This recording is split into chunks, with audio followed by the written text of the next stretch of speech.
Hello everyone, and welcome to episode 9 of Alien Isolation. A special early hello to Alec Nax, who was the very first commenter here.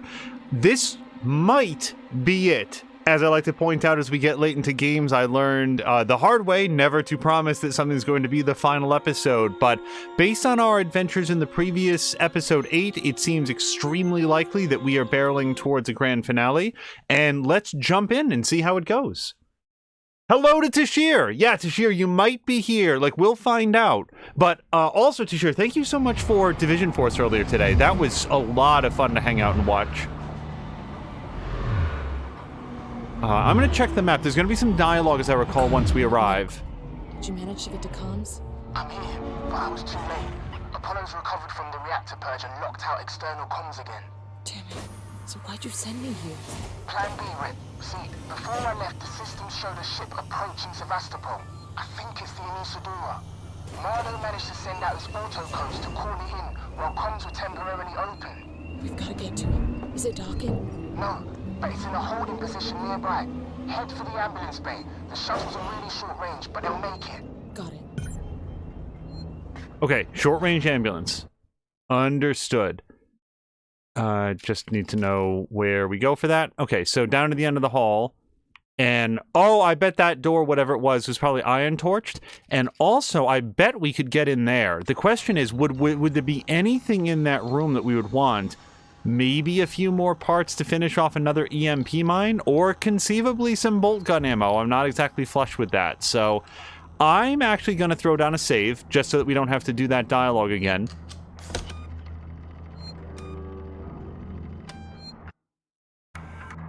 Yeah, if you have wandered in here and this is your very first episode of this stream and may not know what we're talking about, over at Tashir Games, that's Tasherre Games, every Saturday and Sunday for as long as we've been watching, he's been doing Division 2 with his friends like Patikan, Inc.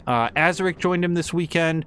He'll have folks like Madam Carter on there, or I'm trying to think of who the fourth person was today. I'm so bad with names, but regardless, the spirit of it is one of a whole bunch of friends getting together and just enjoying each other's company and some great music as they play through very, at this point, high-level Division 2 content, and it is a really fun time, so I think that you guys would enjoy it. You should check it out. I know that we look forward to it every year, so I'm just taking a look here. Device invalid is all we get. I must have missed a security update for the tuner is my best guess. Either that or that's like a new game plus thing. No, it was worth a shot. KB. Sorry, I should clarify. KB was the fourth person on Division Force today.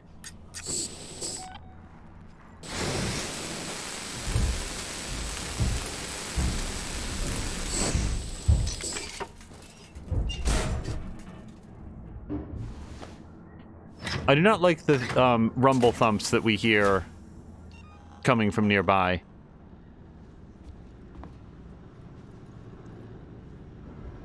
Bonding agent? Hold on. Do we put any bonding agent into a EMP mine? Yeah, let's put one in there. I feel like there's anything else for me to be shoving these sensors into.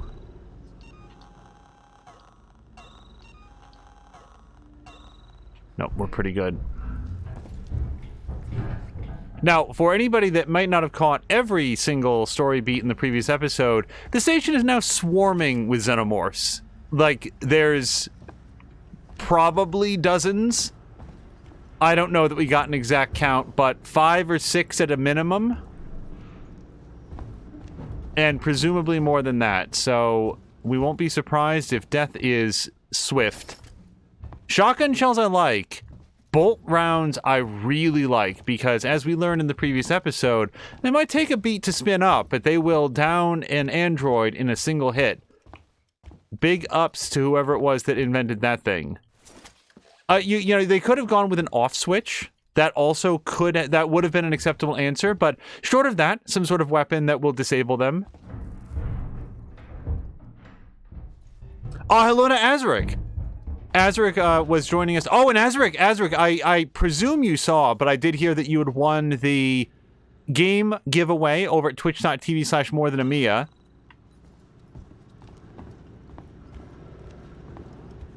She's got a whole bunch of games from Humble Bundle that will all... I'm sorry, what's the phrase I'm thinking of? All redeem for a Steam key. So that will be, hopefully, be able to find something fun to enjoy. Find an ambulance craft in the San Cristobal. Sure, there's probably just one lying around. Launch on my terminal. Marlo's already taken one of the shuttles. Okay, something is moving, and it appears to be coming this way. So... all I need to do is get there. It's really doing a number on this place.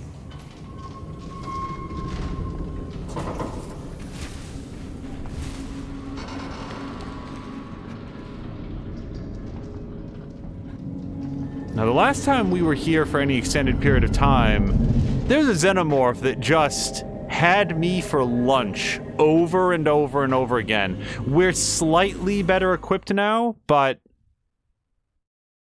there's no chance that going right is going to lead us to a workable passage, right? No. Fire on a door like that means do not go here. So having having really enjoyed this game, I decided to go back and look at some of the footage of Aliens Colonial Marines, not because I was interested to play it, but just because it does remain sort of a curiosity in how, as sort of a thought experiment, what if you took the Aliens license and did the worst thing with it? Oh, that is creepy as shit. We all saw something coming up behind me. Well, why not ask yourself anything? So... okay, I should be able to kite it around these, beds. I do have a bolt round. It may or may not be loaded. I can think of no reason that I'd want to spend it right now. Okay, it is loaded, but we're just gonna see if we can work our cardio here. I don't like the sound of that. Something was just coming.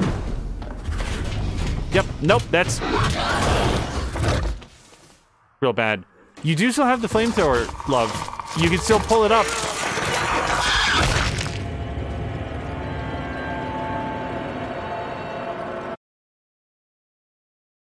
So one of the things that I have enjoyed about this, something that came up and, we'll perhaps get some more play if we are fortunate enough to hit credits, is this feels new. Like, it's got xenomorphs in it, but it's also got things that are new, like expansions and additions and fleshing out of the Alien universe.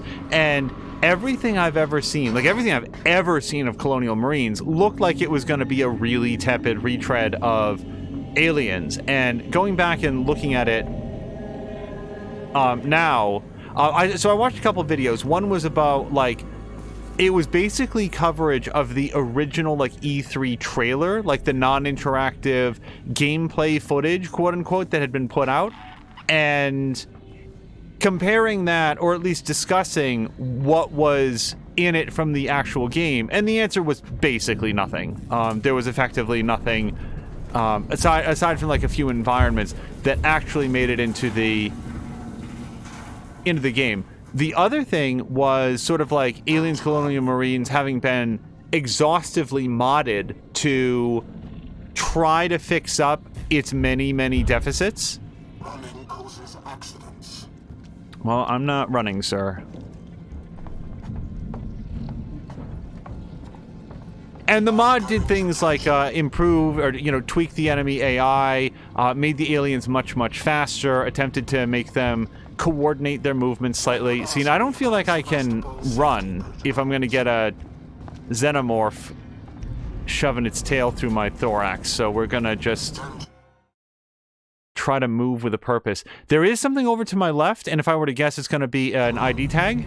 Nope, it's a map. All right, I can grab that. Yeah, as Tashir said, I was about to bring up, he's absolutely right. Yeah, there's some, crazy single character typo that it doesn't like completely fix the game, but the enemy AI, the alien AI in the game, like straight up doesn't work. And it turns out that's because there's like an INI with a single character transposition. Do I want to go save it? I kind of want to go save it. Because I can, right? Because it's right here. I know that droid is pretty close, but not so close that I'm going to get got in this 3 seconds, so...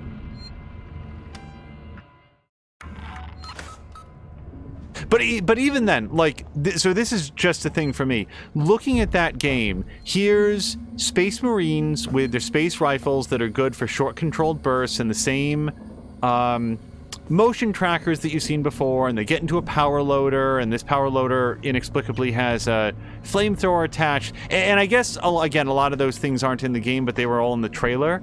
And, you know, I liked Aliens also. Like I enjoyed that movie. I enjoy it today. I think it's a great movie. Unless you're doing a... Oh, how timely.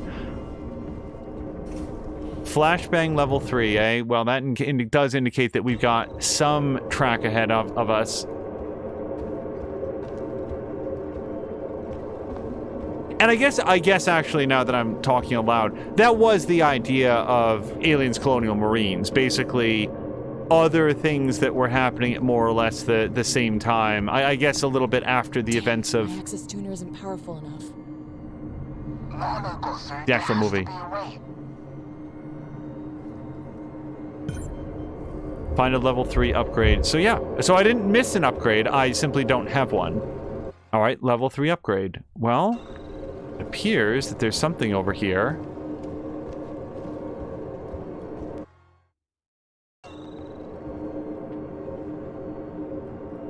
Okay, well, I'll take an ID tag. Somebody, oh gosh, Benaren, I think it was, pointed out that the ID cards, the little, oh, look. It's right there. How will I ever make it through this door? I'll never find the key in a facility. Oh, here it is.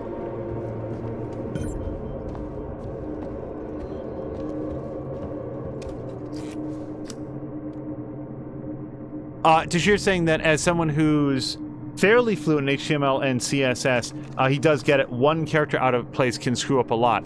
Yeah, and that's the thing about computers and technology in general. They're not smart. They don't get it. Oops, see again, it goes, I gotta be careful here because it really wants to go 2 over. Where's my Pac-Man? There we go.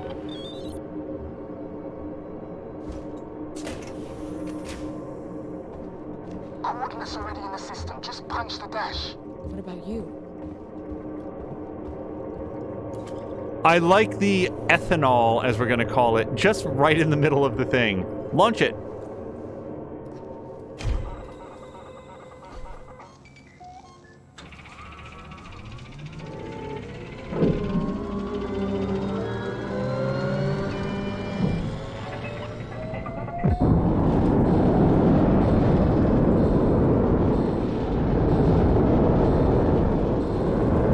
Oh, I can look around a little bit. Okay.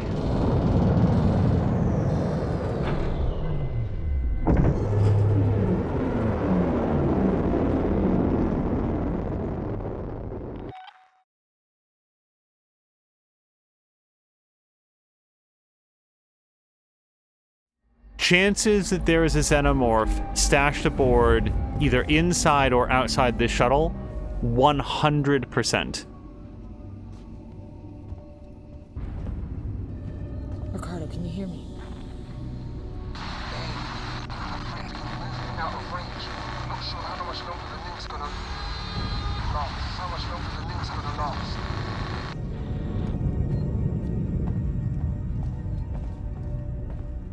Okay, although it did autosave, I do hear a... Now, do I have any map for this area? Anesiodora. Yeah, okay.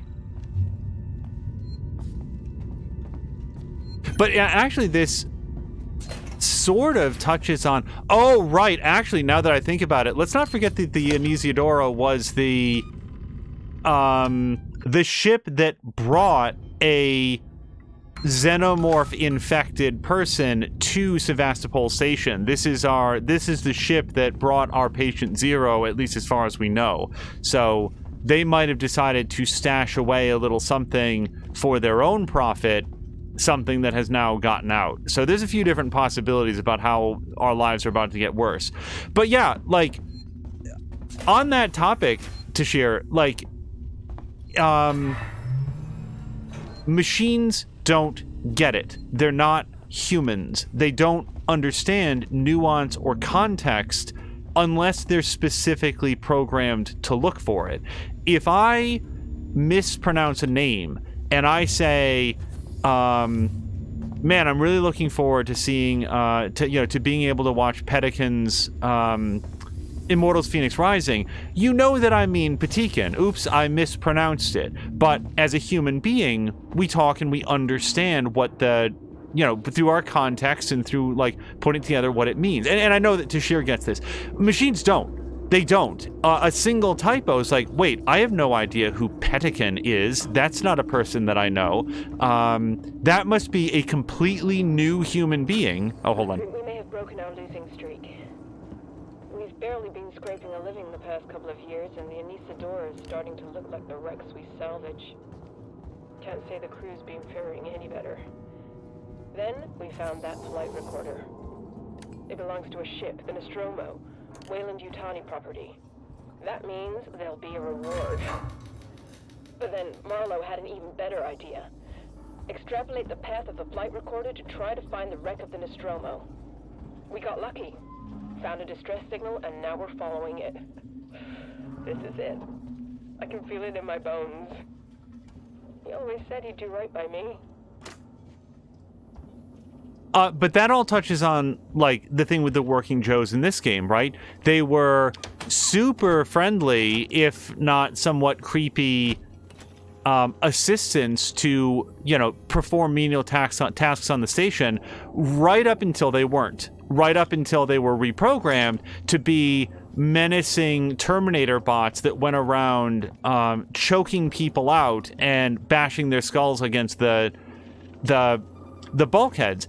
And all it took was a change in their code, because they're not people. They don't have a conscience. They can't decide for themselves. And that's one of the things that makes them sort of creepy and effective in this game. And it's sort of a running thing in the Aliens universe in general. Marlowe, Heist says he's just picked up some kind of signal. I've got Lewis trying to decode it now. Could be the Nostromo. Want to come up and see it for yourself. Technicians report of that date. Marlowe, I just had to do some much needed work on the sublight engines. The old girl was complaining so loudly. I'm surprised something didn't fall off during the last jump. Everything's holding together for now, but she'll need a full overhaul soon, and not just for the core systems. We keep pushing her like this, and we're going to end up being the only salvage crew hitchhiking through deep space. It's going to be an expensive job, so let's hope you're right about that beacon. It could be our last chance for a decent paycheck. Anyway, I had to reset the door key code afterwards. The new one is 4510. Still with the errors and sort of damaged logs. We're outside Sevastopol. Marlowe and Foster woke up first. She looked terrible. Meeks and me are about to take a shuttle to the station. But well, this has got to break quarantine procedures, right? It's Marlowe's ship. She's Marlowe's wife. And things got heated. And Meeks got a bloody nose. Hold on the note of Meek's bloody nose. Ricardinho, hello, and I hope that you're having a great weekend. Or I hope you've had a great weekend. It's nearly done. I don't know. Maybe the doctors will give her the all clear and things can get to normal. But if they sniff it out when we get on board, I don't want any part of it. Marlowe doesn't pay nearly enough for that kind of noise. But that's why I work with technology, but I like people. I feel like technology should never supplant the needs and the importance of the human experience, because machines are replaceable and upgradable and can be obsoleted and removed from importance. But if you start treating human beings the same way, then I'm not sure what you're doing with your society.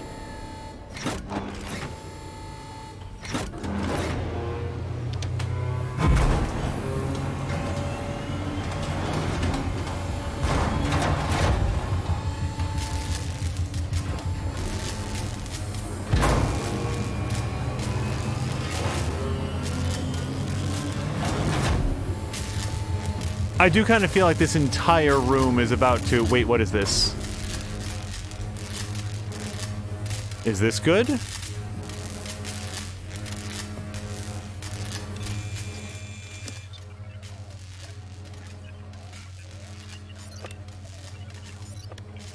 Oh boy. Ah.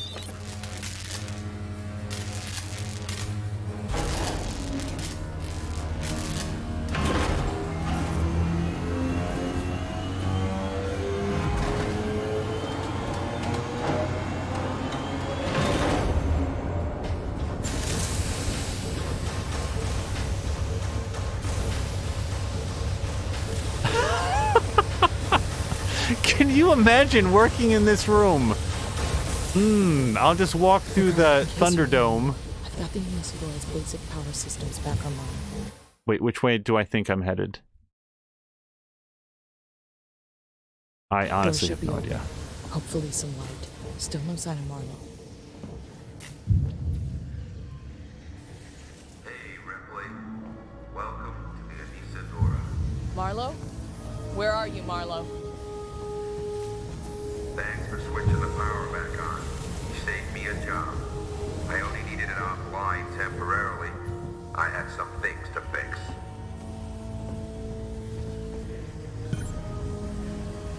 Find Marlo. Marlo didn't strike me like a bad person, so I do have to wonder what his deal is, because it seems like we've all had a really bad day, and maybe we could just all leave and not have a big weirdo fight.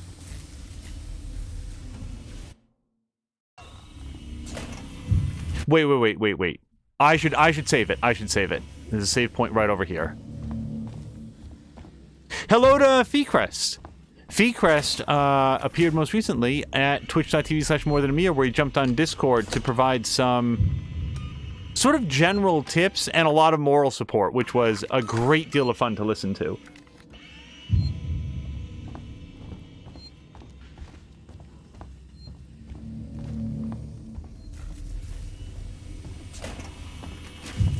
Maybe you want to join my crew. Plenty of free spots. Ripley, Mahler double-crossed me. He said he'd give me all the data he had on the creature so I could take it to the company, but he... Taylor? Taylor! Marlo, what are you doing? What Oh, I shit, was shit! prepared to do. Come find me, Ripley. I got something for you. Oh, Feesh.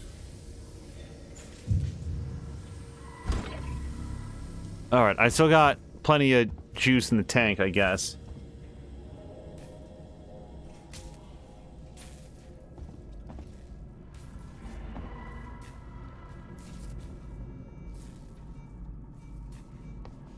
Okay, that is something. Look, I think it's a sensor on that bed.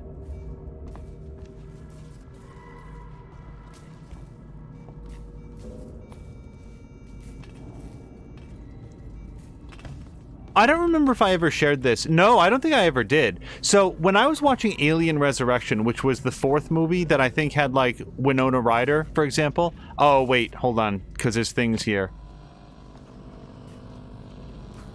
What is this? Oh, it's a sideways boombox. Okay.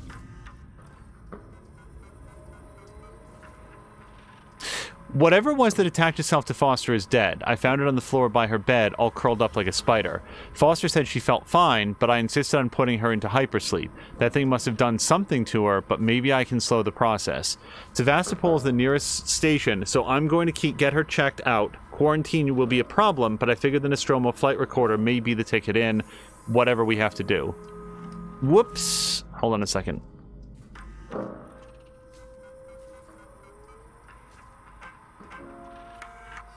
Anisadora, this is Marshal Waits in Sevastopol. Officially, I should deny your request to dock. Sevastopol is currently being decommissioned, and I can't compromise security for your unscheduled vessels. Oh, wait. Anisadora, this is Marshal Waits of Sevastopol. Officially, I should deny your request to dock. Sevastopol is currently being decommissioned, and I can't compromise security for unscheduled vessels. However, in the light of the property you found, I will allow a small number of your crew to dock via a short-range shuttle. I must remind you that Sevastopol is entitled to a cut of any reward for return of said property once it's on station. Let me know your decision. Waits up. All right, and now I can put in another SCJ injector and pick this one up. Hello to Grumpy and Drienne. So, yeah, Alien Resurrection was not a good movie, but there was a whole thing where they had they were trying to reconstruct a viable xenomorph from the combined DNA of Ripley and the xenomorph that was inside her at the time of her untimely demise at the end of Alien 3. And there's this one part where where Ripley's going through all of these tanks of all of these failed versions of the experiment, where it's part Ripley and part xenomorph, and sort of so most of them are dead, but some of them are sort of suffering in this eternal pain of half acid blood, half human DNA, but still just keeping well enough alive and so forth.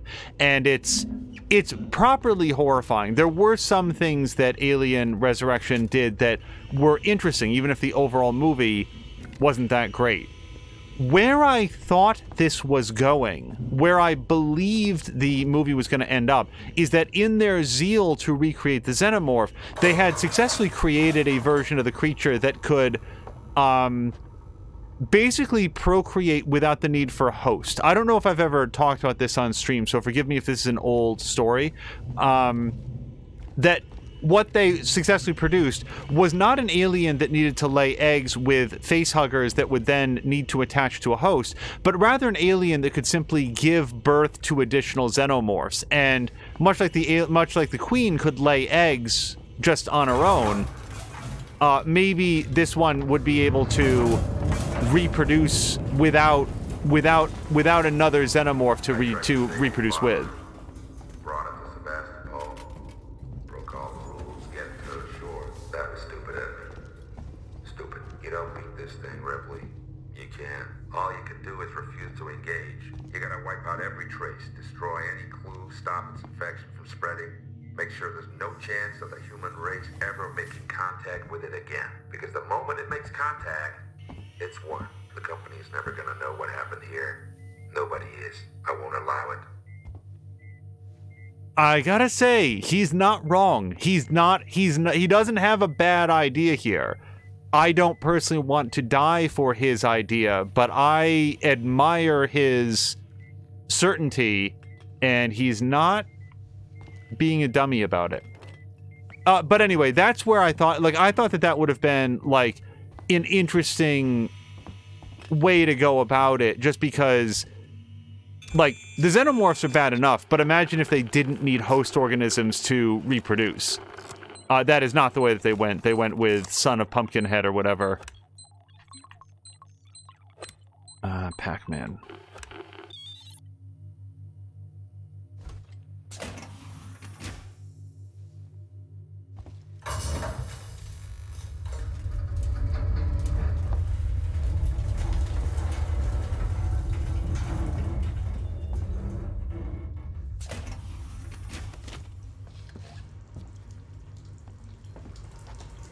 I hear a save point.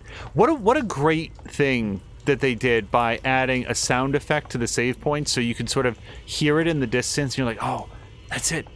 Hope. I can hear the sound of hope. I also did like the fact that I like the little scene where the aliens are swimming in Alien Resurrection.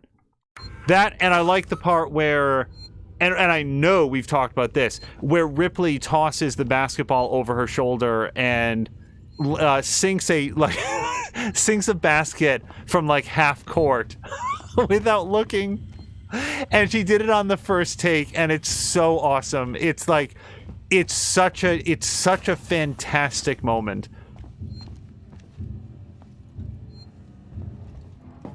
It's a great moment in the movie, and it's a great story that was shared by Not Clancy Brown. What's his name?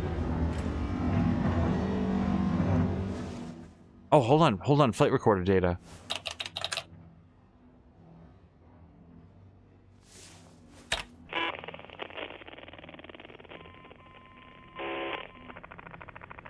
Added report. Personal message. This is for my daughter. Hi, Amanda. I'm recording this for you, my sweetheart, and I hope you get to hear it one day. You see, I got into trouble.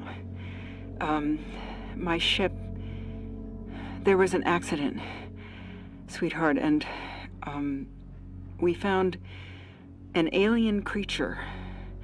It was very dangerous, and the only way we could stop it was to destroy the ship. I'm okay. I'm stuck on this lifeboat, long way out. But we had to destroy the ship. We had to destroy the Nostromo. We just couldn't risk bringing that thing home with us. I needed to protect you. Don't worry. Don't worry about me. I'm sure I'll see you very soon. I love you, sweetheart.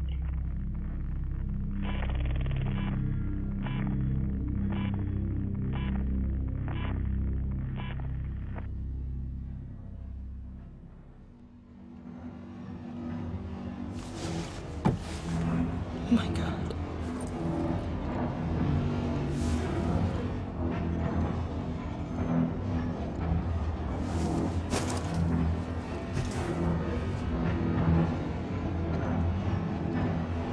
Now you understand.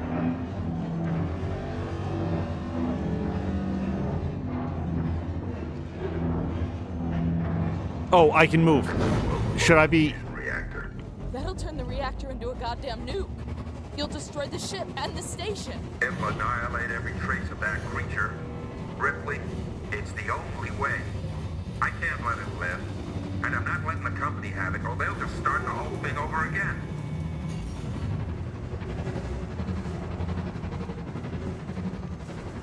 Listen to me! We don't have to do this! Stop! Stop it, Marlo!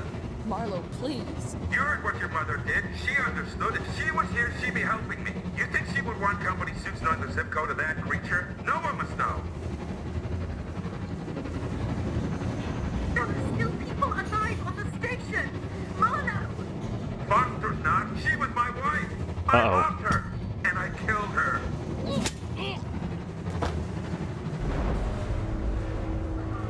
I think I was too late. He set it going. He set it going!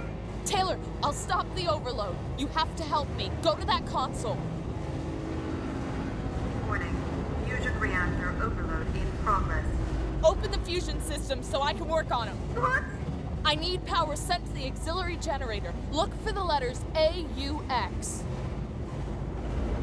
I found it!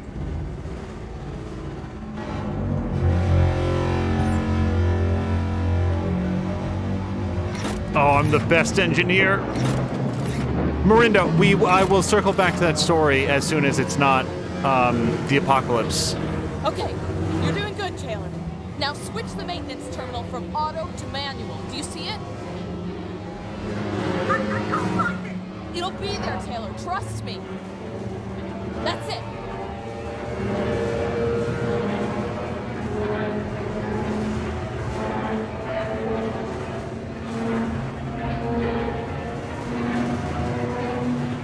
Oh. Hold on. Shit. Okay, I get it. Incorrect code. She's gonna melt. Hold on a second. Pac-Man. F. Sideways cross. Whatever the hell this is. And then E.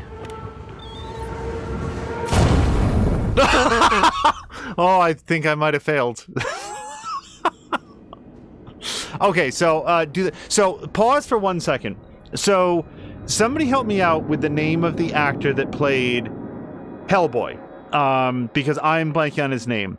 There's a wonderful interview, and you can find it right now on YouTube. If you go onto YouTube and you search for like Sigourney Weaver basketball or something like that, and in the interview he talks about how there was a plan in place where Sigourney Weaver in the filming of Alien Resurrection was going to turn her back on the crew and throw the basketball over her shoulder, and it was going to go into the net, and they were going to like basically use a basically just trick it. Like they were going to have like a key grip or something, just like drop the basketball in or whatever they needed to do it.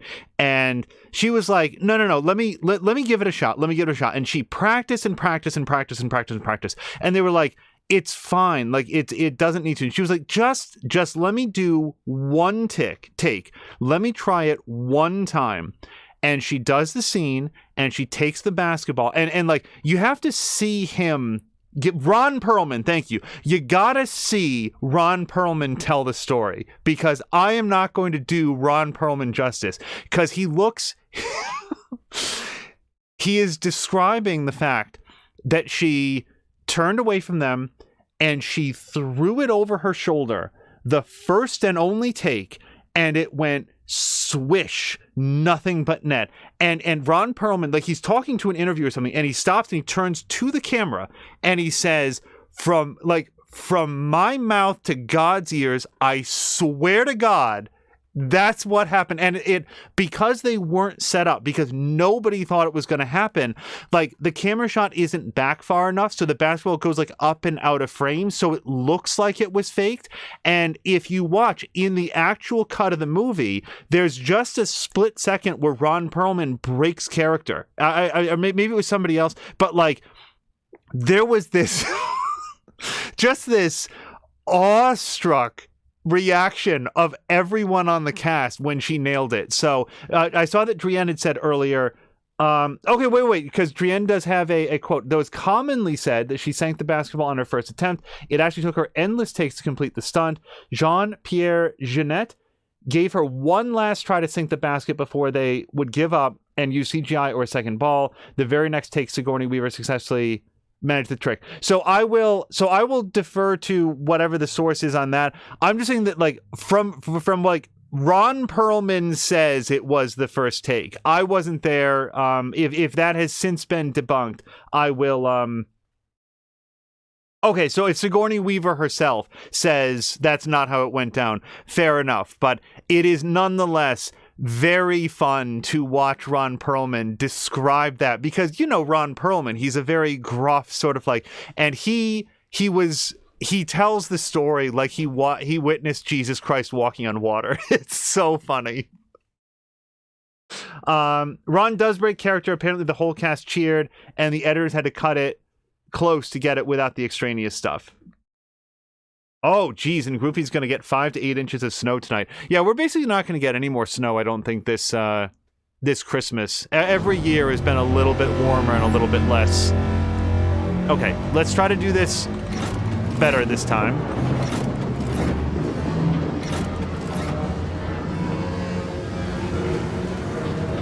Okay, you're doing good, Taylor. Now switch the maintenance terminal from auto to manual. Do you see it? It'll be there, Taylor. Trust me. That's it. Okay, better this time.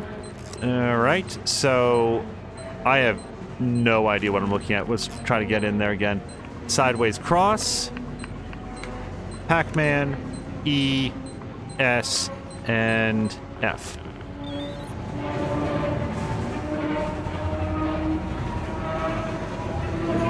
All right, is there something else I should be doing in here?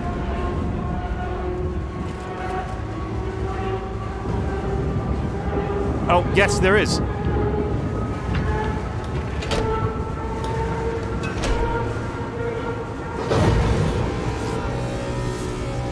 Fusion reactor overload suppressed. Safety limiters restored. Oh God. You did it! Something's happening. I don't understand. Primary systems collapse. Total system-wide cascade failure. Oh,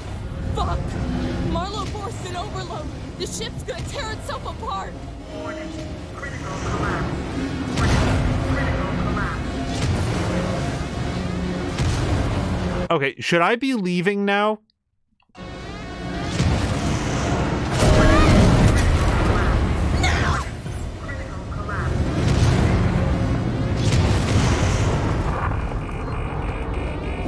Oh boy.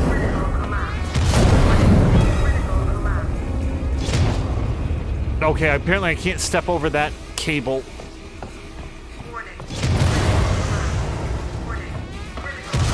This is a Super Metroid ending. Well, maybe not ending, but escape. Okay.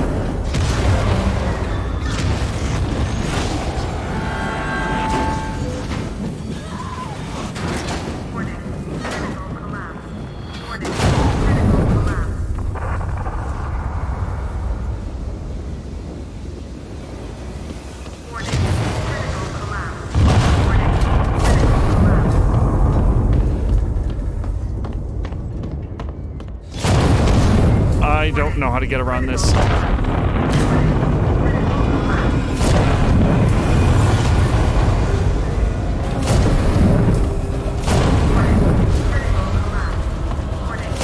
Hey, there's a save point that just passed. Hey. Oh, just take your time. Really ease into the crash couch there, Amanda.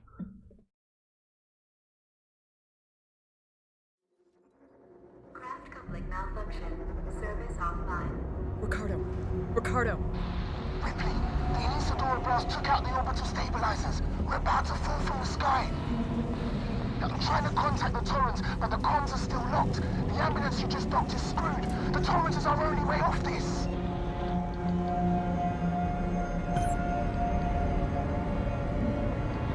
The broadcast from the lane just updated. Hello, Sevastopol. Can you respond? We just saw a ship blow on your starboard side, took out an entire orbital stabilizer array. We have no place to dock. Please, tell us what's going on in there. We can take survivors. I'll leave this channel open. Torrens out.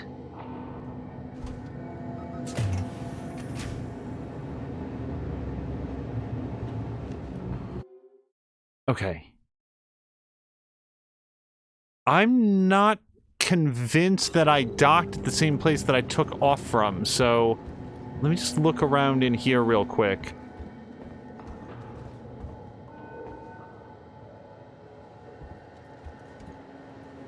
Miranda is confirming that there's further evidence. Well, I mean, if Sigourney Weaver herself says, no, it took me multiple takes, that's an apocryphal tale, then I would defer to her. Such an odd decision, though, to have Ron Perlman claim otherwise. Like an odd decision by Ron Perlman.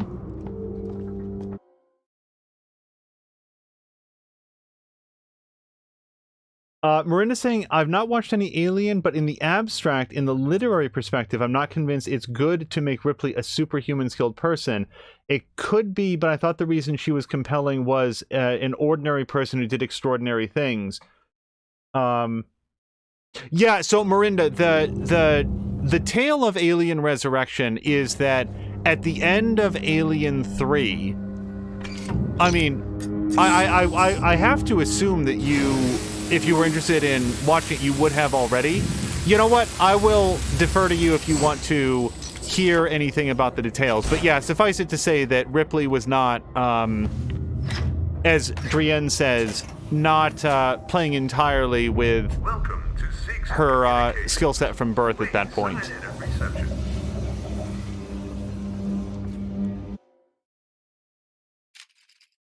I do generally agree. Well, I'll tell you what.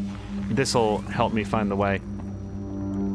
I do generally agree that one of the things that makes Ripley an interesting character...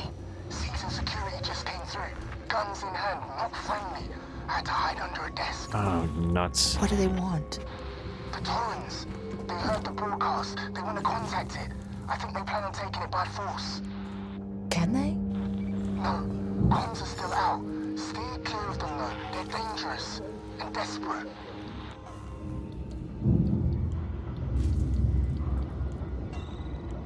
You know, like, there's all these little moments in the movies where Ripley learns, I mean, I'm not sure that I can think of a wide array now that I'm talking about it. But, like, Ripley doesn't just magically know how to make use of a pulse rifle. There's a scene where she's learning from the guy that plays Kyle Reese, whose name I can't think of right now. And yes, I did see the...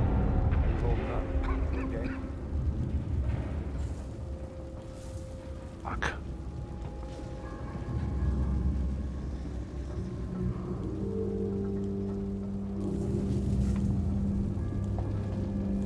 Okay. I don't know how to go. I'm gonna die here.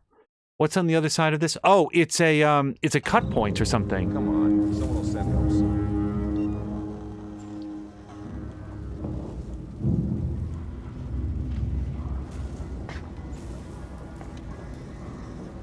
All right, I do not know how loud this is. We're gonna try to get through here. This seems like it would draw a lot of attention, but then again, this section of the station is on fire. Maybe it doesn't sound like much.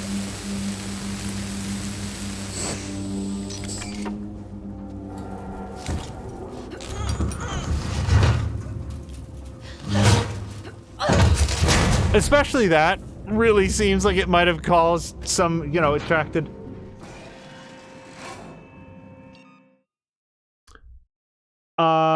Miranda's saying that they have no interest in watching Alien, especially anything past 2, which I understand was the last good one, so go ahead and spoil. So, yeah, so, spoiler to anybody else who might be sensitive, who's watching Alien Isolation but hasn't seen the movies for some reason. We do get some younger viewers in here. At the end of Alien 3, Ripley's character dies. She is impregnated by a facehugger and doesn't want to go out that way, and drops herself into a vat of molten lead, as I recall. Hold on. Right. Got to be quiet now. I found a small hideaway in the spaceflight terminal.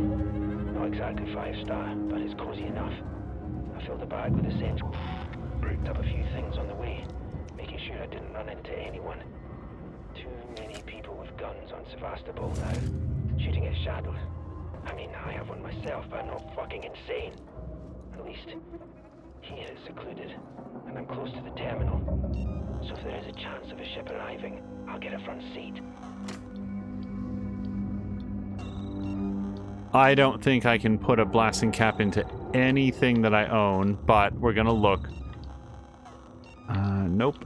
Smoke bomb, no. Pipe bomb. No. I use this pipe bomb and the guys in that room, but I don't perceive any real benefit to fighting them is the thing.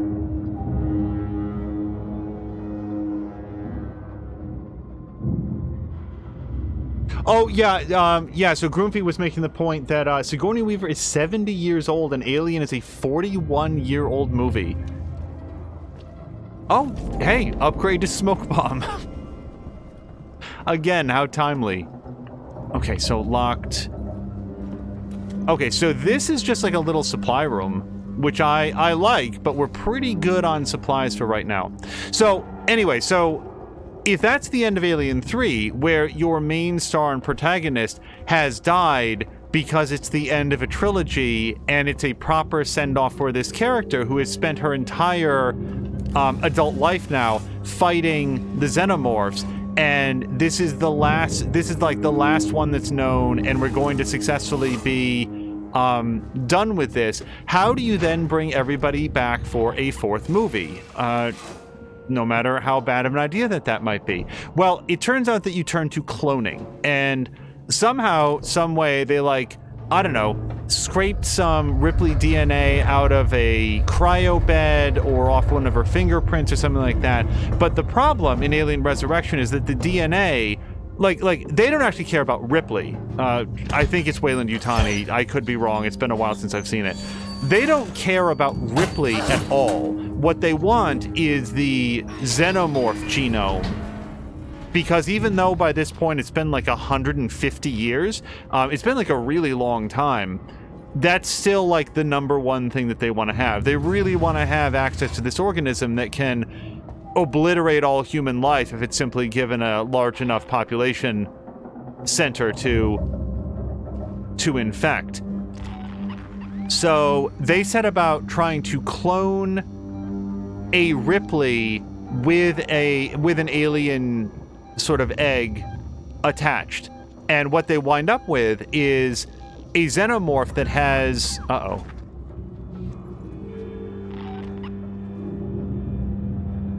Okay, there's a person down there. I don't think that they've seen me.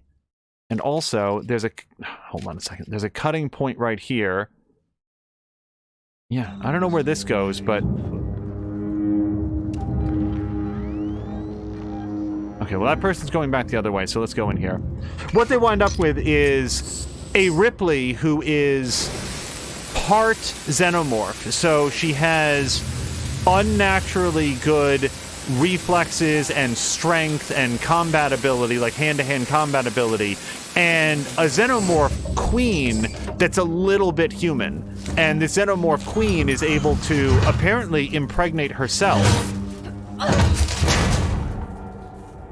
with a new form of xenomorph that kind of looks like Pumpkinhead to me.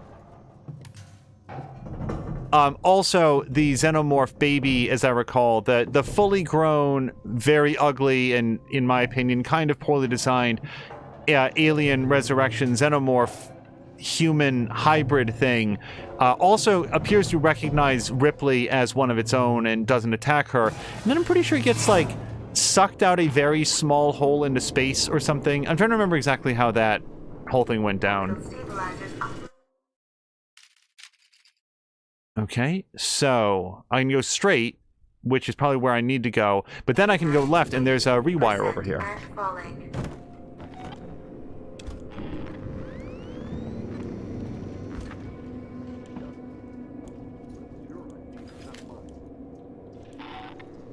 Alien Resurrection is like somebody watched Jurassic Park and said, hey, what if we, you know, they rebuilt dinosaurs by using frog DNA and that led to unsteady results. What if we...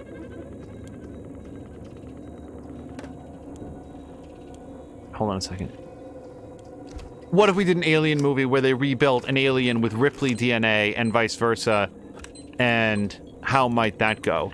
Which, conceptually, I'm not against. It just, in the execution, it wasn't very good.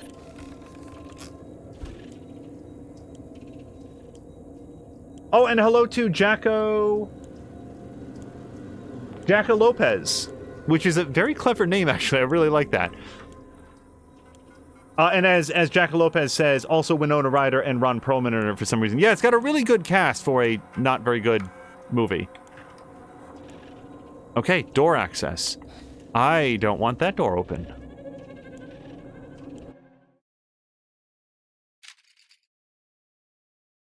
Why would I want that door open? Now there's a person there. Not gonna... You guys, it's been so long since I've saved.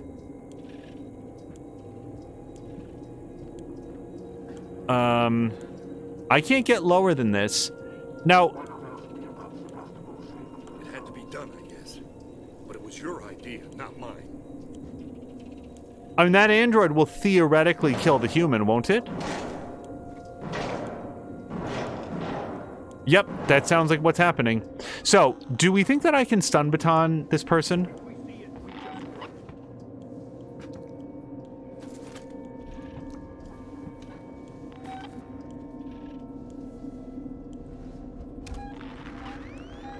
Remind me why I agreed to this contract.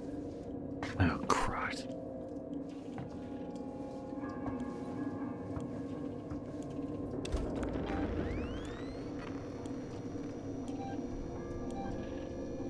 Hello to Ronan. Yes, we are out of the nest and recently visited the Anesidora. I want to, like, interact with this terminal, but there's, like, a person there.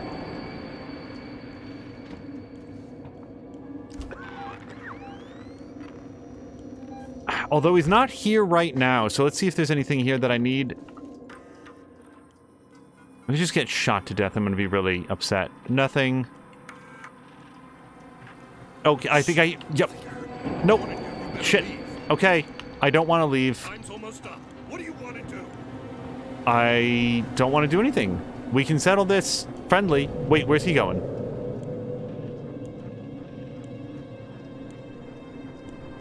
What? That's it? He just... Okay. How long is he going to be facing the other way? Because I'll just, taser. Nope. Okay, well... We're not alone. I just saw someone over there. God damn it, I can't... Yeah.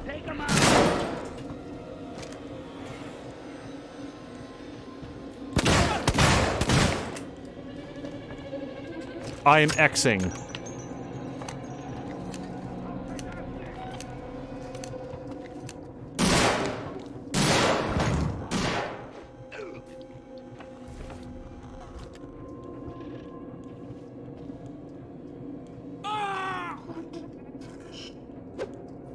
Okay, and nothing of value was lost.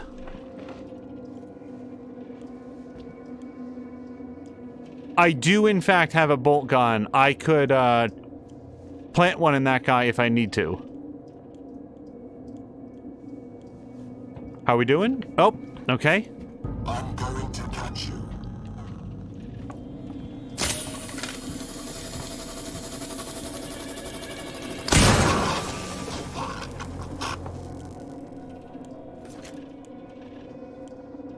Okay, is there anything else I need?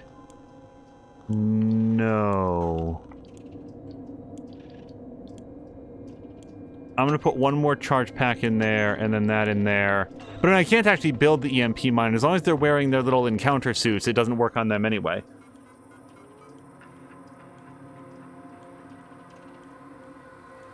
VQuest says, is it wrong that he never even bothered to watch the fourth Alien movie? I don't think so. So I was just going to look in here. Working Joe is acting strangely. Call being rerouted. Yep. Okay, so Apollo started rerouting all the calls. Yeah, we've seen that tale before. So I had to dedicate a few more pistol rounds than I would have ideally liked, but in the end, it all worked out. Wait, does this person have a flashlight battery? Yeah, so I might replace my flashlight battery because it's like a third down. Sensor, scrap, and blasting cap. Yeah, I'm still good on crafting materials. My plan B there was going to be to throw a... Yeah, hold on a second. Let's just replace this. There we go. Throw a smoke bomb up there, and then try to do my very best Carrie-Anne Moss. I don't think it would have worked out in my favor, but it would have been better than trying to plink at them in their body armor.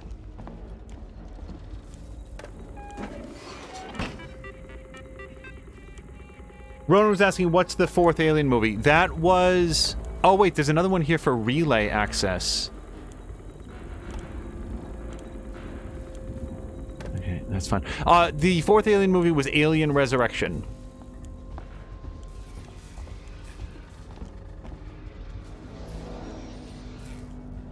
I broadly like the fact that, like if you say to somebody that Alien 3 takes place in, like, a prison planet and it's got Charles S. Dutton in it, they might be like, wow, that sounds like that sounds like an interesting thing, like a prison. The fuck is this? What is happening?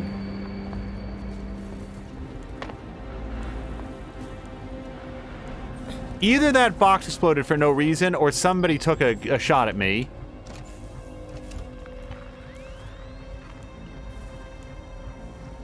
And now is not moving at all.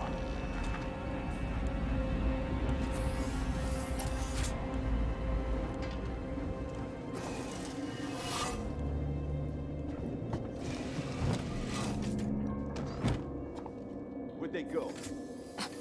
My thing with Alien 3, and this is like a weird thing that maybe only pertains to me. My thing with Alien 3 is that the volume in that movie, it has the strangest and least appealing audio mix of almost any movie that I've ever seen.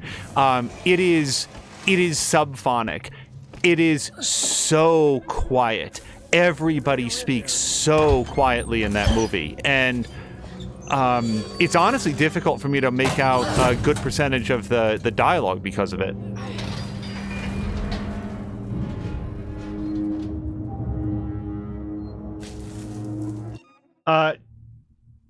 Jacka Lopez was asking, in 3, they kept referring to the prisoners as having 2 Y chromosomes. Do I know what that was about?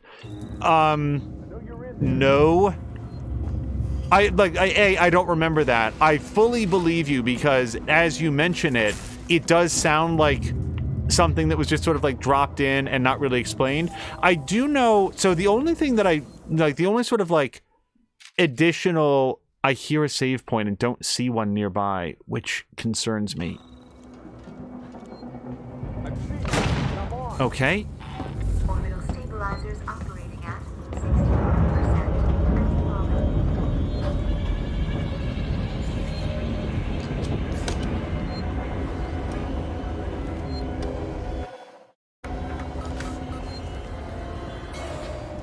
Alien 3 was originally going to be directed, it would like, there's a version of Alien 3 in like the multiverse that was written and directed by David Lynch.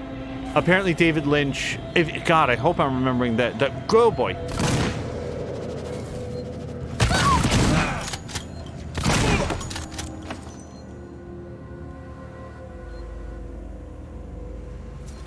Well, I think I got back the same number of shotgun shells that I used, so that's a wash.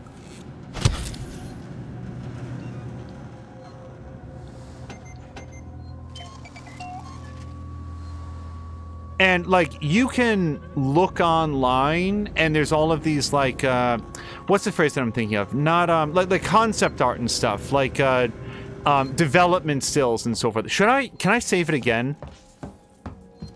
Because I don't want to have to shoot that guy every time I die from this point. Nope. Okay.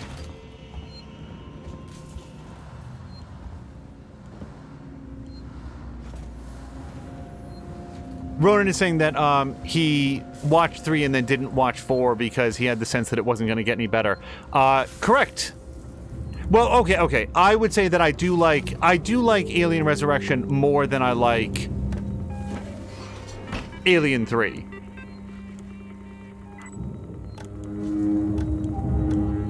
Okay, this doesn't help me out at all.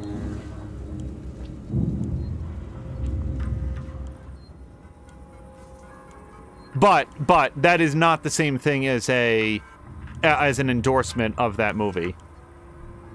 Okay, advertising. Please understand. Marie, if you get this, I'm making my way to Seegson Communications now. I didn't wake you because I knew you'd try and stop me. Please understand this is our best shot. Someone's got to reestablish communications. We need to make sure the officials back at home know what's going on here. Don't worry about me. I'll be back. I'm not gonna leave you in clear alone.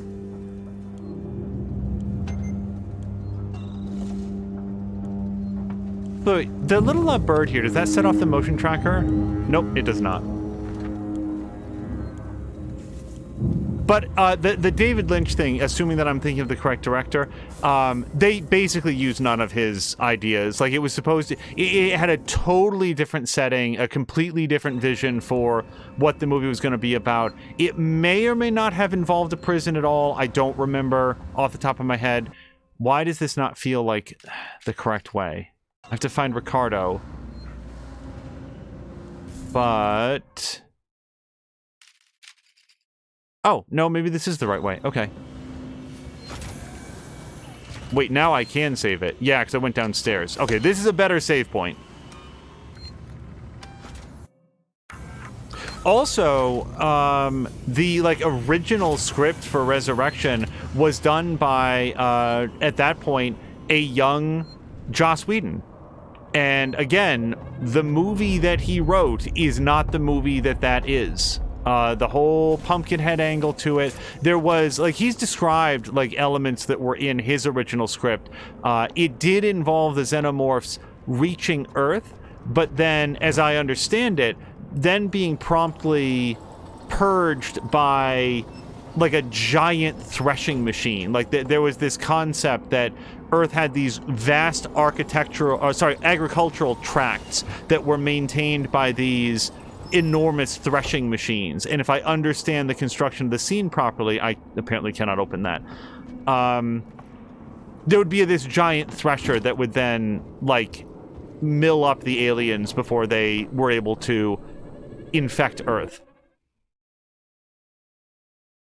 Okay, I've gone a bit too far. Assuming this is the right floor.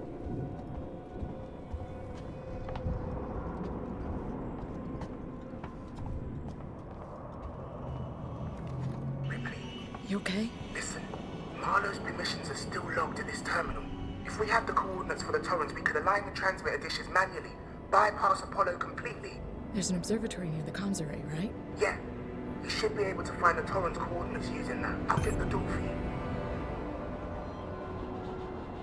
But yeah, in terms of what Jackal Lopez was asking about the 2 Y chromosomes, I, like, not actually remembering that line, the only thing I can think of is that it was a script writing attempt to establish that these guys are super predators. Like, they're not, they don't even have the 1 X chromosome, you guys. It's 2 Y chromosomes. Like, that's my first thought, but I don't actually remember, the line.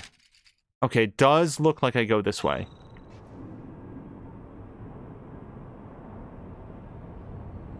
But also, Alien 3 is just, like, a super weird movie, because if I remember correctly, it involves... So first of all, it does something that I think is really crummy, which is following the events of Alien 2. So if we've all seen Aliens, Aliens ends with Ripley, Newt, and... guy who plays Kyle Reese. I don't know why I can't think of his name. Johns? I can't remember his name right now. But they all get into their cryopods. In Alien 3, Ripley wakes up and says, "Hey, where are my friends?" And they're like, "Oh, they died." Can I see them? No, they're dead. Moving on. And also, there was like a face hugger that was in the spaceship that she's found, like the life pod or whatever. So the face hugger like goes and gets onto a dog, and so the xenomorph. Keep on it. Okay, I remember this. Apollo won't let me in. Try your codes again. Okay. Yeah, I remember this room. Okay, now where the hell am I trying to get? I'm trying to get to the northern part of this room, which it doesn't actually look like this vent is going to assist me with doing. It's going to actually be very helpful.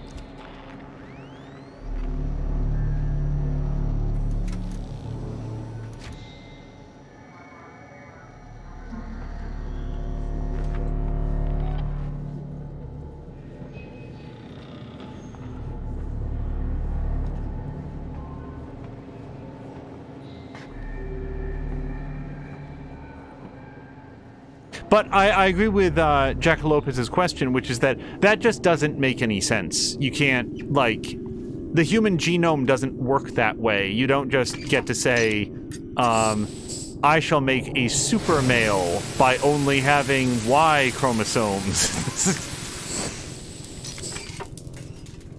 There's more stuff in there that you need.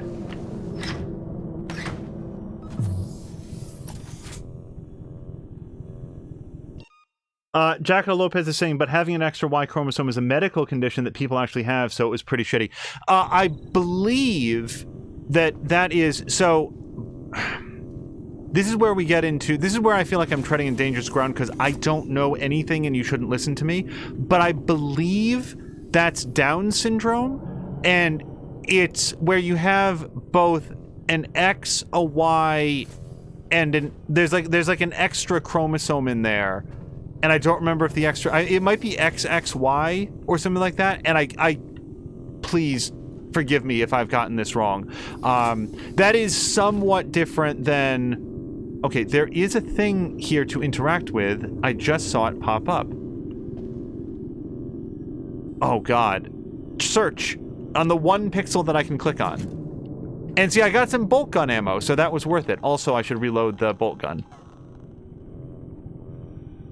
silently. Okay. This room seems a little bit buggy. I'm getting out of here.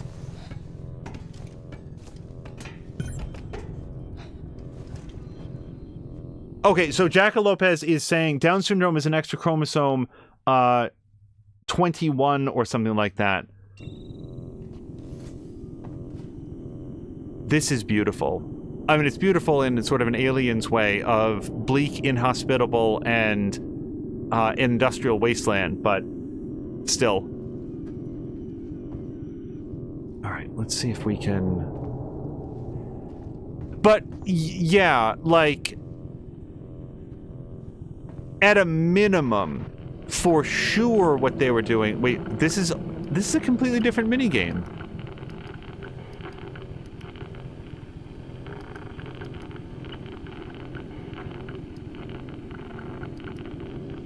What am I doing? Oh, A to confirm. Okay, sorry. I was just clicking the direction.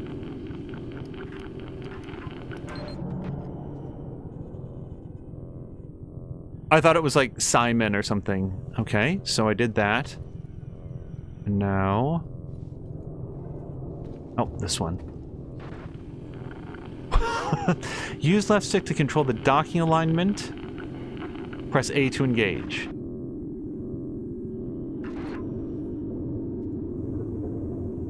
Did I...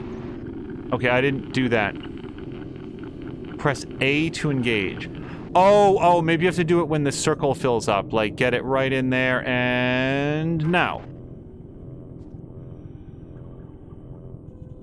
Okay, I'm doing this wrong.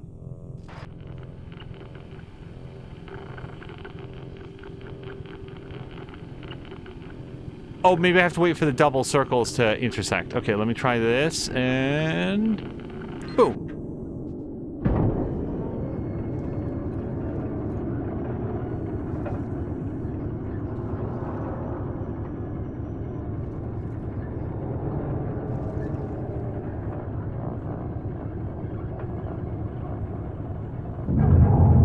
I feel like I'm crouching, but I'm not.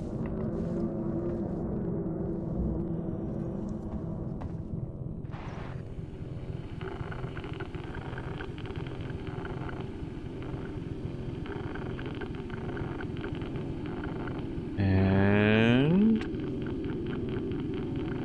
go! Thank God. Ricardo, I found them. Now you've got to align the dishes to the Tollens position manually. Check. I'm going outside. Going outside. Well, presumably that means leaving this conning tower or whatever. I hope I don't have to remember these. 35A, 75B. 35A, 75B. Well, we'll find out if I have to know that.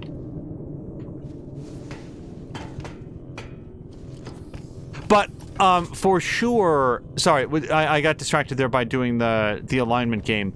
The idea that, like, people or a population of people are just... I can unlock the entrance to the airlock from here. Give me a sec. Genetically predisposed towards violent antisocial behavior. That's a real...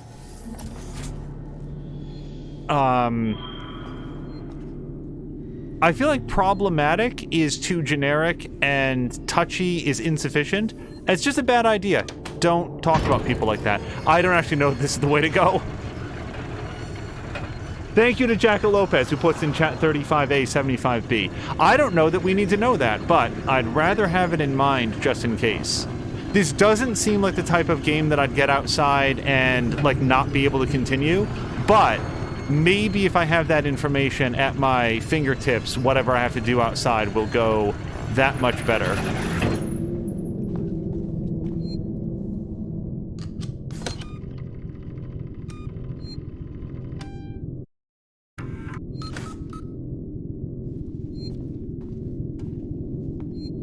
Also, I have now, I think, said aloud every single thing that I know about, that I can remember about Alien 3. It's set on a prison planet. Everybody is whispering. It has Charles S. Dutton in it. the facehugger gets onto a dog, and Ripley dunks herself into molten lead at the end of the movie. That is everything that I remember about the entire movie.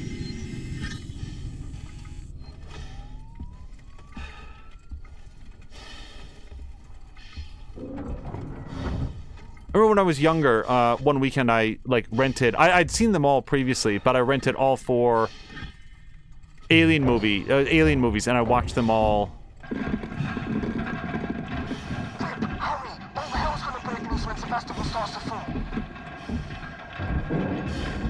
Okay, well, this is about as fast as I can go. I don't like the amount of shrapnel that there is. Keeping one eye over here in case I need to duck or avoid some particularly large piece of station.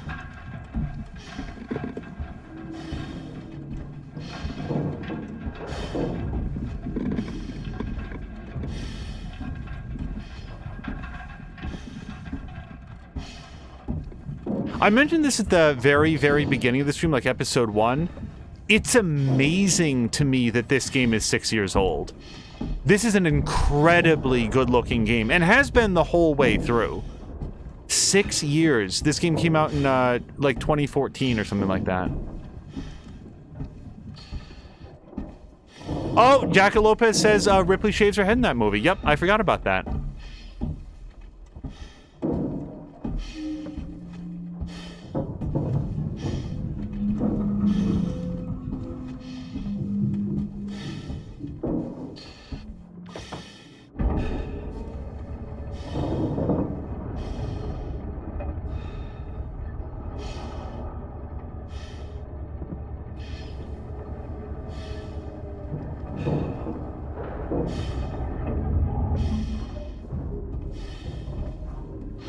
Punching the coordinates at the terminal. Punch the coordinates at the terminal. The terminal.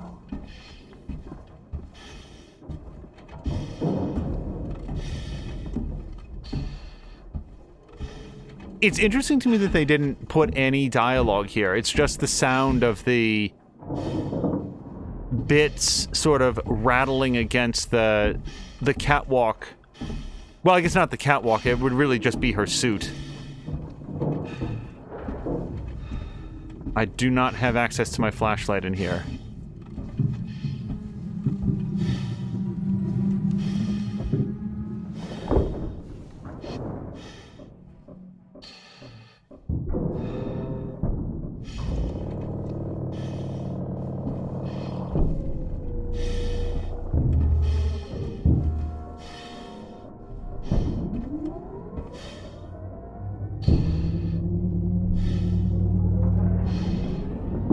It is particularly potent in the earphones that it feels like all of the sound is being channeled through, like, her suit's physical connection with the atmosphere, with the building, rather, the floor. All right, hold down.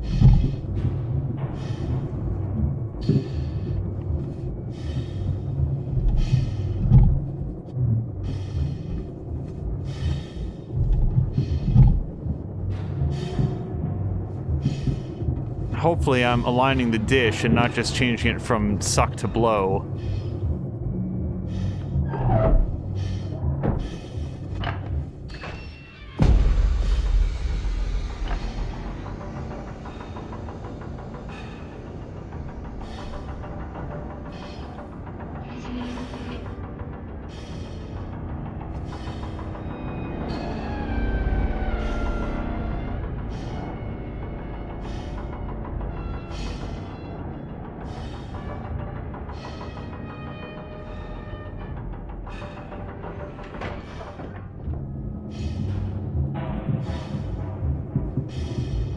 Okay.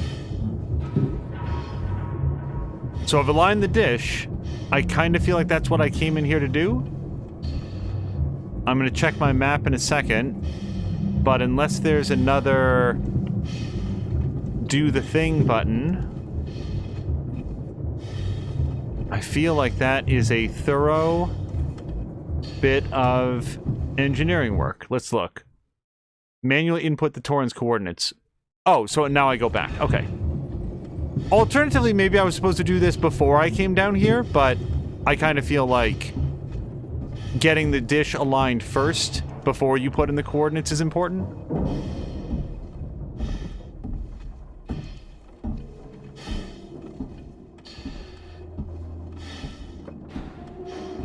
I've also predicted at least 5 xenomorphs during the course of this episode and not gotten one. Nonetheless, I am predicting that a xenomorph is going to attack me out here or make some sort of appearance.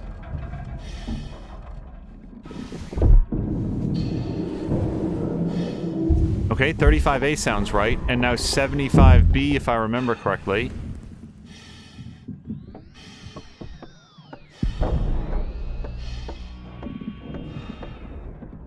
Is that right? Press A. I'm pressing it. Or do I have to do 35 first?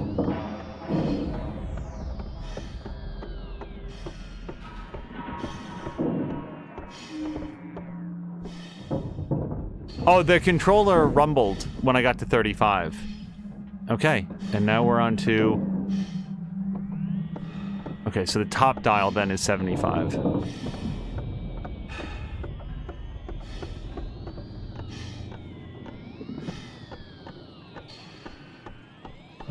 And... boom.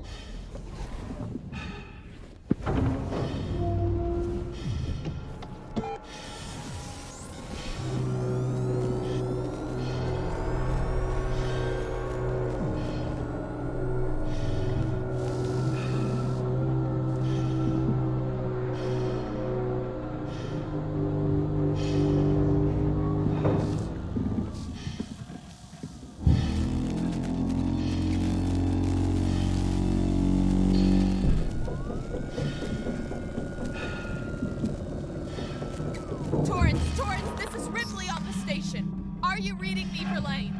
Ripley, what the hell is going on over there? Bad things, Torrance. There's an alien organism here. It's deadly. We need urgent extraction. A what? There's no time to explain. Please, Verlaine. There's nowhere for us to dock, Ripley. The station's tearing free from its gravity mooring. I've seen a towing platform below the spaceflight terminal, but the Torrance umbilical isn't built for it. You'll need to extend the tow platform clamp station side. Just get into position. Okay, find a way for the Dorans to dock. Hello to Brian. Also, Ronan said that he thinks Sega said that sales for this were weak. Did this come out before or after Colonial Marines? Because I feel like they came out very close to one another, but Colonial Marines was like the one that everyone was really excited for. And when that proved to be unpopular, I feel like that might have influenced sales. Which is a real shame. Sorry, I just want to make sure. Find made at Solomon's habitation tower. Return to Ricardo. All right.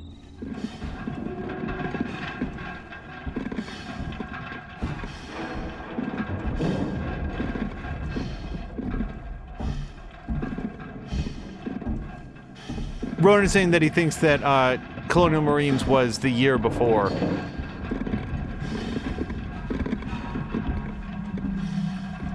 It is a shame that if sales were bad for this game, because I've only ever heard good things about it. It's one of the reasons that I wanted to play it. It's one of the reasons that I know that Mia's intending to play it, that it was so well received by critics and people that chose to engage with it. So it's a shame if it didn't get the sort of popular reception that I would agree it deserves. There's a red light blinking inside my suit. Has it been doing that the whole time, or am I about to suffocate?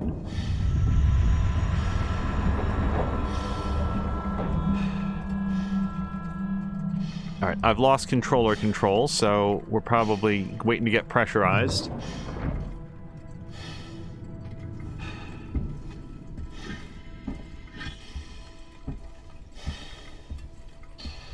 Alright, we are definitely going to save it after I get changed.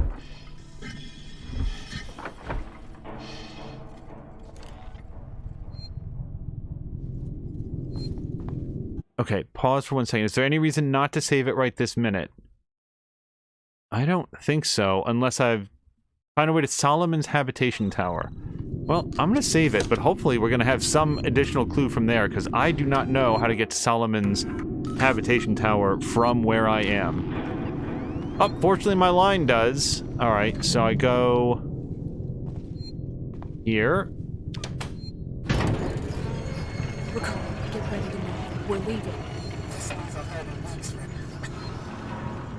Ricardo? Ricardo, do you copy? Ricardo, come in.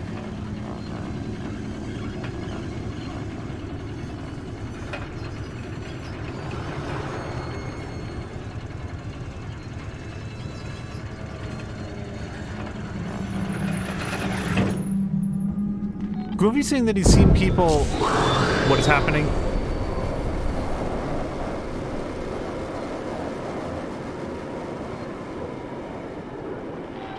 Is that Ricardo? Right there? The dude... Please attend your assigned evacuation point and await instructions. Okay, can I do something to help him? Oh! No. No, I cannot.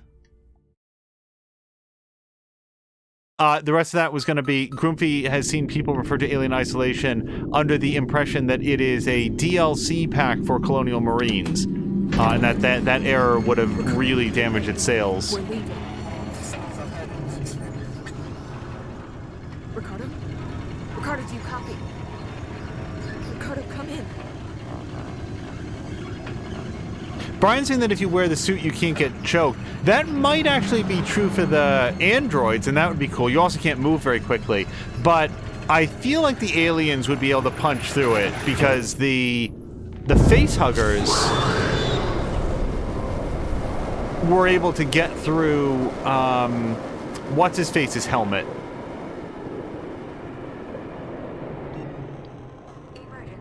Okay, we're gonna give this another...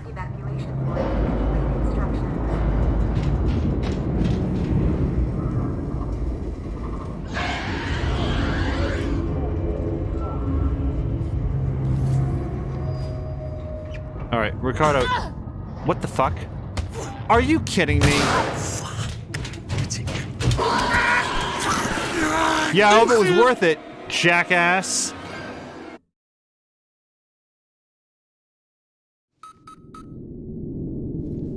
I kinda thought that maybe that was Ricardo, that he came to meet Ripley, and maybe we were gonna do a little bit of tag teamy to get out of here at the same time. It didn't occur to me that with a xenomorph right over there, that guy would still make his top priority killing Ripley. Ricardo? Ricardo, do you copy? Ricardo, come in.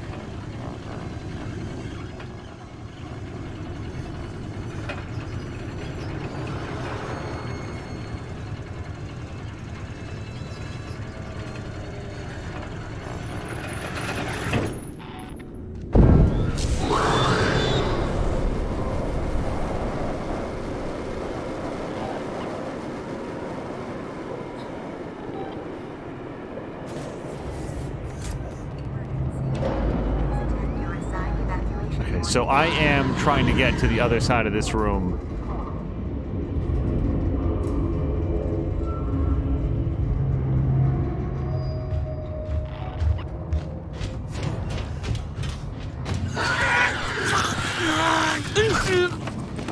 Okay, well that's one problem that worked itself out.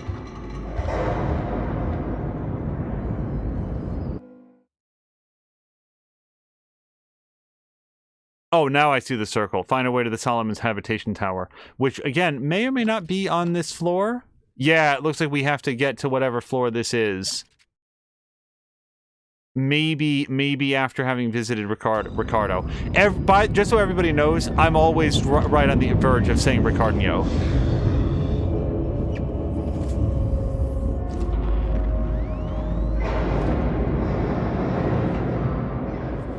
So this might be an opportunity for a noisemaker, but the question is, where do I throw the noisemaker that I can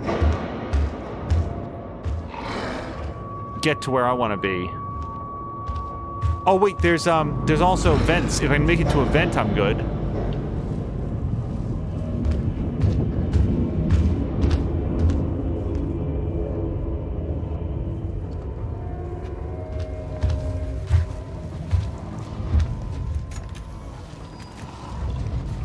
Okay.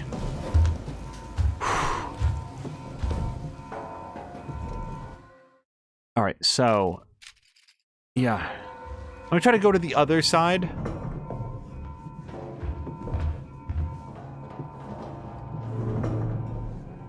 Wrestle Alex is waving, and now I can't remember. I feel like he's been in the stream, but just in case I'm misremembering, hello to Wrestle Alex. I hope that you've had a great weekend. Sorry, I'm a little distracted by the Spectre of Death.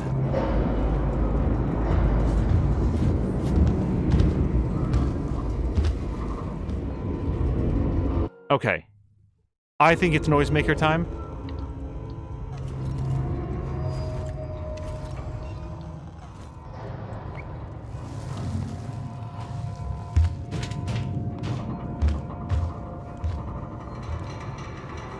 I can't hear it. Presumably he can.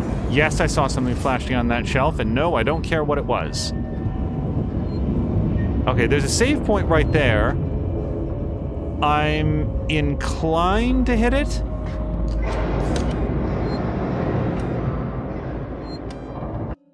Wrestle Alex just popped in. Yeah, he was in Mia's stream earlier. So it's that weird deja vu. Yeah, there's been sort of a running series of conversations.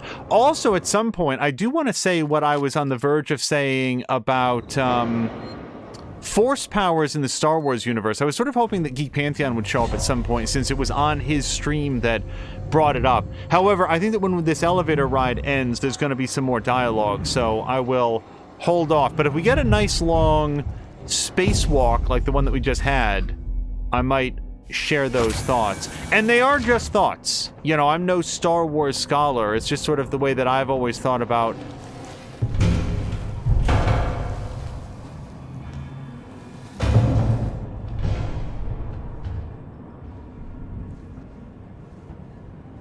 things.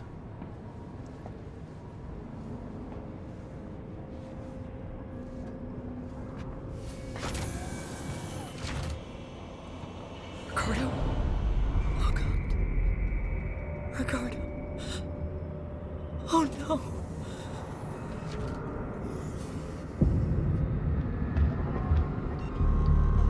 Unfortunately, we don't have time to mourn Ricardo. Okay, I want to be out of here very much. Oh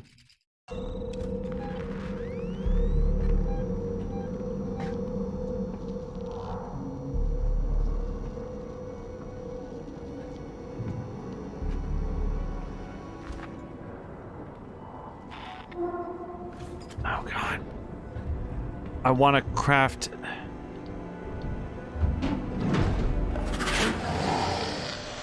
I'm gonna pay the price for trying to craft here.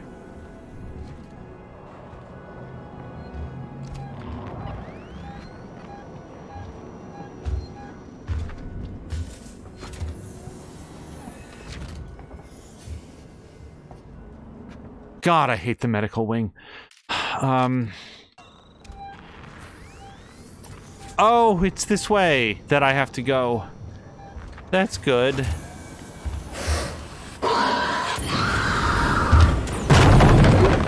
Okay, fine.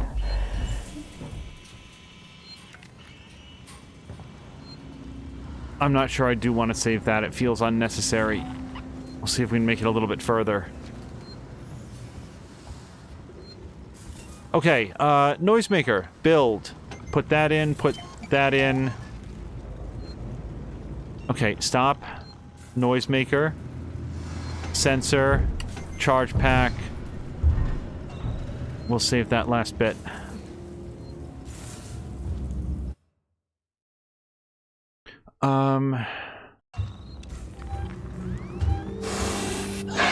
Oh, this is not the weapon that I wanted. Why is this here?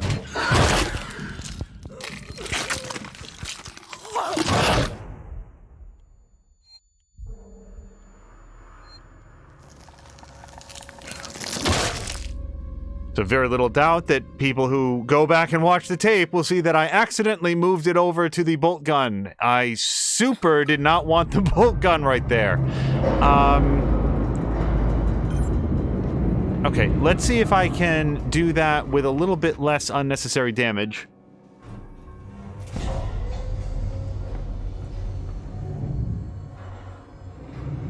Ronan is saying like, wow, it ran right to you. Yeah, it, as far as I can tell, the alien, like, if you, like, burn the alien sufficiently, it will sort of, like, head to the closest escape point, and if you happen to be between it and where it wants to go, then it wins that argument. But not in a lethal way, which is okay. I just wanted to try to do this without getting got, if possible. Ricardo? Yep, poor Ricardo. Ricardo. Oh no. Unfortunately...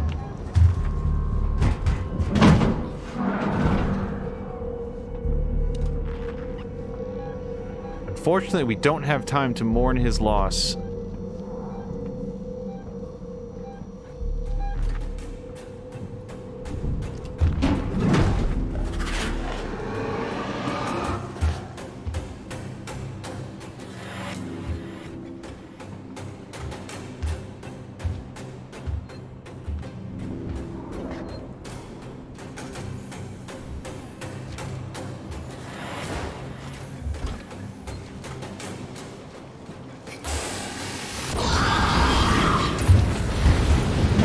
Okay, just whatever.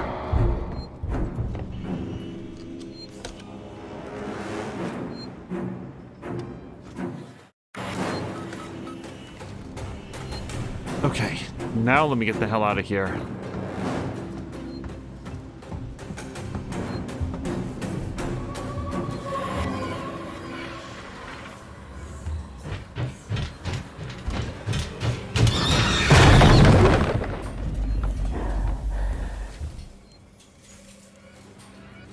I really didn't think it was going to attack in the stairwell. Okay, is there anything in here that I want or can use? Pretty sure we've already checked that terminal.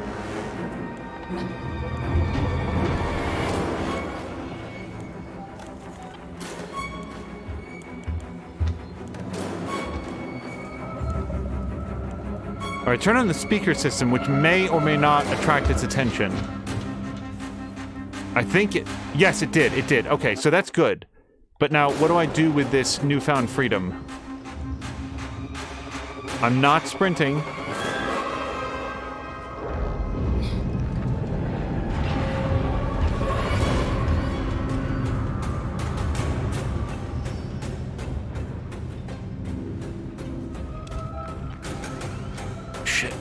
Shit. Get around the corner. Okay.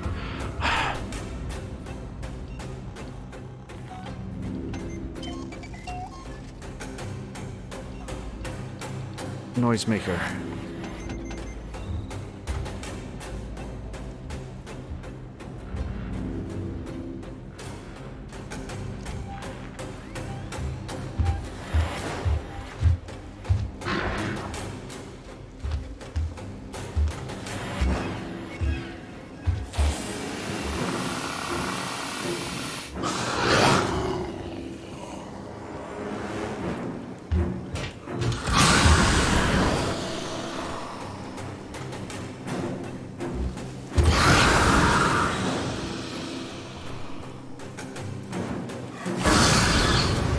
It seems to be less and less impressed by my flamethrower.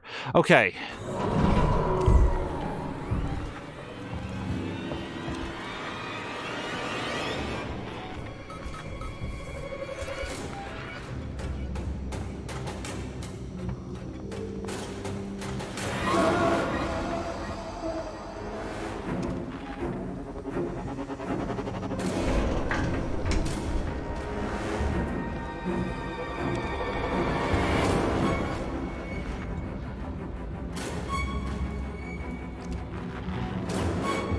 Sorry for the lack of commentary. I'm afraid that I might just start weeping, so I'm just gonna do this quietly for a minute.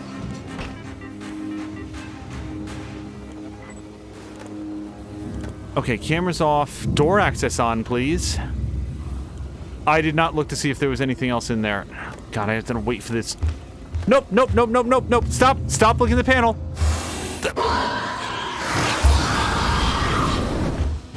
Okay, fuck. Okay. Wait. The speaker I could do. Okay. Speaker system. There we go. Go chase that for a second.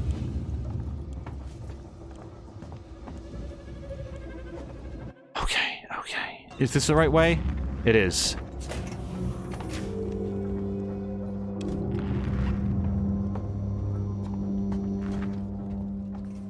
Go! Press the button. Oh.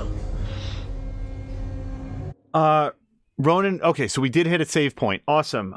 Ronan was relieved too early. Sam, oh, hello to Sam Linder. Jesus, I did not see that you were in here. I'm so sorry.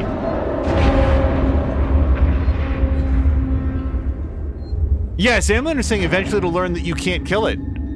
That is the concern at this point. Are you fucking kidding me? Sorry, that's me getting shrill because fuck this guy. This is your last chance. Back off. Shit. I'm certainly not saving it now.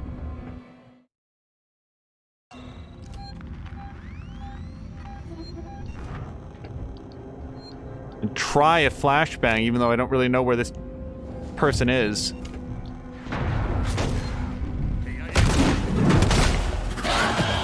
Okay, well, you know. Nope, that's it.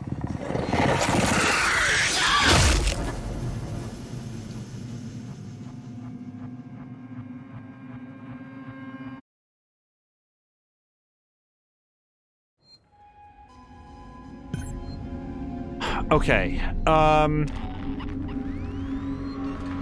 well, if I'm extremely good, I can knock this guy out.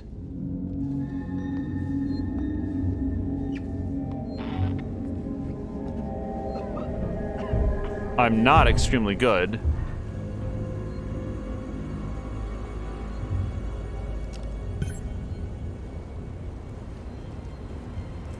Someone must know what's going on.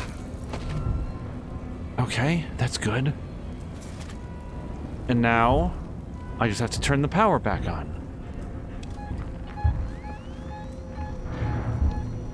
That's bad.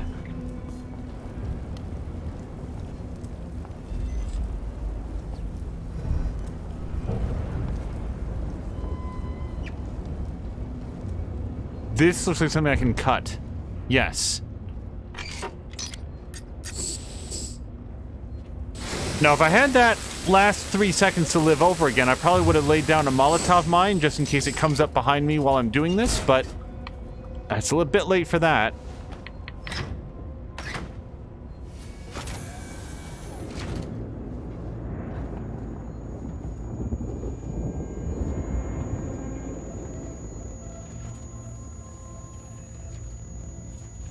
Okay, just in case, let me grab a Molotov. And we'll just put that right there. So if it tries to come in here while I'm looking and scrounging, it'll have a bad time of it. I am deeply concerned about this amount of flamethrower. This is as low as the flamethrower has ever been. And I have fired it as sparingly as I know how. Okay, anything else? Anything else? That's it? Okay.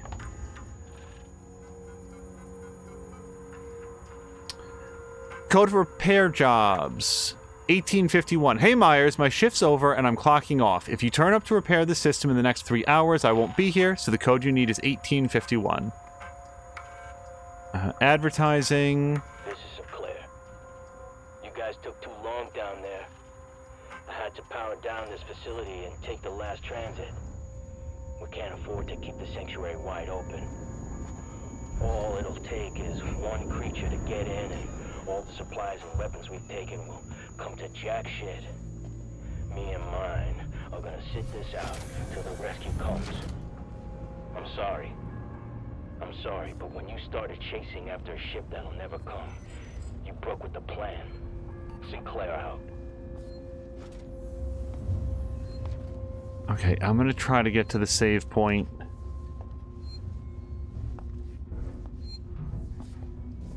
Okay. I did see that it said hostiles nearby, but none of them are within arm's reach, so Salamander has been doing a big playthrough of RimWorld, and he did his latest episode today, and he has... Like, I haven't watched a lot of RimWorld streams. Mostly what I've watched has been Jason McMaster's stream. And Jason McMaster dials up, like, to the, like, highest imaginable difficulty level. And most of his games do not survive. Like, he'll start and fail at multiple colonies. Not because he's bad, but because he's so good that he's playing it at this, like, absurd difficulty level. Salamander has been playing it, I believe, for the first time. He clarified in his stream that it was... like, somebody had won a game, and they actually elected to pass on taking the game on the grounds that Salamander would play RimWorld. And whoever that was, and I don't remember that he specified the person's name, I want to thank them because I have really enjoyed watching Salamander's RimWorld series. And he's got this very large and sophisticated colony, and I'm just fucked in here. I throw a noisemaker, but I don't know where I'm trying to get to, so...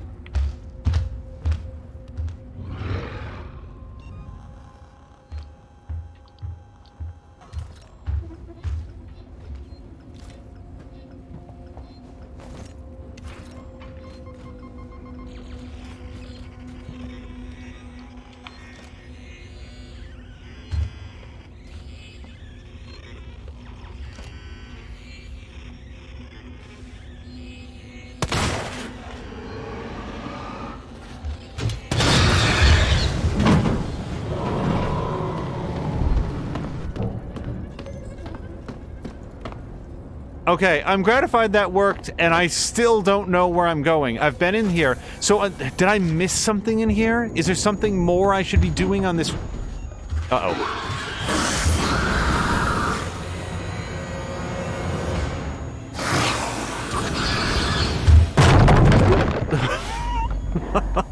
Oh, it's so over my bullshit.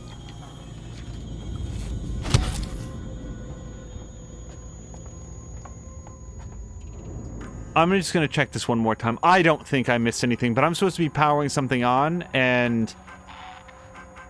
yeah, nothing. And there's no other terminals, no switches, no generators. So...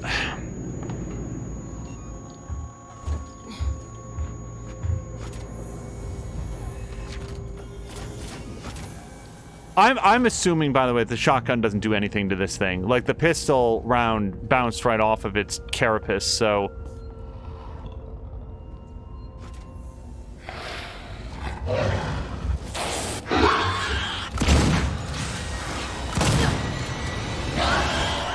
Why? Oh, I only had 2 rounds loaded. That was smart. And the thing is, in a normal first-person shooter, I will reload after every 3rd bullet. Like, I'm like a lot of gamers, overzealous about the reloading. Okay, so I have to restore power before I can open this. At this moment, we are... like, there's going to be a couple more deaths in this room because I'm trying to figure out what to do. I feel like this room is the goal. How do I get this powered on so that I can get into that room? This is not a door.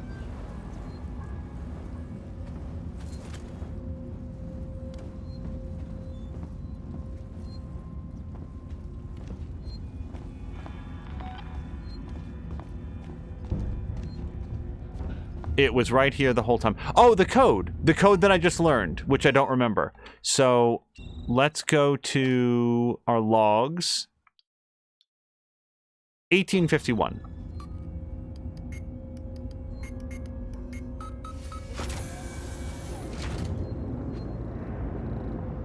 I saw the code. I picked it up. Now, I'm not going to walk through the metal detectors, and yet I don't think it'll make any difference. Like, those alarms, if they're going to go off, they just go off.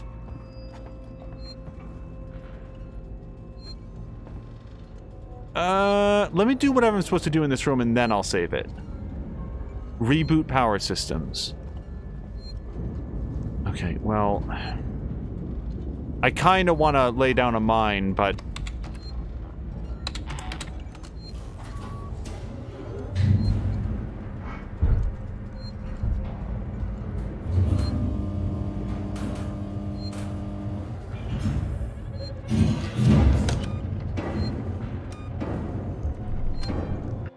Jackalope is asking if I've seen the movie Prometheus. Yes. Yeah, we've talked about it in a couple episodes. I really like it.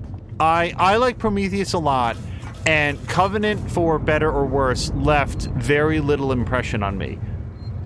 We had another visitor in a previous episode, Benarin, who seemed to be a big fan of the Alien franchise and really likes Covenant.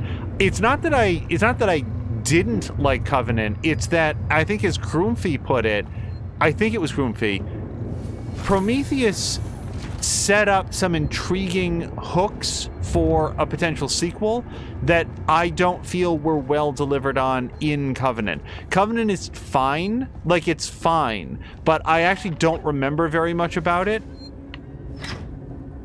It left very little of an impression, but that's...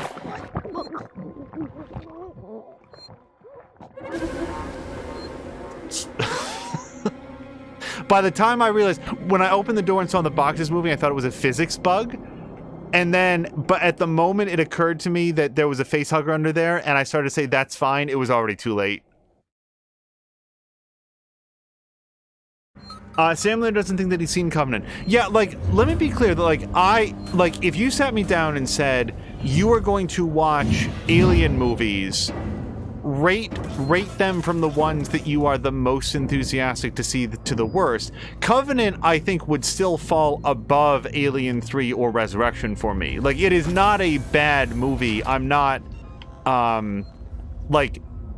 loath to see it. It just felt a little empty in the end. Okay. Let's try to do this better.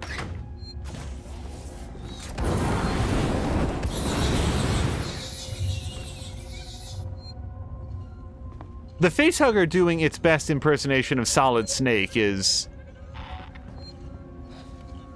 tough to anticipate on the first go.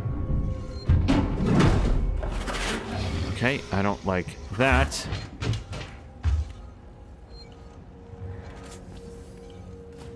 Okay, is there anything I can or should be crafting? And do an EMP mine. Yeah.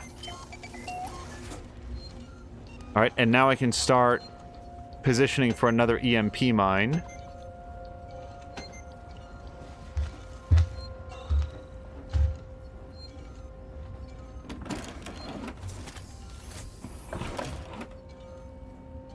Okay. I hope that if I stay low enough... I got here when they were sealing the sanctuary. I don't know what I expected. Maybe they changed their mind and let me in? Maybe they'd shoot me dead. They shut the door in my face. I can hear movements from the floor below me. I haven't got long. Sinclair and his people have Sevastopol's food supplies and much of its weaponry. But I heard the voices of children too. I'd wondered where the children had gone. Perhaps I can keep these monsters from them. I hope they do.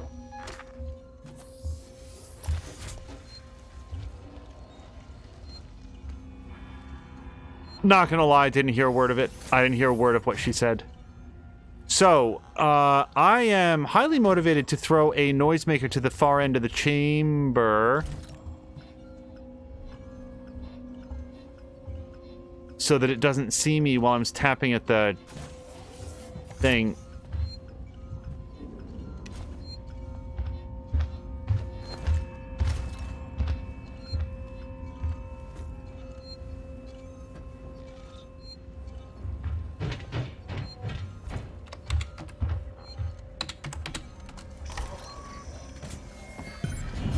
Why can't I look down?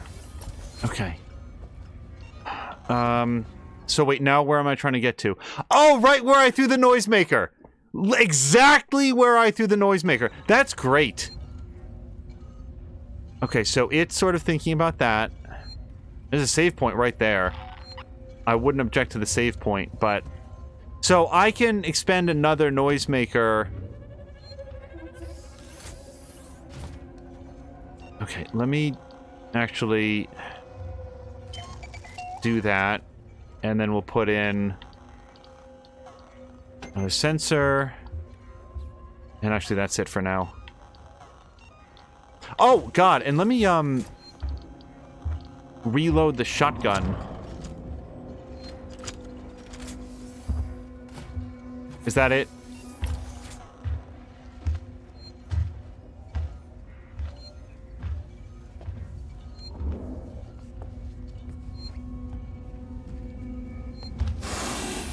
Shit.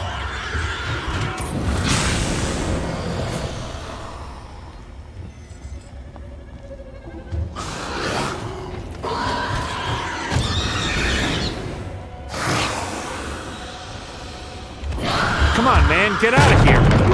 Asshole. That's it for the flamethrower, by the way. Look at my fuel. It's 11. My fuel is 11. Hit the fucking button.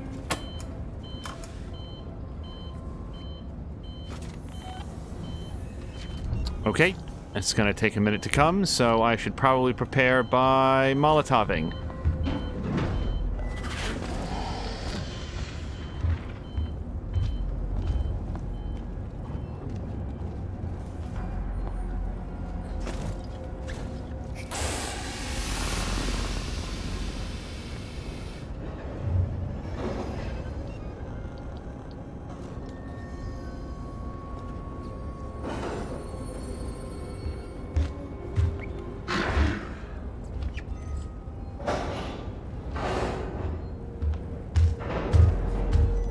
Oh God, I hate this. Did that bus arrive?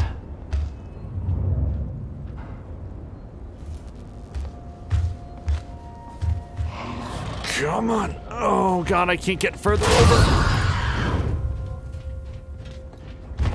I don't know if it's gonna hurt me to run in that fire. I just need to get out of this room. Oh, okay.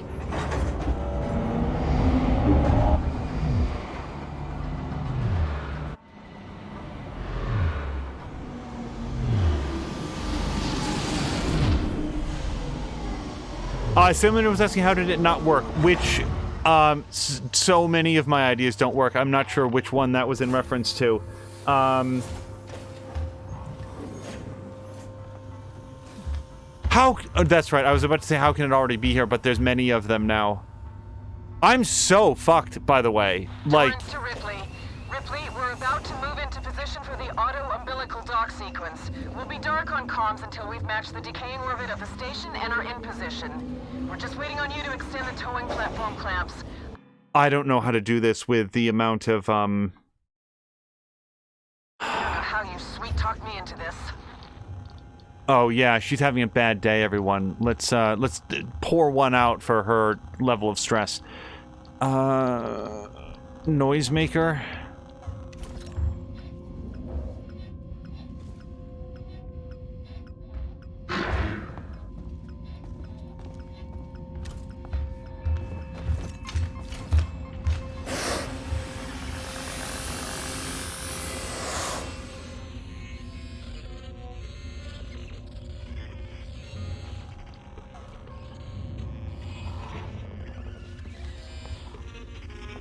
So it doesn't care about the noisemaker because it caught a glimpse of me. Okay, now it kind of cares about it. I didn't mean to run. Is this the right button?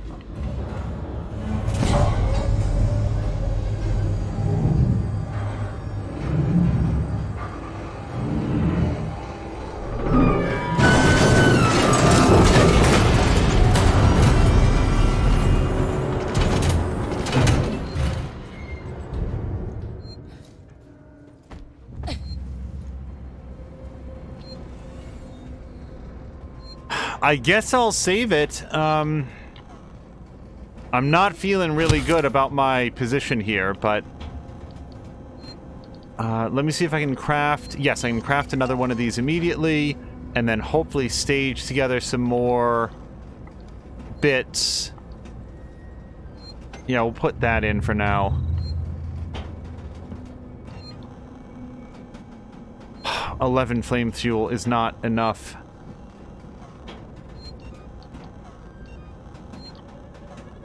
Alright, we'll save it.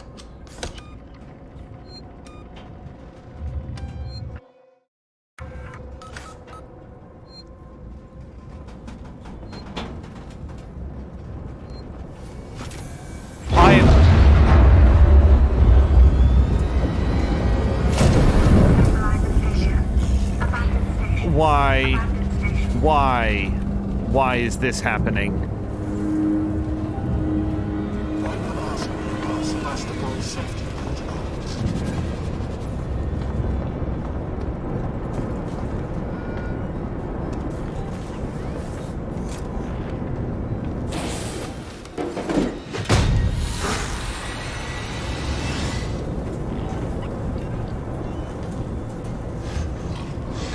Oh God, how am I gonna get through this room? Oh God.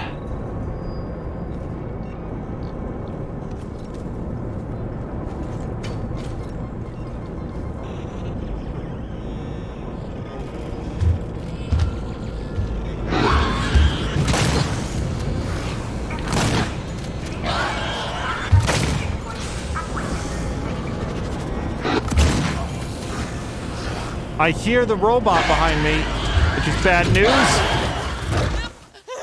Yeah.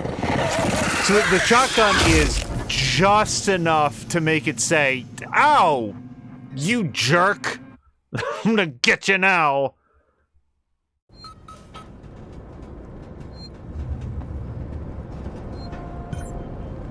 I don't know how to do this.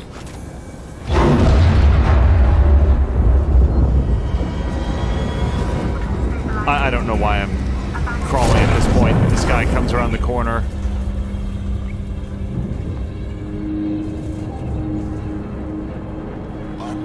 Basically, the further down this passage that I draw him, the better off I am when I sprint past him and then get into the next room. Why not ask me about Sevastopol's safety protocols?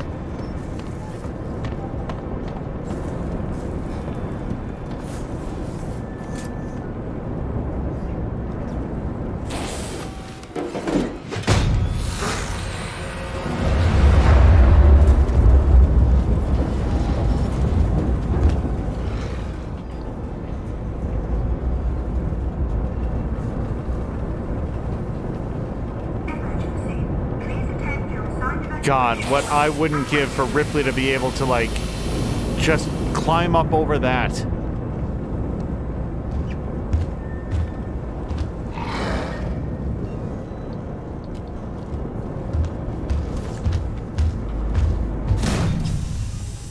That was a smoke bomb, not a noisemaker. Will it still draw its attention? Hey, you know what else we never figured out?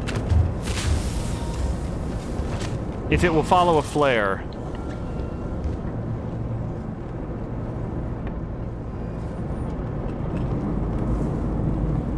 I don't know how to get out of this room.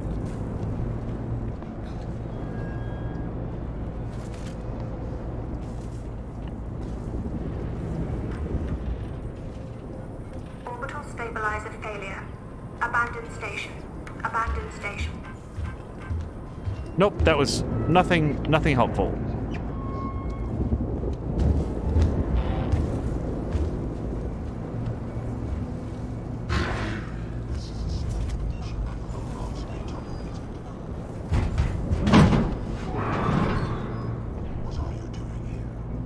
Who were you talking to?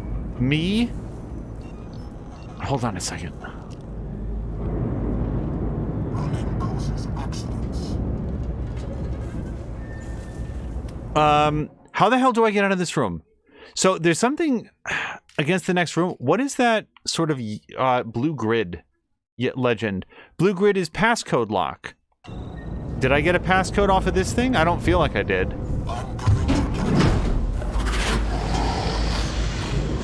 Sure wouldn't mind if the synthetics and aliens fought each other. Unidentified species.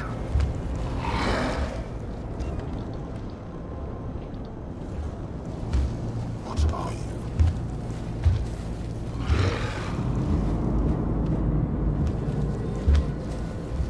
Hazard containment breach logged.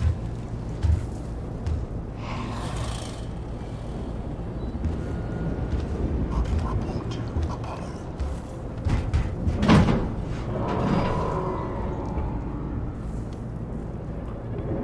Why not ask me about Sebastopol's safety protocols? This is the worst. After evacuation, do not re-enter the station until advised to do so by the orbital emergency engineer. It's like as if the xenomorph wasn't enough.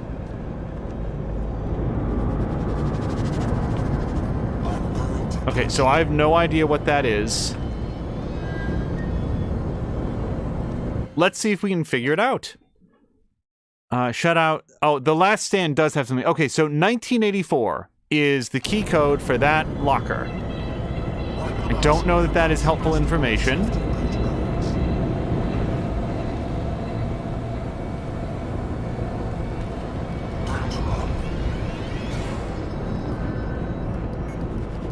Nope, nope, nope. I screwed up. Shit! Oh, I can't believe this is preferable to shooting his ass. Because that's just gonna bring in the alien. Okay, I don't know how much noise this makes, but...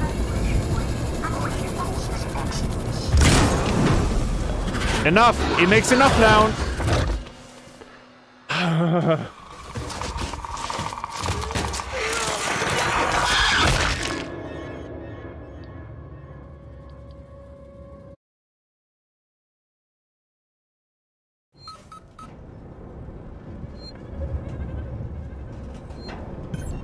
You know what I should do? You know what I should do? You know what I should have done from the beginning? Just shoot him out here. Because the alien isn't out here. It comes up on me here, I shoot him here, that way I don't have to deal with it in there. That's a surprisingly simple solution, I think, to this.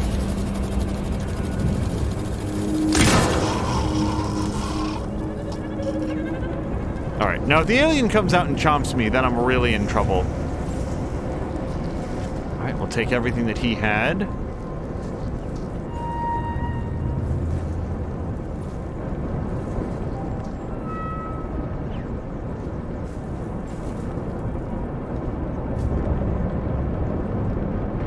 Also, that flare burned for a really long time. I did not realize that they had that sort of life. After, like, from a fairly early point in, I stopped using flares in favor of the flashlights, but...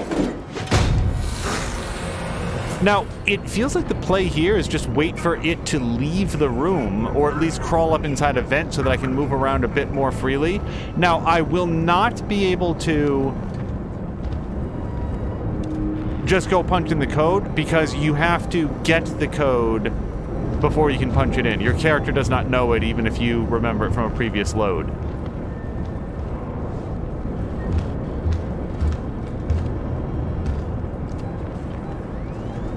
Which I think is appropriate.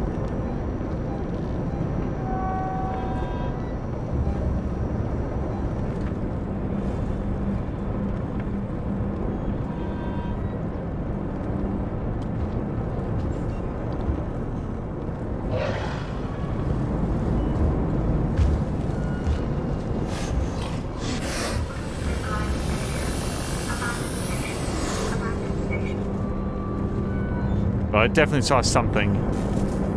Whether or not it saw enough to come out here.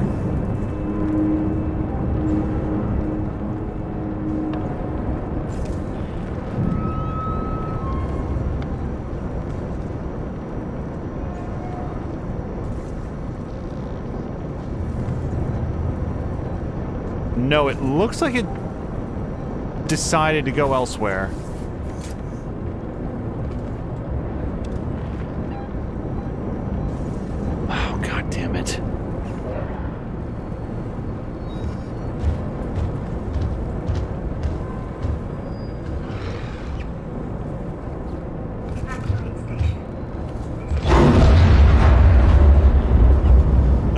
That's good. It jumped up into the grate, vent, whatever. I'm not going to run. I'm just going to walk over there. We'll get the code. We'll open the cabinet. I'll find out if I give any shits about what is in the cabinet. And then we'll get the hell out of here.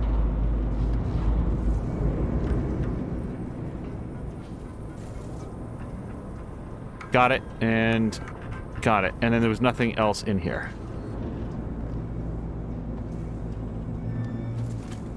And then we will grab this, which gives us a princely 36 points of flamethrower fuel, which is really just enough to cook a hot dog that the xenomorph is carrying. Okay, just nice and measured. So much easier to do when you're not being pursued by a monster.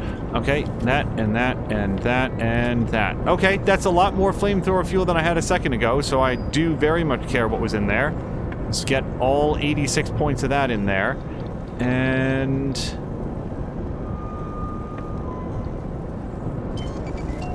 I don't want to be standing right here. I just want to pick up the sensors. Now I'm fucked. How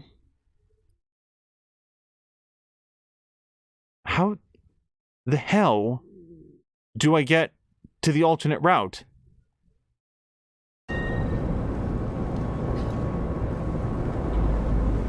Emergency.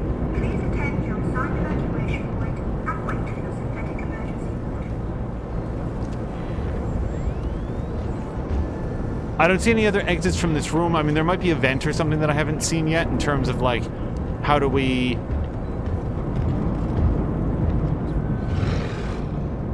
get out of here? I really, really just want to lay on my belly.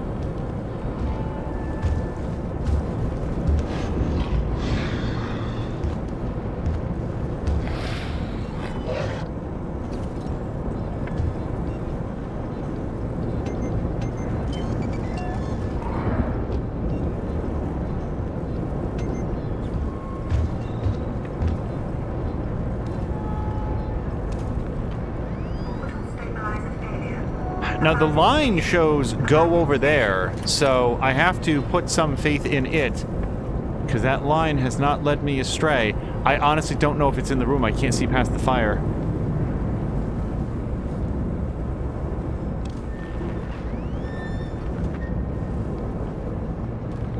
Boy, thank God for that Pathfinder line.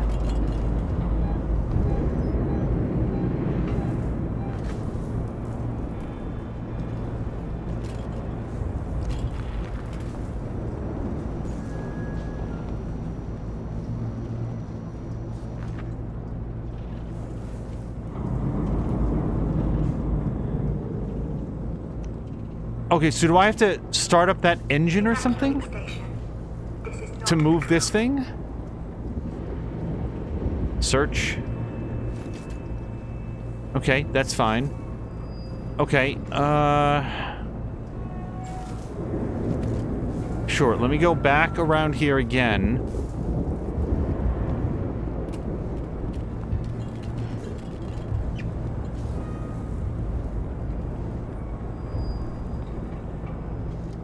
Use keycard. Did I get a keycard at some point? I don't remember getting a keycard. Maybe that was one of the things inside the thing. Okay, so now that's just gonna make a billion decibels of sound. Summon the horde from Left 4 Dead.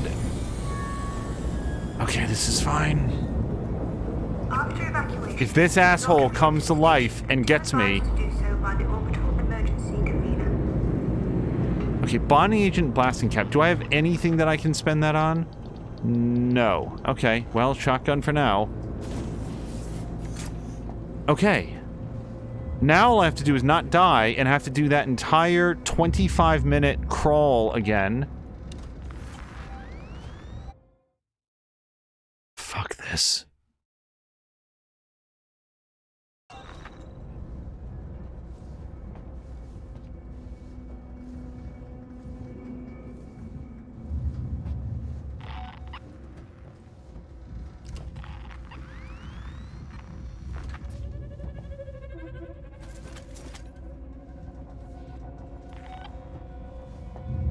I hope this was the guy that, like, was obsessed with flamethrower fuel, kept lots of it in his pockets. Nope. And that's all she wrote for here.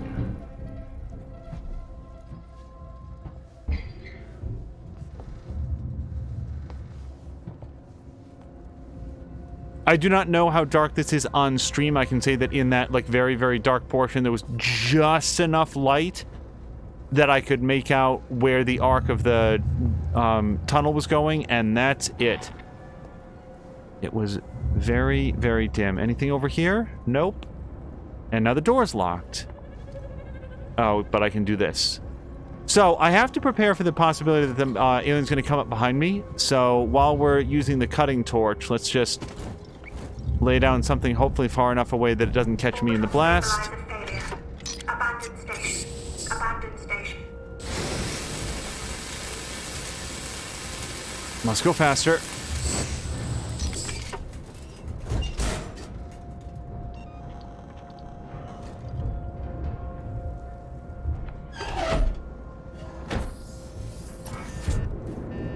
Oh man, I am a third tempted to leave that Molotov where it is, but I think we're gonna need it.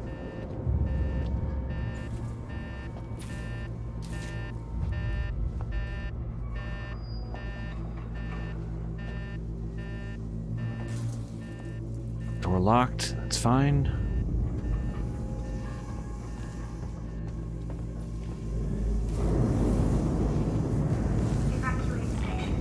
Nope, that's closed off, which is fine with me.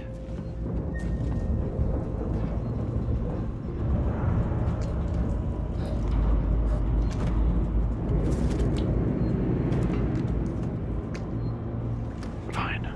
I hear a save point. I want it. I want the save point so much.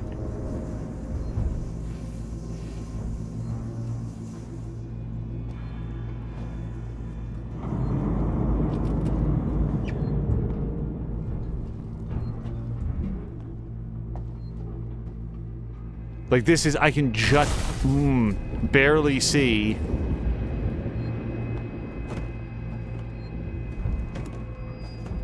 Okay.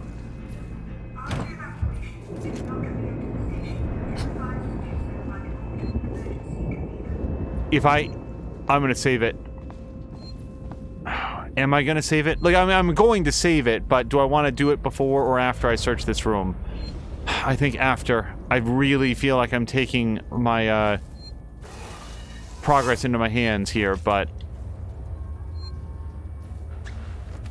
I'd rather get the things into this room. Yeah, because I mean, like, if they let you just immediately resave after collecting all the stuff, then I'd do it, but instead it feels like the game really rewards you for taking a few extra moments to case the joint, snap up anything that isn't nailed down and that your pockets can hold, and then save it. Oh, yes, flamethrower fuel. Thank you. I'm going to reload the flamethrower before we do that. Double check the shotgun as well. Okay, well, that's the most of it at least. Okay, so flamethrower. Let's get that fully guzzled. And then shotgun is fully loaded. All right, so we'll set it to flamethrower. Okay.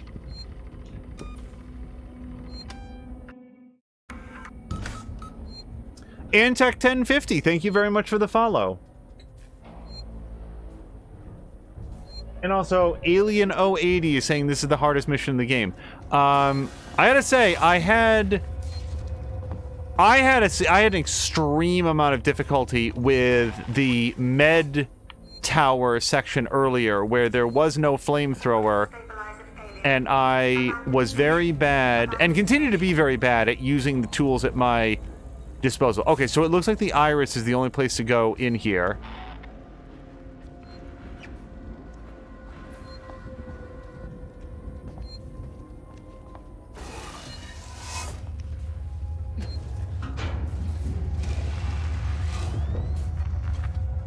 Here we do need, this is too dark now.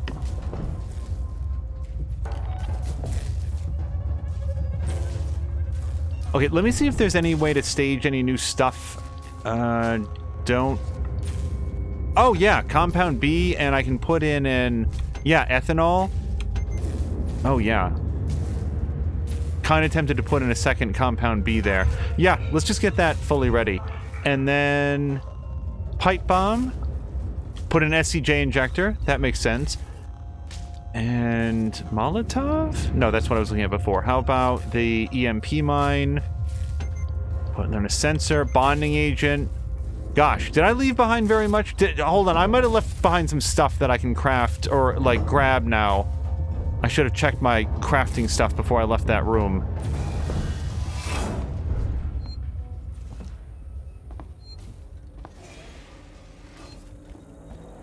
Yep, bonding agent. I think there was a sensor in here as well someplace.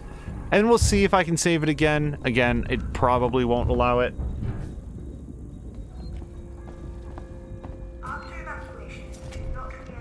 Anything else? No. Alright, well, we'll double check here. Oh, yes, okay.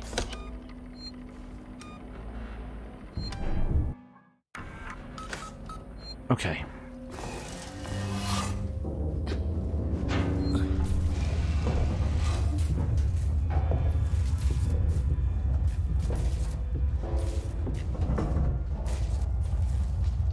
I don't suppose I can put this sensor into anything.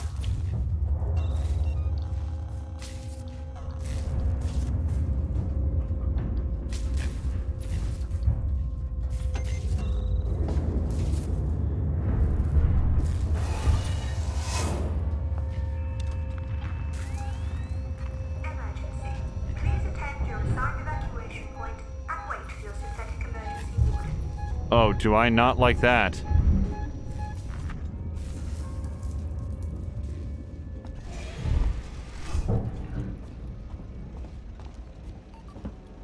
Keycard required.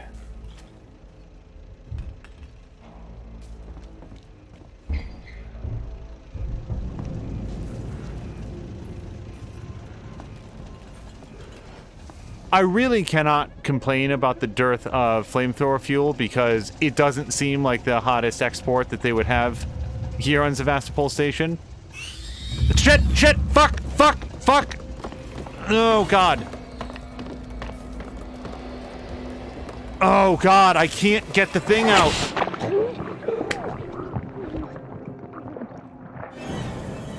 And I didn't want to spend a Molotov on it.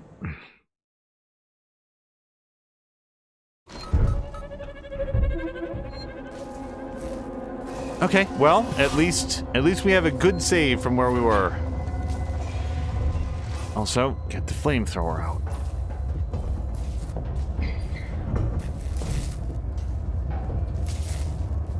Where I was going with that is, I remember I think it was Doom 3, they decided to write an in-universe reason for why there were chainsaws on Mars. And the in-universe reason for that was no one knew why there were chainsaws on Mars. There was a mystery shipment that showed up, and everybody was like, "What? Why did they ship these chainsaws up here? This is ridiculous. Get these chainsaws out of here. Contact shipping. Tell them what the fuck." Thank God for that attention to detail in Doom 3. Otherwise, it really would have bothered me, the chainsaws on Mars.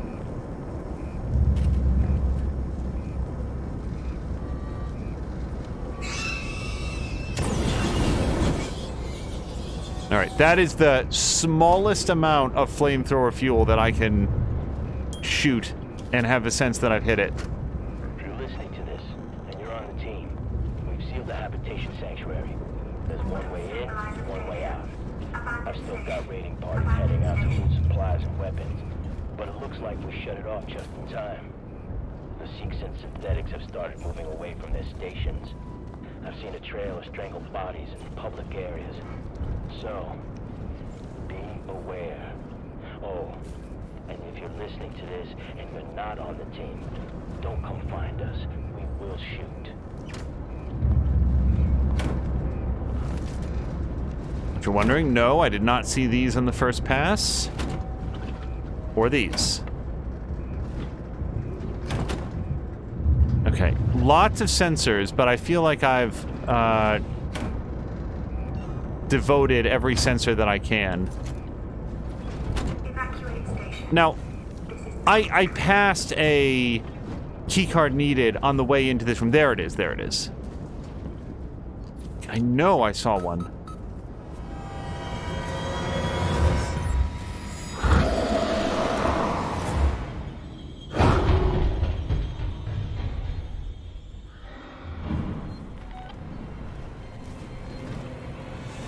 Okay, I don't know where I'm going. And this is not... There, obviously, is where I'm going.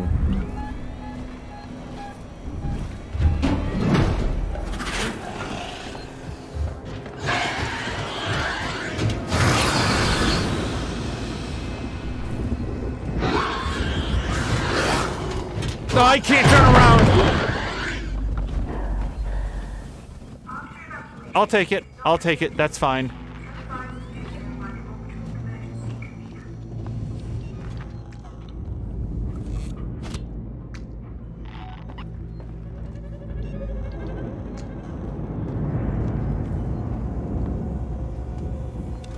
Patin was saying that they got their facehuggers just for Doom Guy. Because they knew what was up. Shit.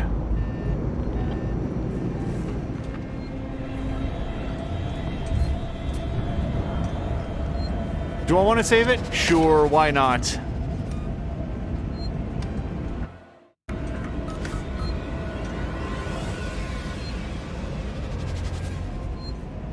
Patin's saying blame the controller for turning. No, what I should blame is that, like, when you turn more slowly when you have the weapon out, and I had the weapon out, because I was trying to flamethrower him. So that is on me.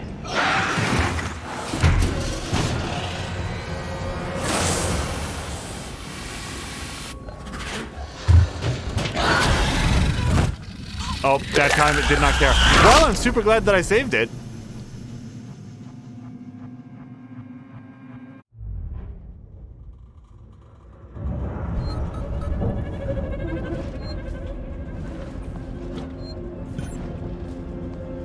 Wait, is this a... I didn't look in here earlier. I don't... No. Okay, that's nothing to get. Assigned evacuation point and wait for your synthetic emergency warden.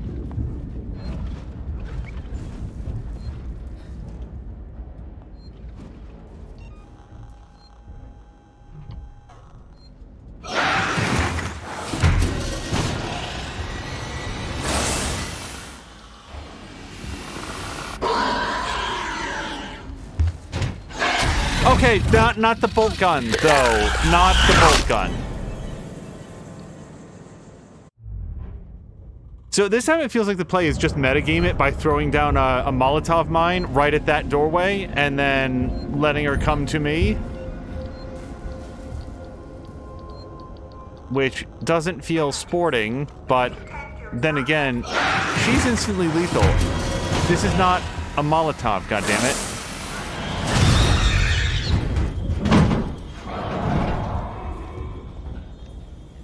I don't know if that fire will hurt me, but I need to get out of here. Door locked. This is just a weird light. There's no floor vent.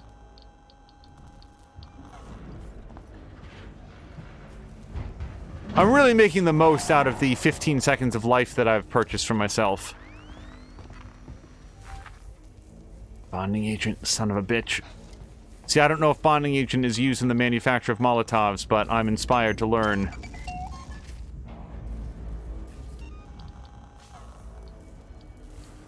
Okay, sensors. Yeah, just put in 2 sensors. Abandoned station. Abandoned station. Okay, bonding agent. Is there anything I can spend bonding agents on? Yes! Yes, yes there is. Okay, that's cool.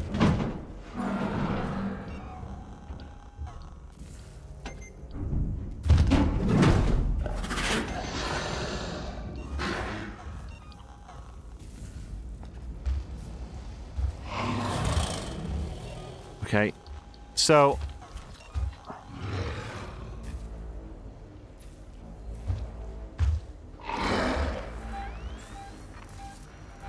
always a xenomorph between where I want to be and where I am. Okay, so she left. Evacuate Ish. This is not a drill.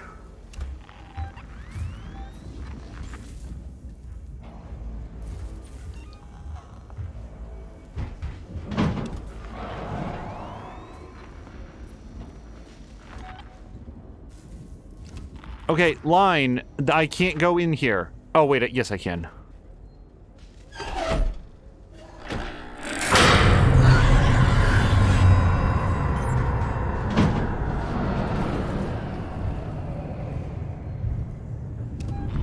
Okay.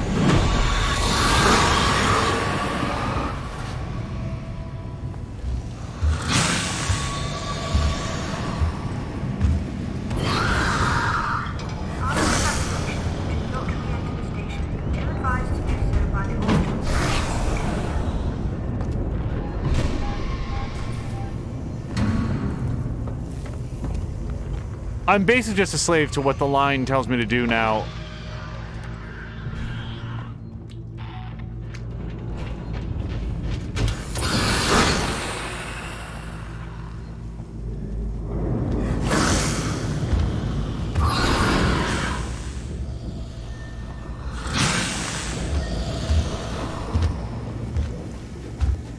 I'm so fucked! Okay, reload. Reload what you got.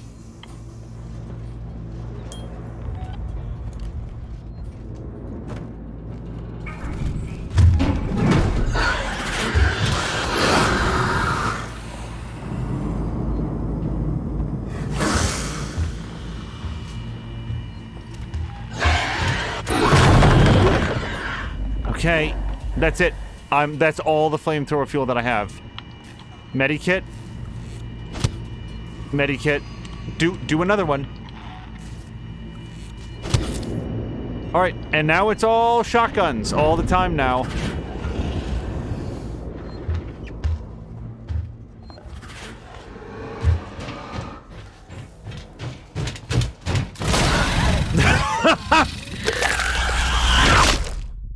Well, I gave him one good shotgun blast straight in the genitals, so that'll give him something to remember me by.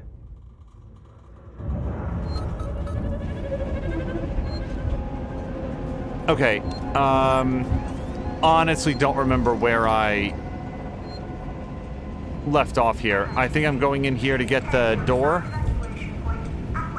Oh, right, yep, and she comes in here.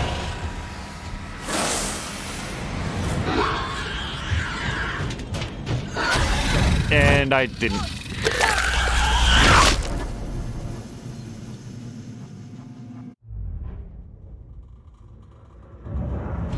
Conserve your ammunition. That's the piece of advice that I just got. Thank you, game. I don't know what I would have done without that tip. Emergency. Please attend your assigned evacuation point and wait for your synthetic emergency warden.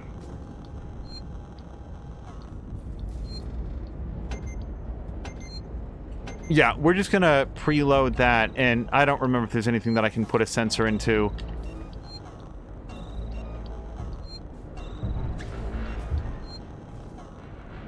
Nope. Okay.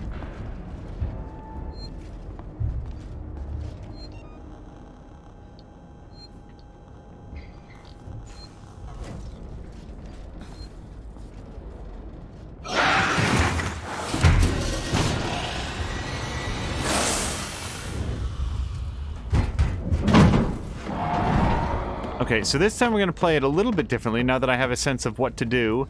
We're going to grab whatever it was that was over on this couch. Grab this. Yank it.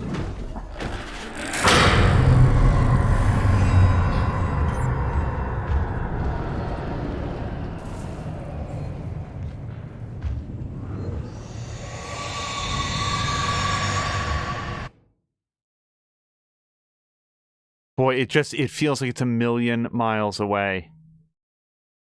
Also, what is this? Oh, I can't get into that room. So that's why I don't know what that is.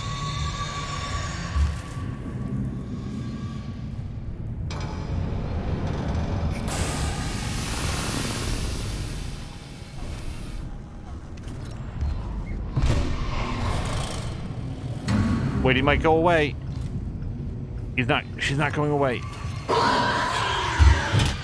And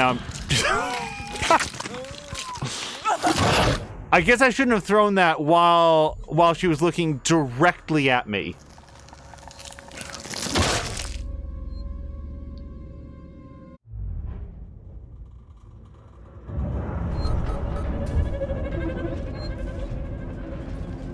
Or facing directly at me. I'm not sure that look is an appropriate.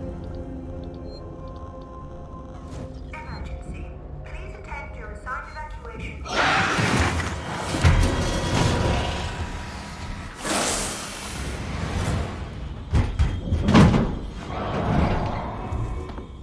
Okay, just fuck it.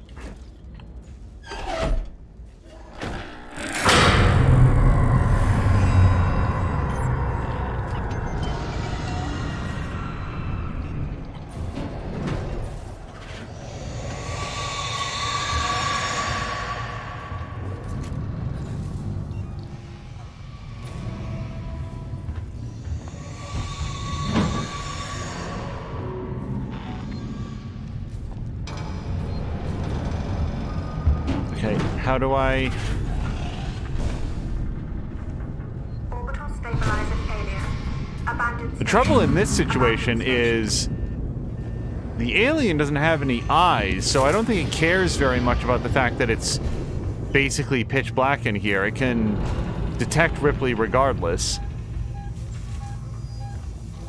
It's one of the reasons why, and I could be wrong about this, but I've never tried to use like the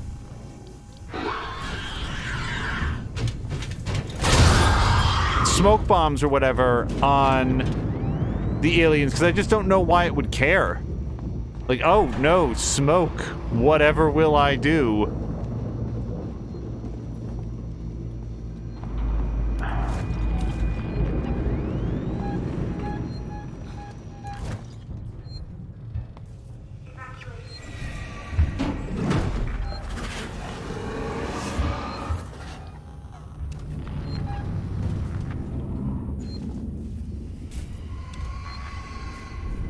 Okay, I want to go in that tunnel, but oh shit.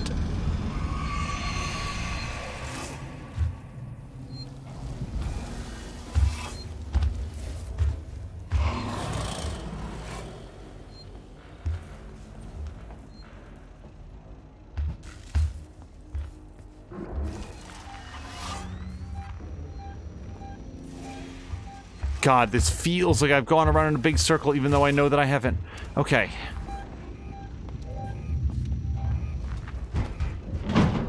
Go!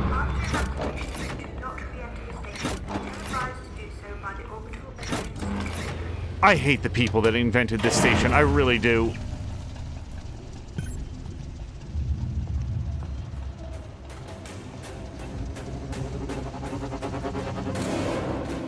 Okay. Just in time for the horrible music. So I gotta get back to where I was now. I think.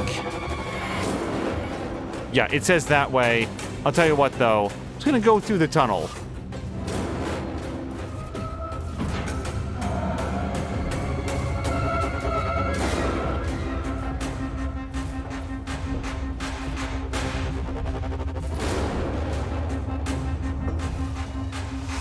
Slightly longer, but... Yep, see? Less chance of that. And you know what else? I think, because there's a save point right here, I'm going to wait for that alien to go back up into the vent and then save it. God, could the music...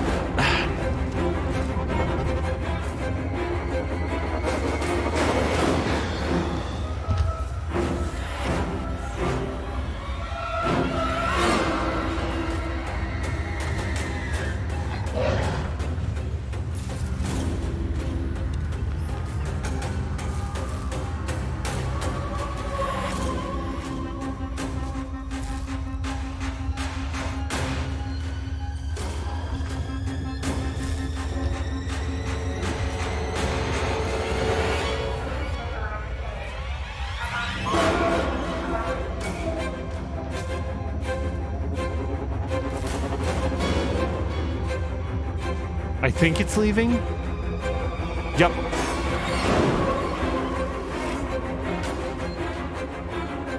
Oh, shit. It did not leave. It did not leave.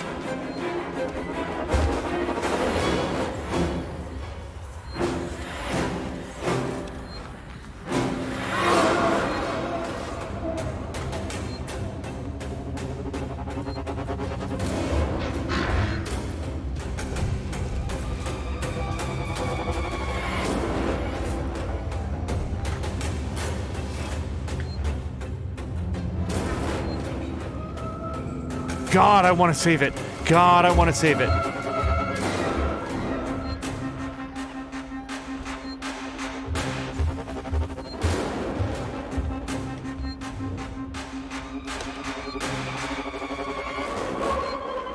That might be the last mistake I make.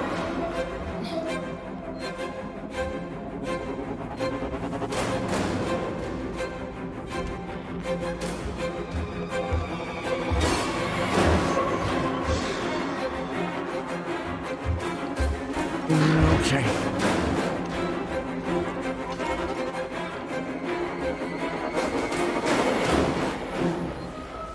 Hopefully the alien can hear the noisemaker over the music. Okay, I'm just gonna walk. I'm just gonna walk.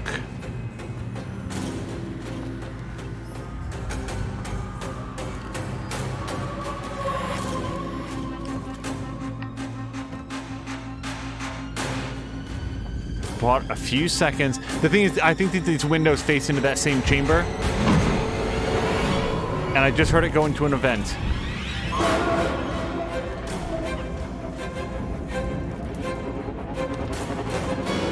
Shit.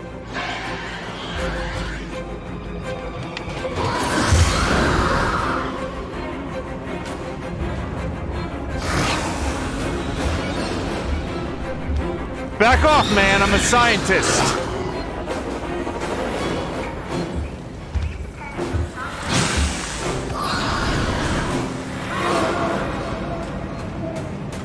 I don't have any more juice, lady. Okay. Fuck this shit. Get out of here. Go. Go to the place.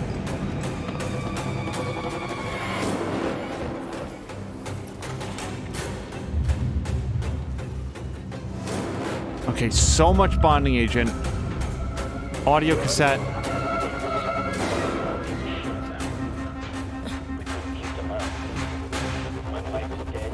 I honestly, I can't hear a thing over the music, and I don't even care.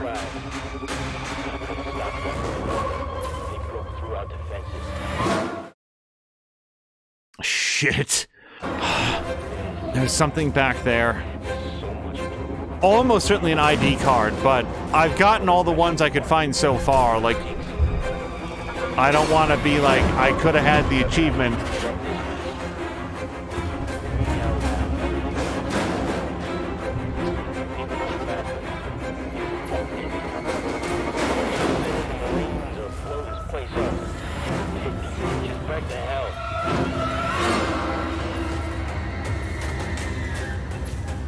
Okay, so it feels very confident that I should be taking that iris.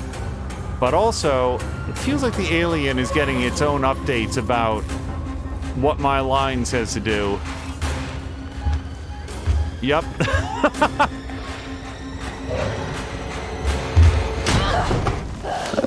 Well, that's the end of me.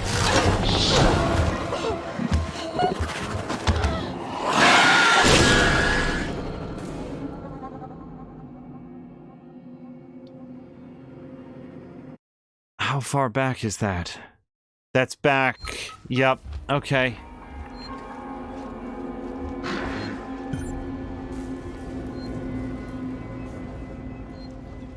Shit. Okay.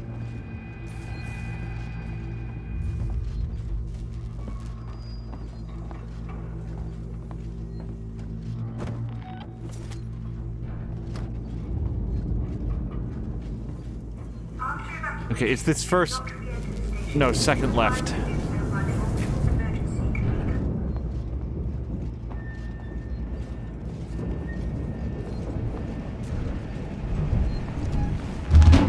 my god!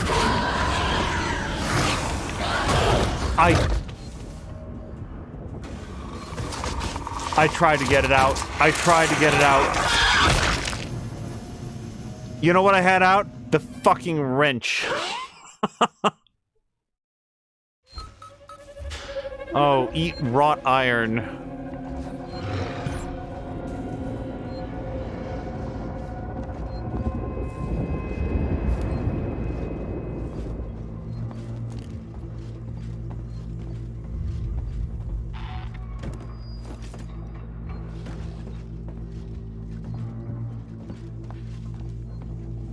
I think I started to say this. Shit, that's just me getting turned around. I think I started to say this earlier. There was a possibility that I was going to try to push ahead last night, and because I felt like I was so close, and I'm super glad that we didn't. That Teflon was here. I think it was to say, yeah, you probably got another full episode, because yeah, there's been a bunch in here.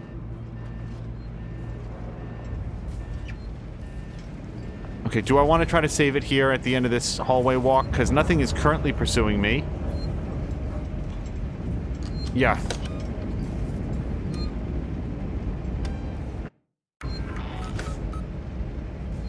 Okay, we might get another pass at listening to that tape then.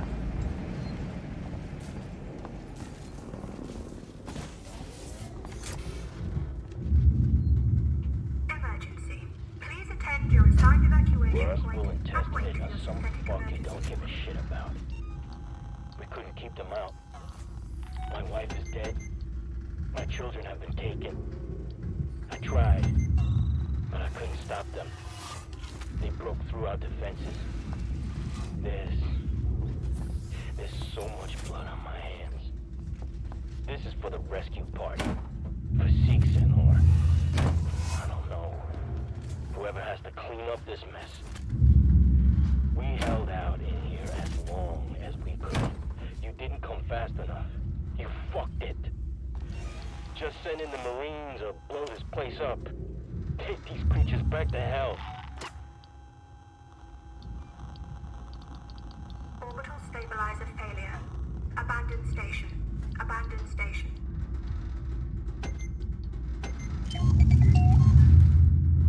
All right.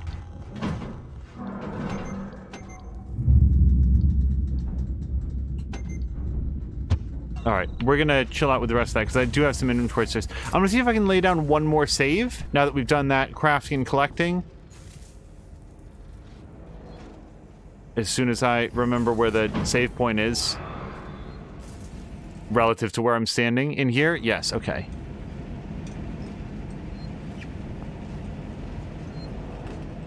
Patikin is noting that maybe the music was bugged out since it continued playing, and after the reload it stopped. Yeah, maybe.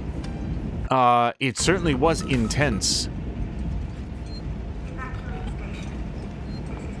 It's impressive how the music inspires, like, sprint, get out of here, go, run. And, of course, oftentimes in situations where doing that will cause you to be very dead, but it's very effective at ratcheting up the tension, making you feel like you have to get out of there.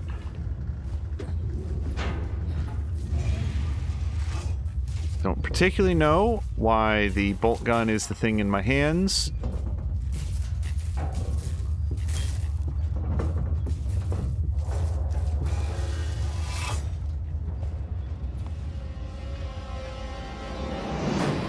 Sebastopol, this is Diane Verlaine of the Torrens. I am attempting to dock on the tow platform below your spaceflight terminal. We can take survivors. Shit, but I want to see if there's anything else in this hallway.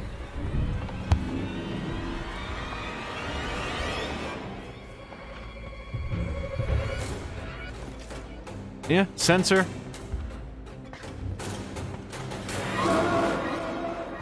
Oh shit! Hit the button, hit the button, hit the button! I fucking hate my hit the button. Like, I just want you guys to know, I looked directly at the panel, and I went, A, and... All I can say is thank God that I saved it. I'm not sure the sensor was worth my life. Okay,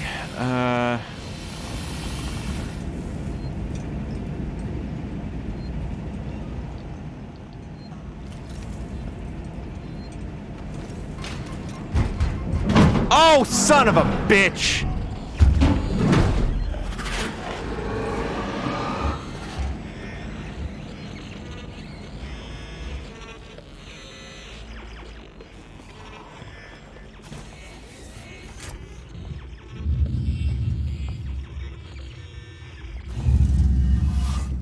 Okay, I think I did most of the crafting and stuff in here, but I think there's stuff in the overhead compartments. Not to re-enter the station until advised to do so by the orbital emergency convener. Okay, nope, nope, sit down.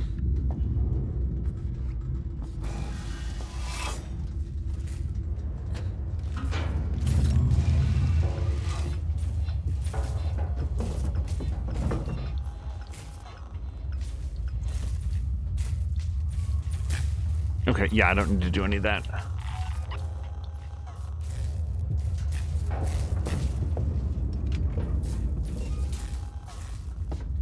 At some point, we lost the sound effect for the bolt gun. Sebastopol, this is Diane Verlaine of the Torrens. I am attempting to dock on the tow platform below your spaceflight terminal. We can take survivors. Please attend your assigned evacuation point and wait for your synthetic emergency order. Watch how fast I can hit the button this time. It still took 4 presses. Okay.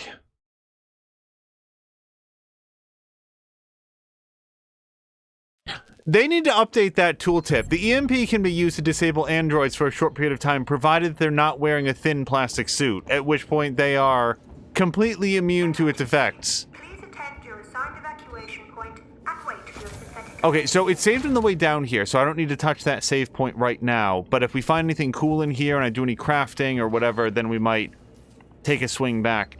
Go forward. Yeah, I've been here before. At least I think I have. Find a way for the Dorans to dock, extend the tow platform beneath the spaceflight terminal to escape on the Torrens before Sevastopol falls into the KG-348 gas giant.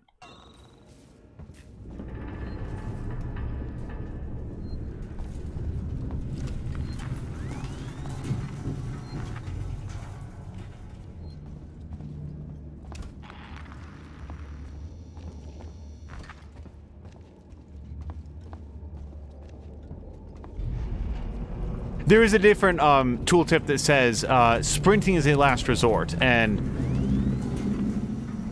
yeah, that is something that I think is well communicated in the game. Oh boy.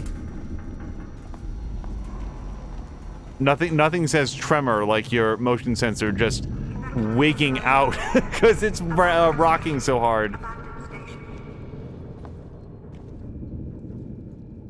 Fuck it. Hit the thing. Now, Patigan, I don't remember. Have you played this game yourself?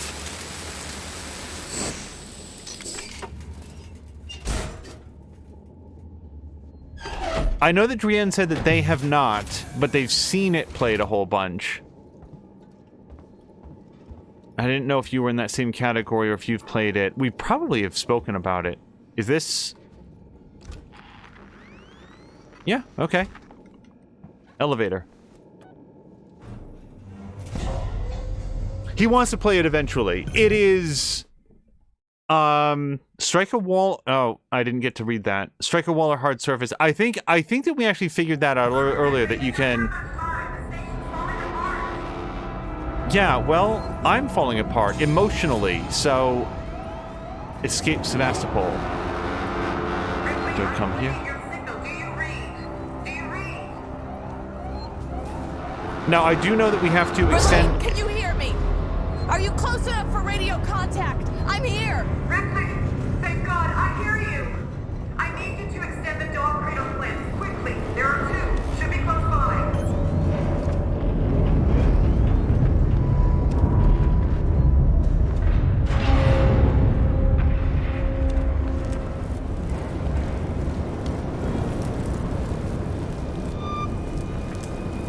Okay.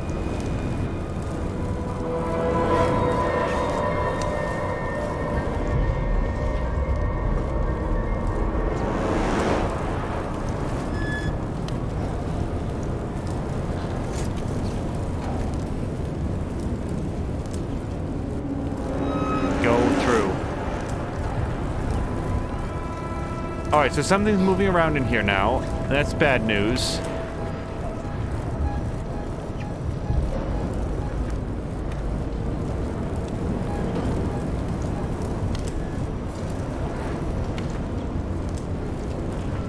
Either that or just picking up the motion of the fire, which doesn't make a lot of sense.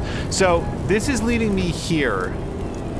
I don't know what it's trying to get me to do here. Wait.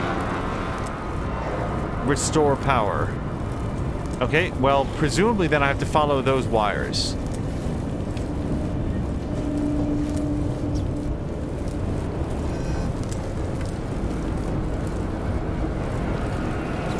Hello to, Rhinox T77. I hope you're having a good weekend. Hopefully somewhat more relaxed than Amanda Ripley's. Okay, well, hopefully that was the thing I needed to do. Traverse.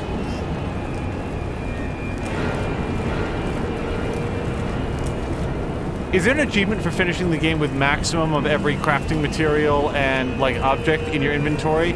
Because I'm not boasting about that. It's an indication that I haven't played correctly. But I wouldn't mind being rewarded for my failure.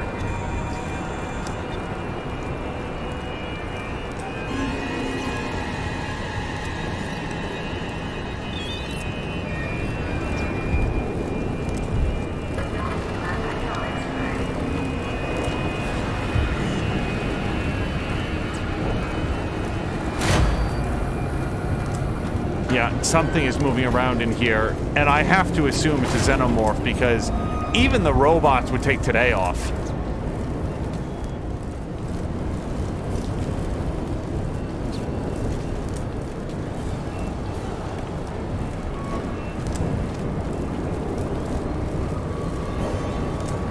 Like, even the androids would come into this room and say, nah, taking a personal leave day.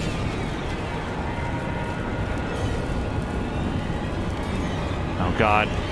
Let's do it. Also, do you have to stand up to hold your thing?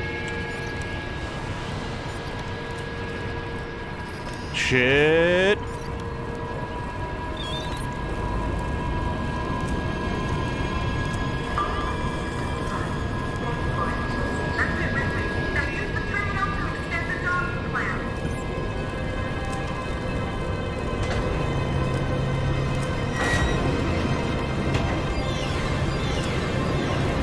What is moving in here?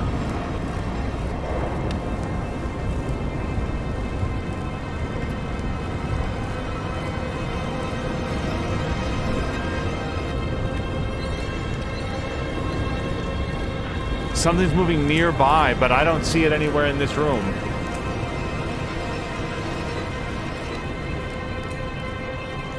Nope, nope, nope, nope, nope, nope.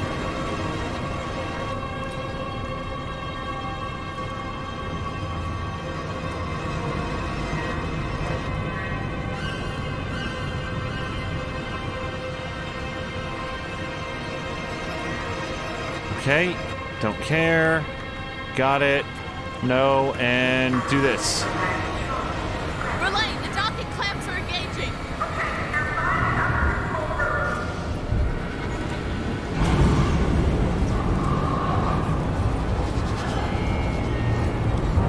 Okay, I didn't hear what you said.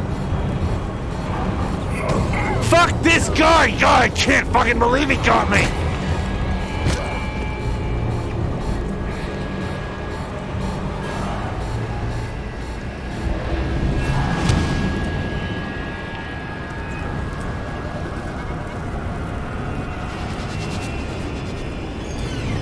I was so careful to step around him and then immediately forgot that he was there.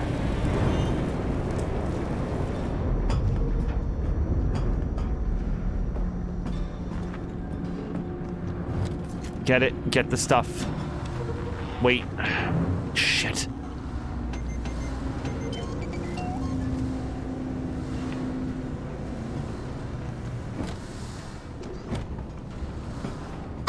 Berkeley, what's taking so long? I'm sorry, I just have to loot. I have to loot all the things. I need to make sure that I'm not leaving behind anything valuable, just in case the game is another 30 hours long.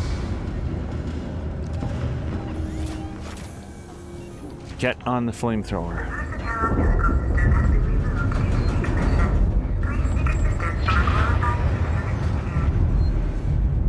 Verlaine, there is no personnel umbilical. It's long gone. What? Wait, I think I can use the maintenance rig instead. If I can find an EVA suit, I can still get to you. Be careful, Ripley. That's it.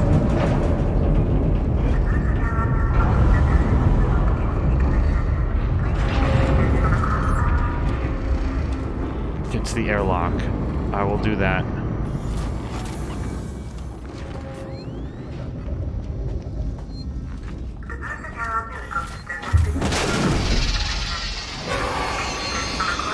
Fuck you!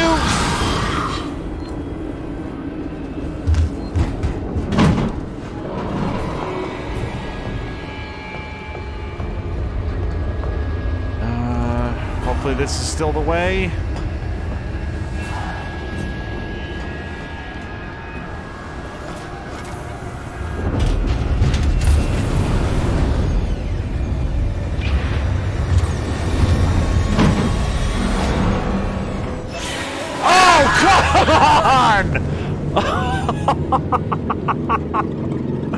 Psych!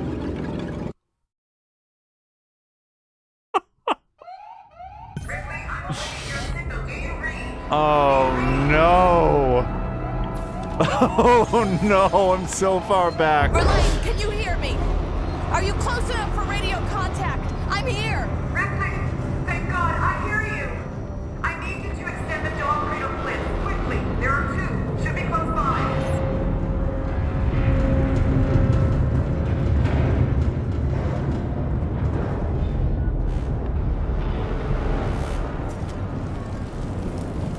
Okay, follow the wires.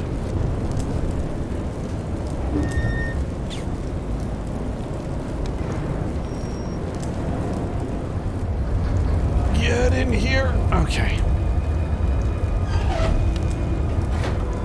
So Drianna's saying that it would make a nice quote. Patikin does have mod powers now. Also, Drianne, we need to touch base because, not to distract from here right now, but a game that you and I spoke about likely being streamed is, I think, very likely to be one of the next ones up. And I want to make sure that we have some mods on hand to handle any would-be spoilers. So I think we're inclined to add you to the crew on that as well. And thank you very much for the offer.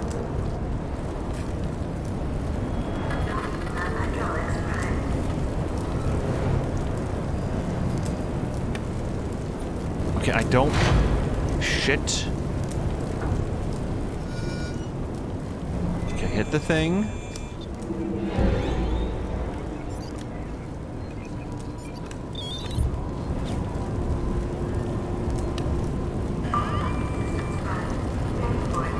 That's it, Ripley. Now use the terminal to extend the docking clamp.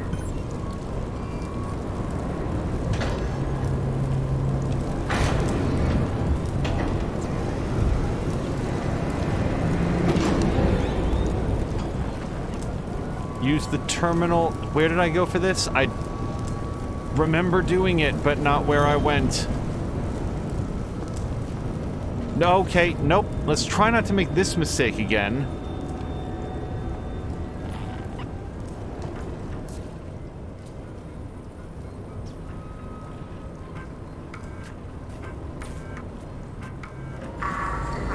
Okay, walk around the guy. The clamps are engaging. Okay, now find the upper control room.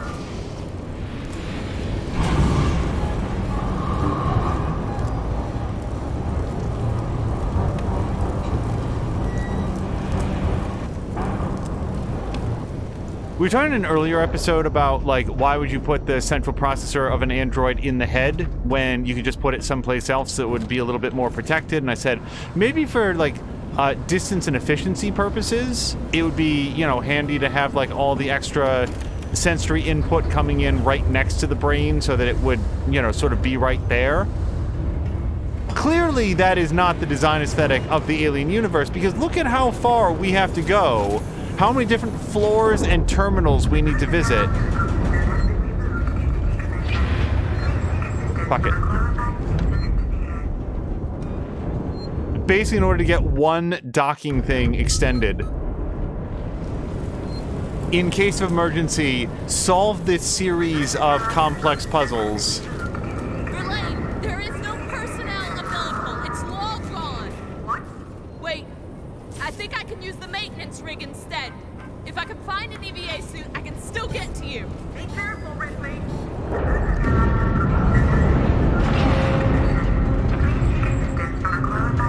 I can't even believe I'm gonna stop and loot this guy.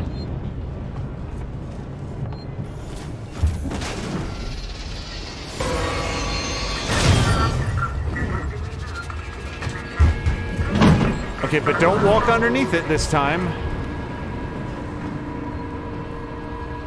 I want to sprint. I want to sprint.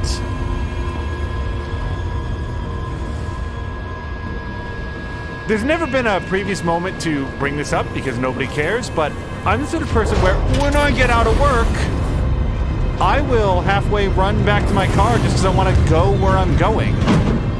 Like, the thing about stopping to smell the flowers is that first you have to get to where the flowers are, and walking across the parking lot provides precious few opportunities to enjoy the flora. Get out of here. Man, I got 50 more flamethrower. I will use it if you make me. Do it.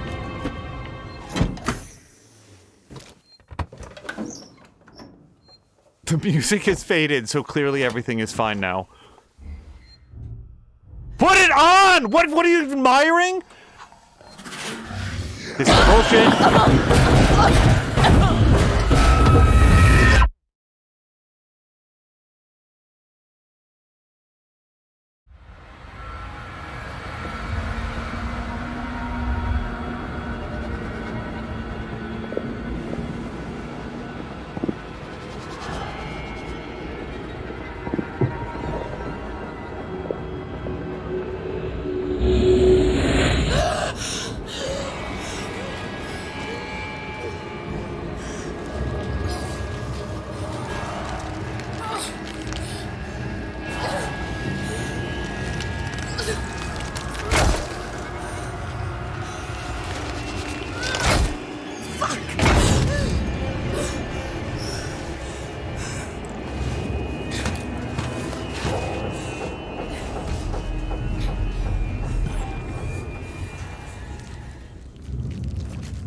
Do I still have my thing?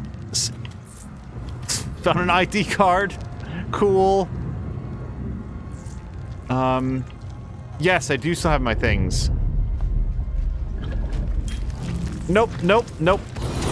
Just take care of that right now, thank you.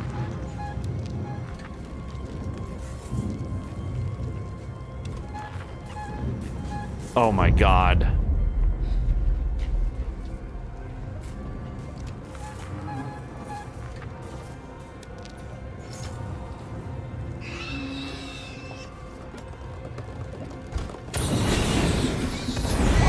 Okay. I thought I got it.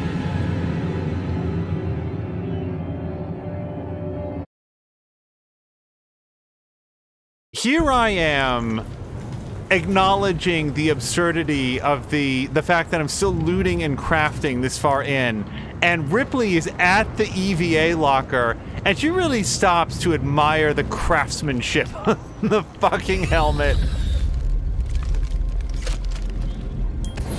Maybe not the best moment to have reloaded. Go.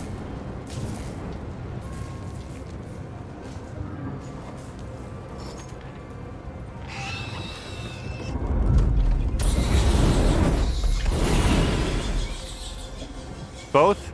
Did I get them both? Yep.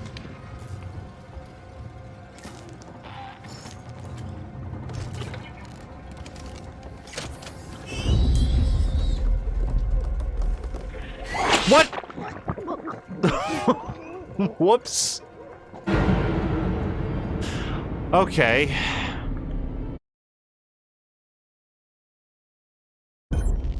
The scene with in Aliens, the scene with Ripley and Newt in the the bedroom or like the sleeping barracks where they go, and Burke puts the facehugger in there or lets it out. That is one of my favorite scenes in the Alien franchise. What is happening? I think it's so well shot. I think it's so tense. It makes the action extremely personal, where prior to that in the movie, you've got all of these, you know, these Marines who you've just met, but they're getting like mowed down. And that scene made it extremely immediate, and I just thought that it was really well done. Oh shit. Well, that's the end of me. I don't know. Did I not pick up enough flamethrower? I guess not.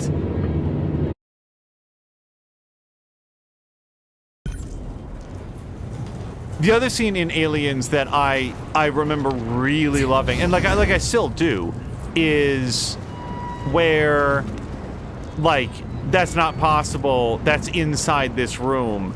And they sort of look around and then look up into the ceiling tiles, and there's that fantastic shot of all the aliens sort of like crawling on the interior of the thing. So, can I not walk past that then and maybe not have to spend juice on it? Nope. Yeah, that is the shortest burst that I can do.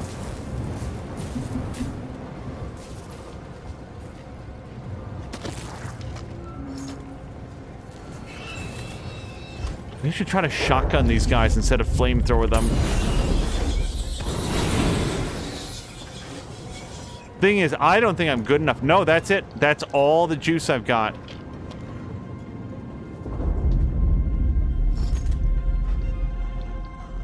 Go, go. All right. I might give a chance at the shotgun here.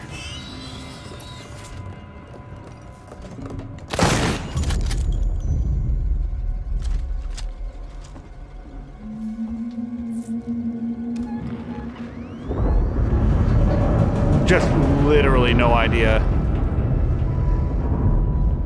This doesn't look like the right way.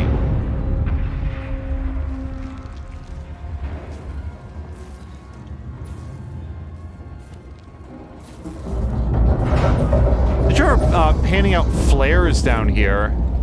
You can't use a flare against a...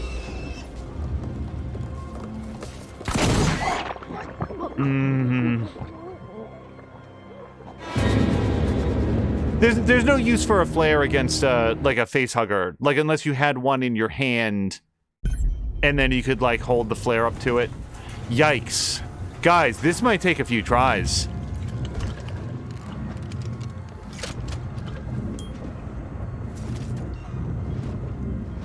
Okay, I'll tell you what. Let's see if we can do some shotgun stuff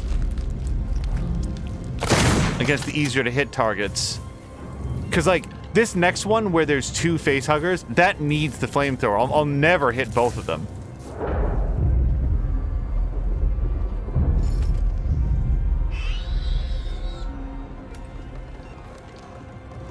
Shit!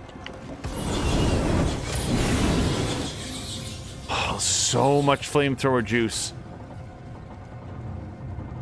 Alright. No, this next facehugger, where does it come from? Can I, like, preemptively shoot it out of its egg or something?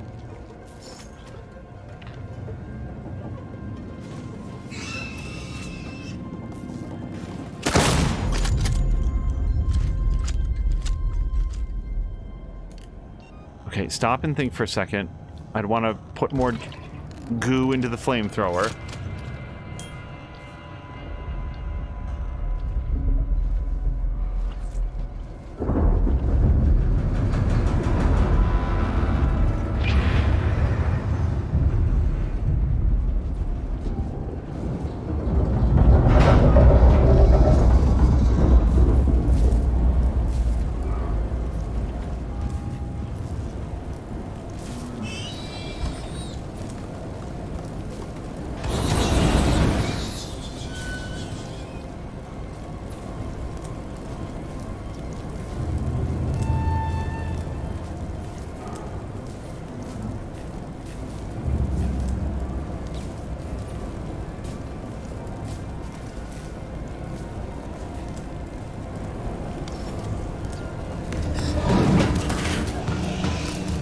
Can't move.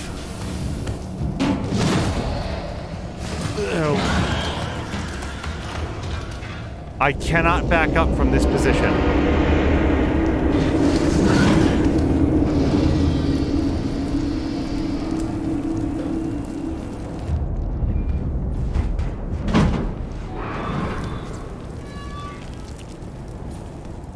Okay, unless there's a flamethrower fuel factory somewhere here, I really feel like I'm boned. I feel like this is it. They're all open that I can see. Also, what is my game plan here? Become the Human Torch? What am I supposed to do here? This cannot be the way to go. Right? No. No, that's just death. Oh, here we go.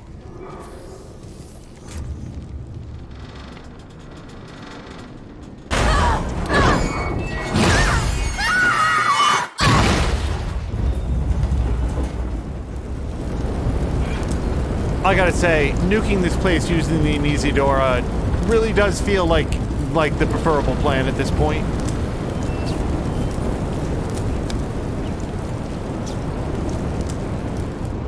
Ladies and gentlemen, the Freddie Mercury poster is still standing.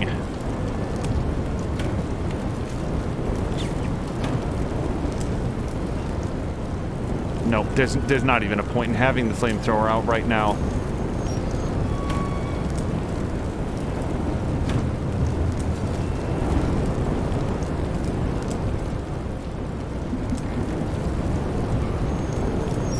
Yep, okay, here's what we're gonna do. I'm going to use a medikit because it's easy and cheap enough to build another one. And then I might be able to get whatever is... Oh no, there was nothing left in here. Okay, fair enough.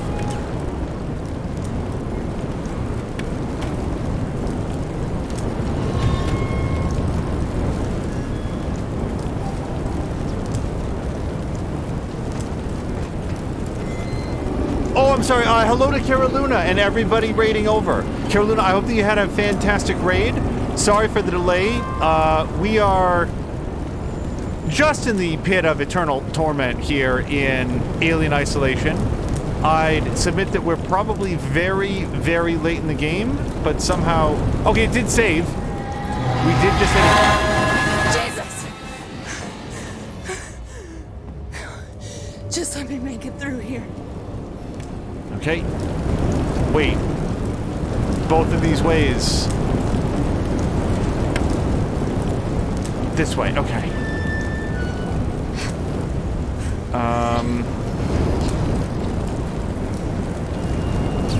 Okay.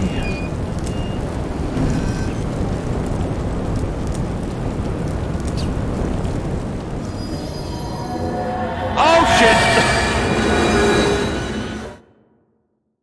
Okay, now maybe I can take a heartbeat here to take a quick look through. So Caroluna just rated again, and thank you very, very much. Let me just take a quick look through.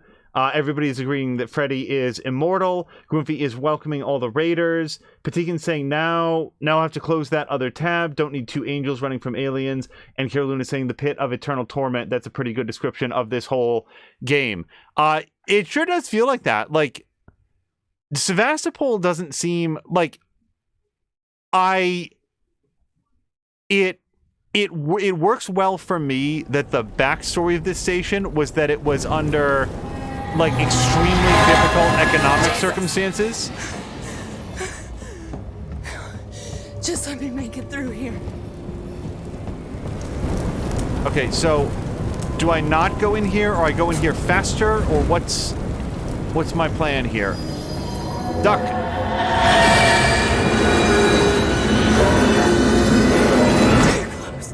Jesus Christ. Too close.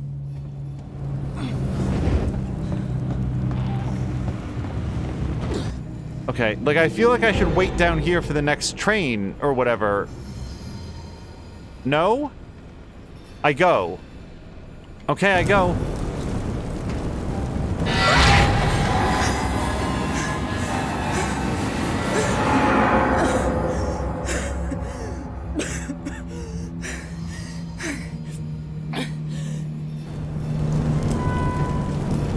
Patikin, thank you for doing the shoutouts for Caroluna.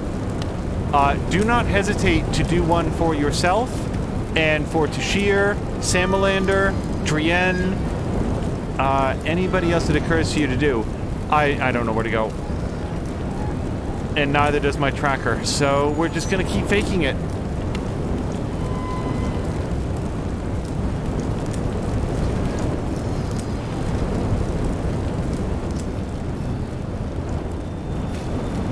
Okay, so that's where I came up.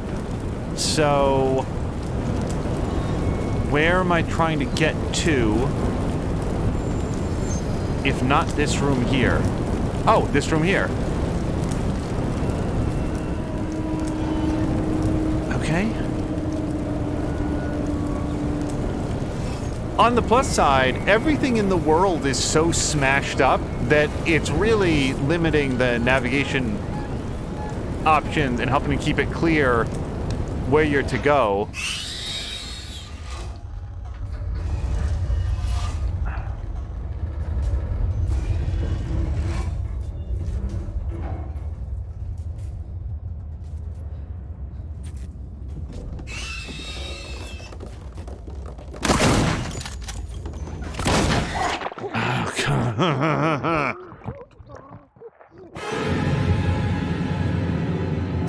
Hello to Moo.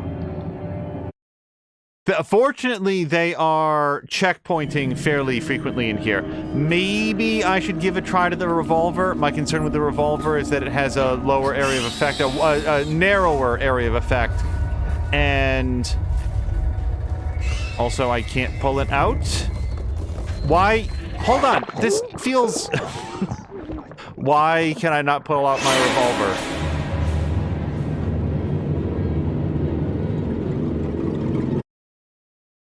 Oh boy, Moo went to the bathroom and came back and has 2 tabs open for here. Yeah, it's I would have loved the opportunity to, so I can't...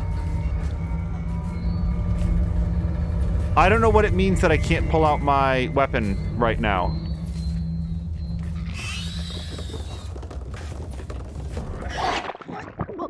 Okay. There's something wrong because I was able to shoot the shotgun once and now none of my weapons are coming up. So let me load previous save, or load current save. Okay, shotgun. Revolver. Fully loaded. Get back to the airlock. There we go.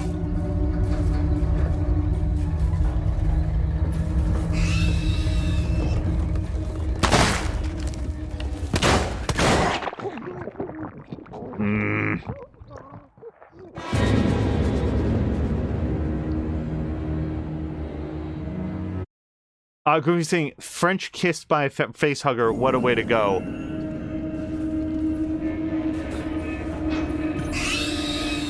It feels like people... Oh, shit. So, hold on a second. Yeah, so I am...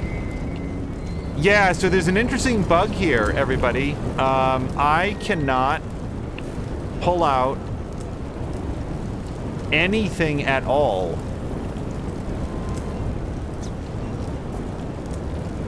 Okay. So I'm gonna need to die here because I cannot pull out my revolver or my shotgun or anything else.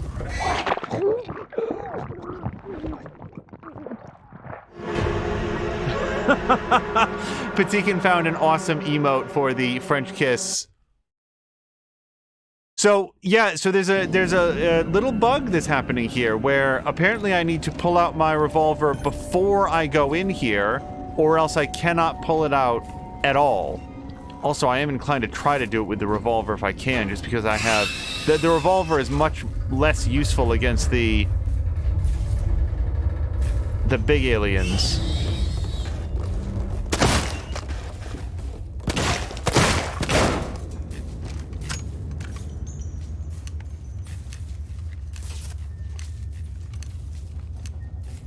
Okay, I don't know. 3 bullets for 2 face huggers. I'll take it.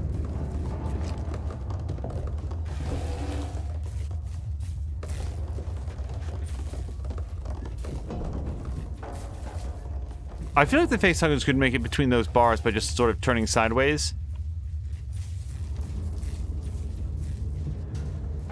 Pretty dexterous little bastards.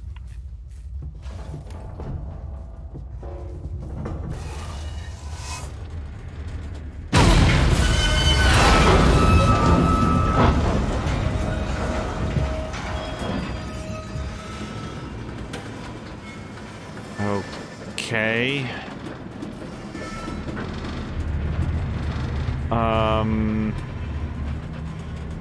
Can I climb this? No. Can't climb that. Am I supposed to hit this with my wrench? Because I feel like making this fall... Wait, climb. Wait, am I going down? Yes. Oh, cool. So now that elevator can fall on me. End my suffering.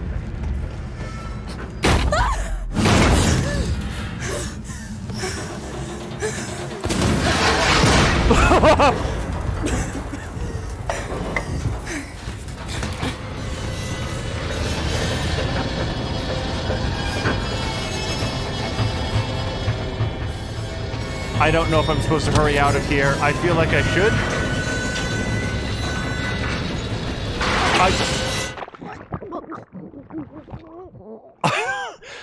Which of the four things which of the four lethal things that were in there killed me? I don't actually know. It felt like a facehugger got me, but I didn't actually see it.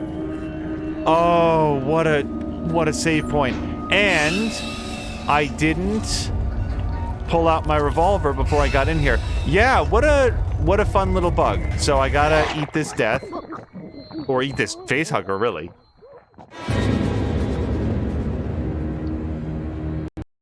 Moo, I'm curious, have your... Oh, and now it just quit to desktop. So, hold on, everybody. The question for Moo was going to be, I'm curious if your kids have seen the Alien franchise.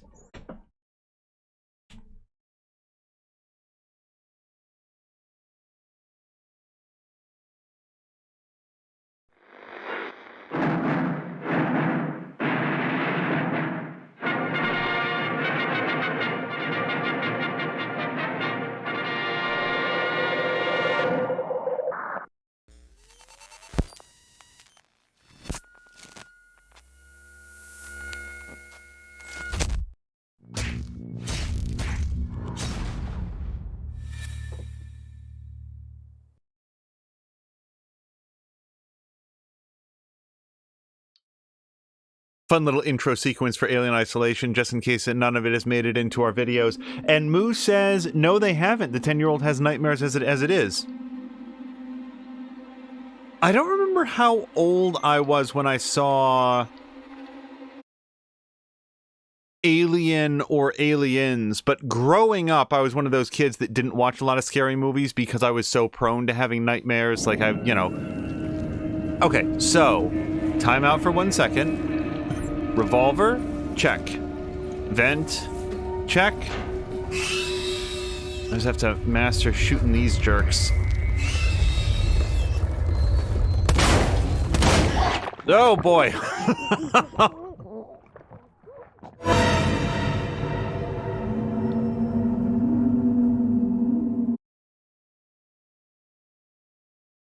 Moo says the 11-year-old would probably love it, but haven't... but Moo hasn't seen it yet. Interesting. So, I'm not sure how, kids today would take the original Alien, but I would submit that Alien still holds up real well.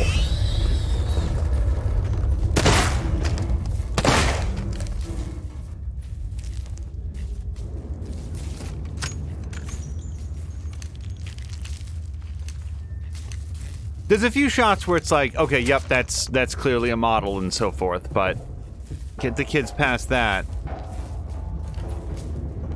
I did not need to have my flashlight on to reload that gun. Where do I go from here? This way. And now... this way. Okay, so... I jumped out here, I get on the ladder, and then I get the F out, hopefully.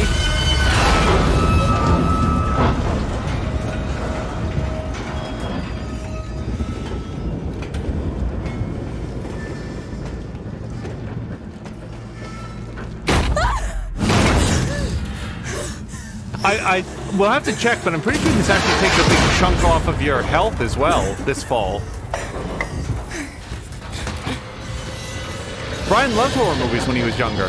I certainly reached an age where I loved them. I don't know how to...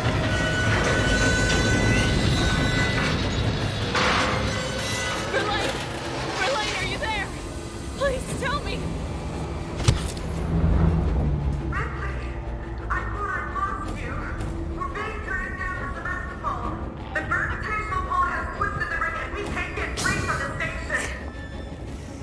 What do you need me to do?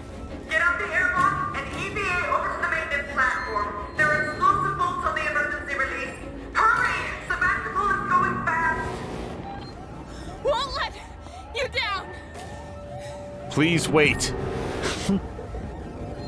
Oh, hey, Ripley, it's that helmet you love so much. Release the Torrens. Oh, I have to go to a different... That one was sullied. This one, this is the nice helmet.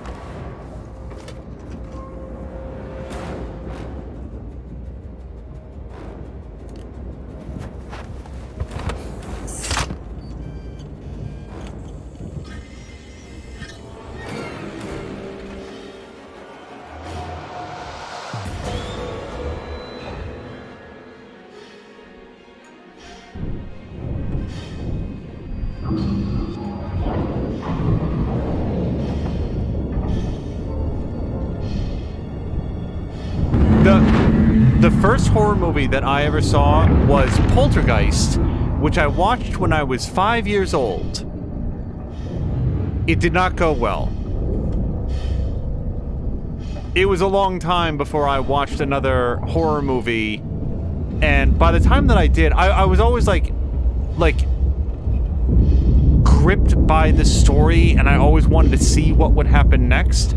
By the time I saw the original Alien, it was like the movie was old enough and I was old enough that it didn't have as much of an impact on me as the sequel. And not just the action sequences, like the things where like Bishop is like crawling through that extremely narrow pipe, or the scene with Ripley and Newt in the sleeping chamber with the face hugger. Like those were very, very effective sequences to me. Like super tense.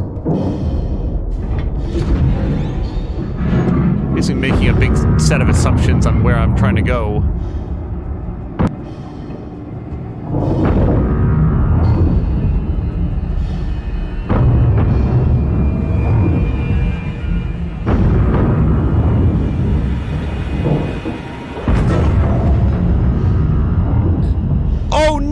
She can mantle over things. All she needed was an EVA suit and sufficient adrenaline stock. Fantastic. Well done, Ripley. On to Assassin's Creed now for you.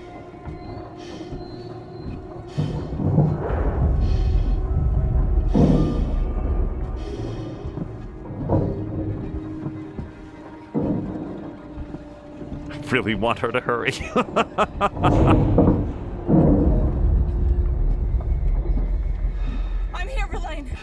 There should be 2 priming mechanisms to unlock the manual release. I see them.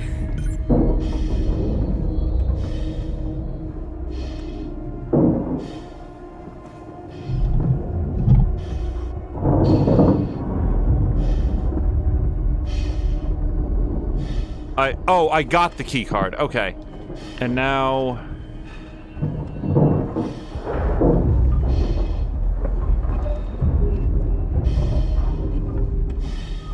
Oh, God, hurry up!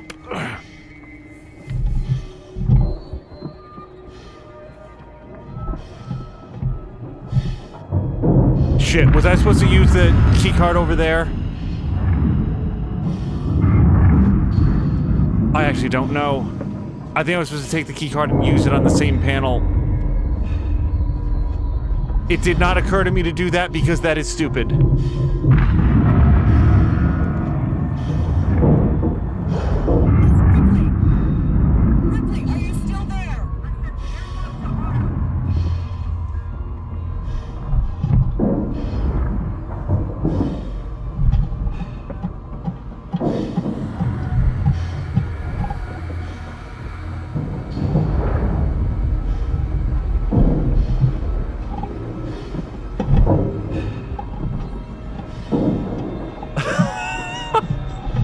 I cannot believe how complicated everything is.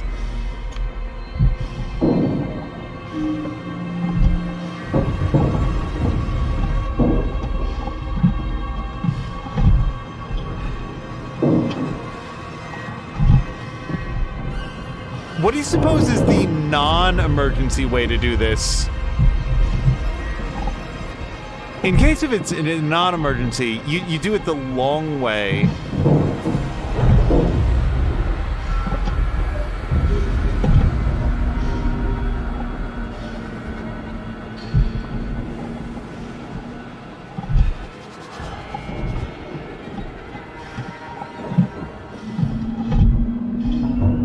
Okay, just hit this and...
I think that's a Jeremy. God damn it, of course it's not. I'm on my way up to the bridge.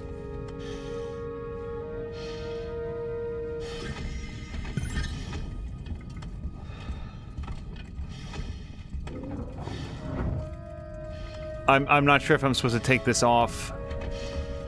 Usually you take it off. But I guess not. Okay. I did see that Moo asked who would let a 5-year-old watch Poltergeist. In fairness to my father, so we were on a camping trip. We stayed at a motel. It was like, we were staying at a motel just before going out into the woods. Like, we had driven to get to, like, okay, we're gonna wake up super... No, we were on our way home, actually, now that I think about it. I don't know what this is. Oh, right, the rotational beds. Yes, we saw something like that earlier. But I really wanted to watch it. I think my father started watching it, and then I really wanted to see it, because I didn't have any concept of horror or horror movies at the time. Is one of these empty? No. No. No. Really? Because it really looks like this side is empty. I cannot get changed. Verlaine?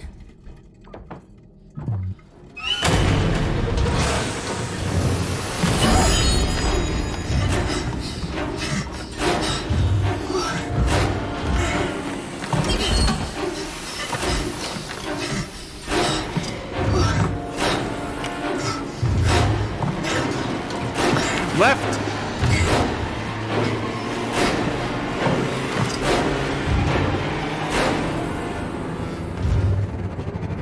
Use!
I don't know if we're going to get any more dialogue or audio logs or anything like that. This is Ripley. Okay, that sounds like it might be the audio sample that they're using. So, in this episode, we got what sounded like a bit of dialogue that might have been recorded specifically for this.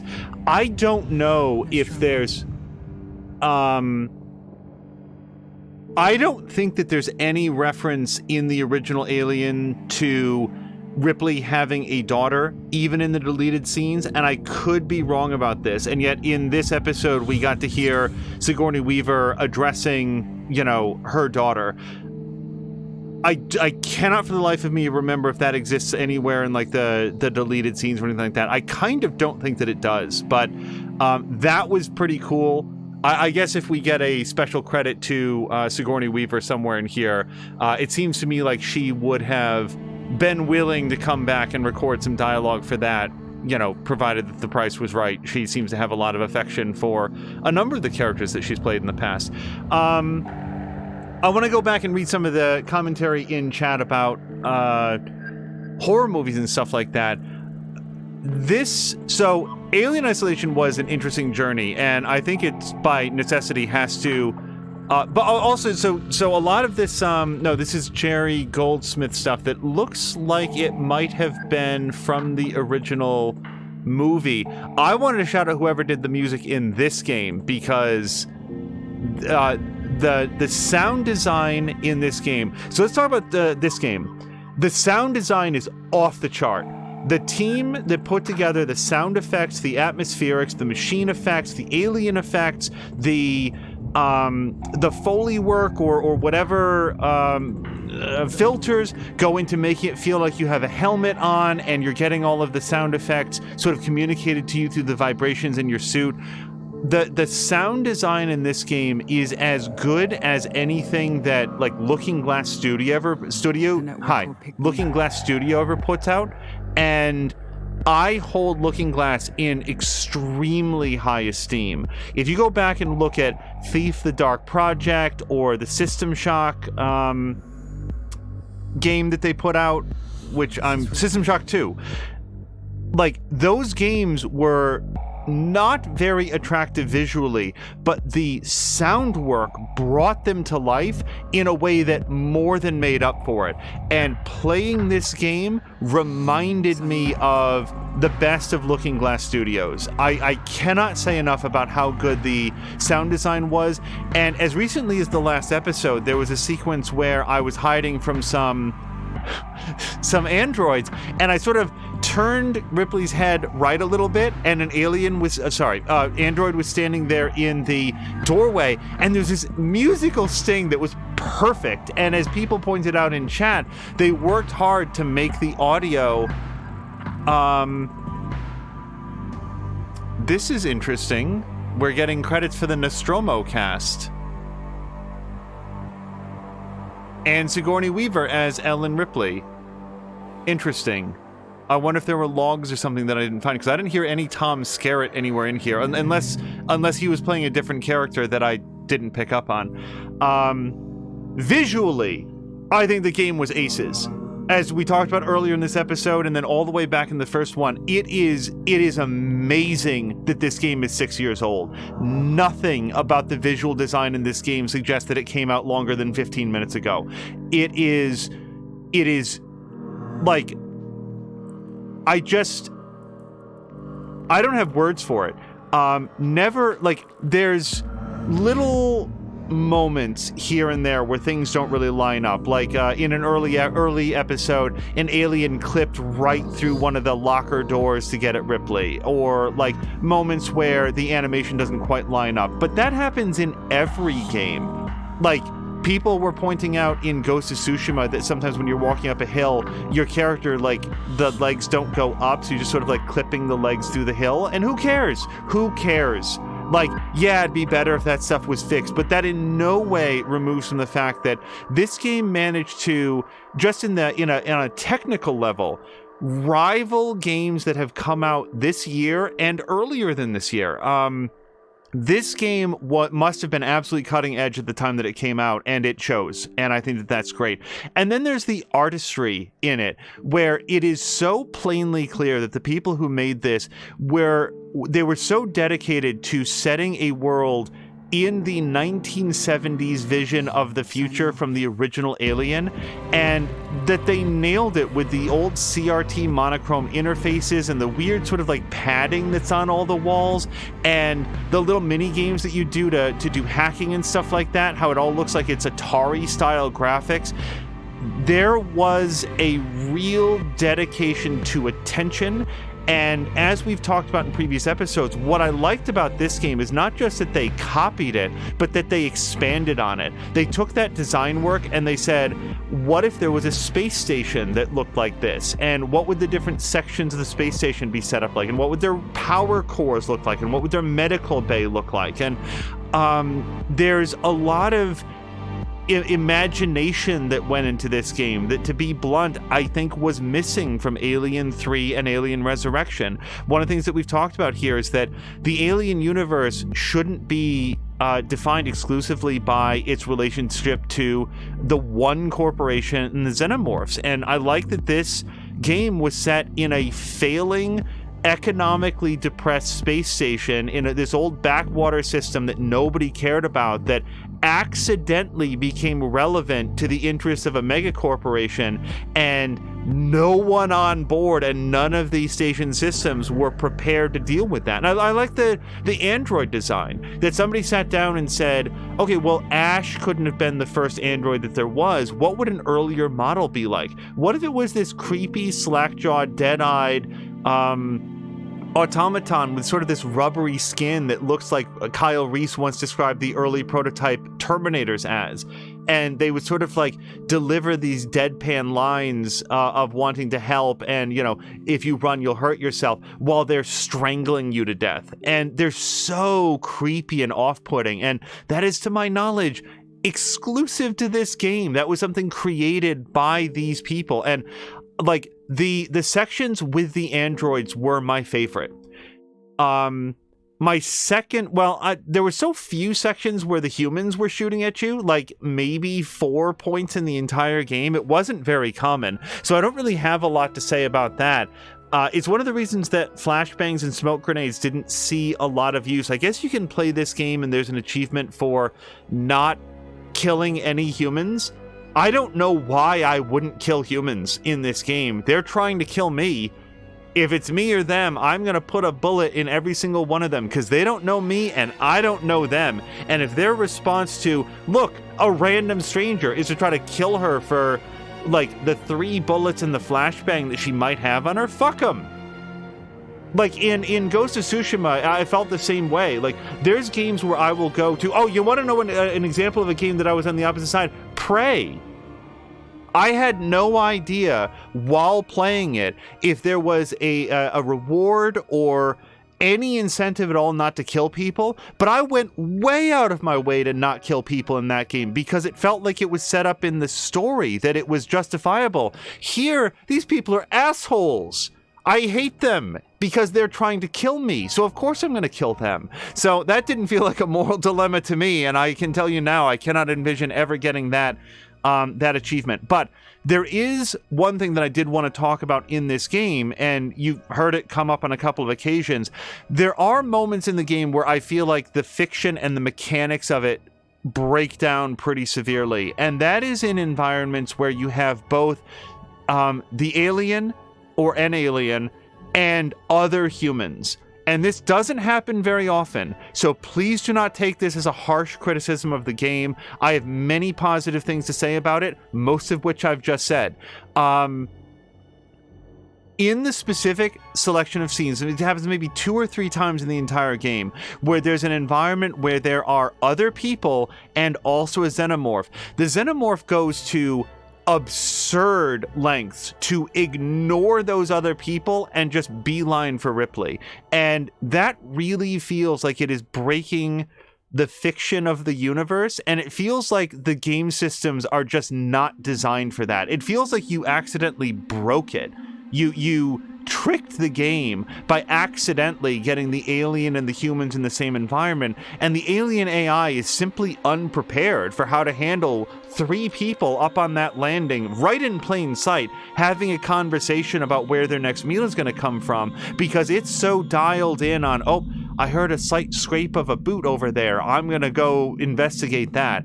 And those specific few rare moments were where, like, maybe the one section where it feels like the game is showing its age a little bit, like these sections were added late in development and they didn't properly tune them, or it was an accident.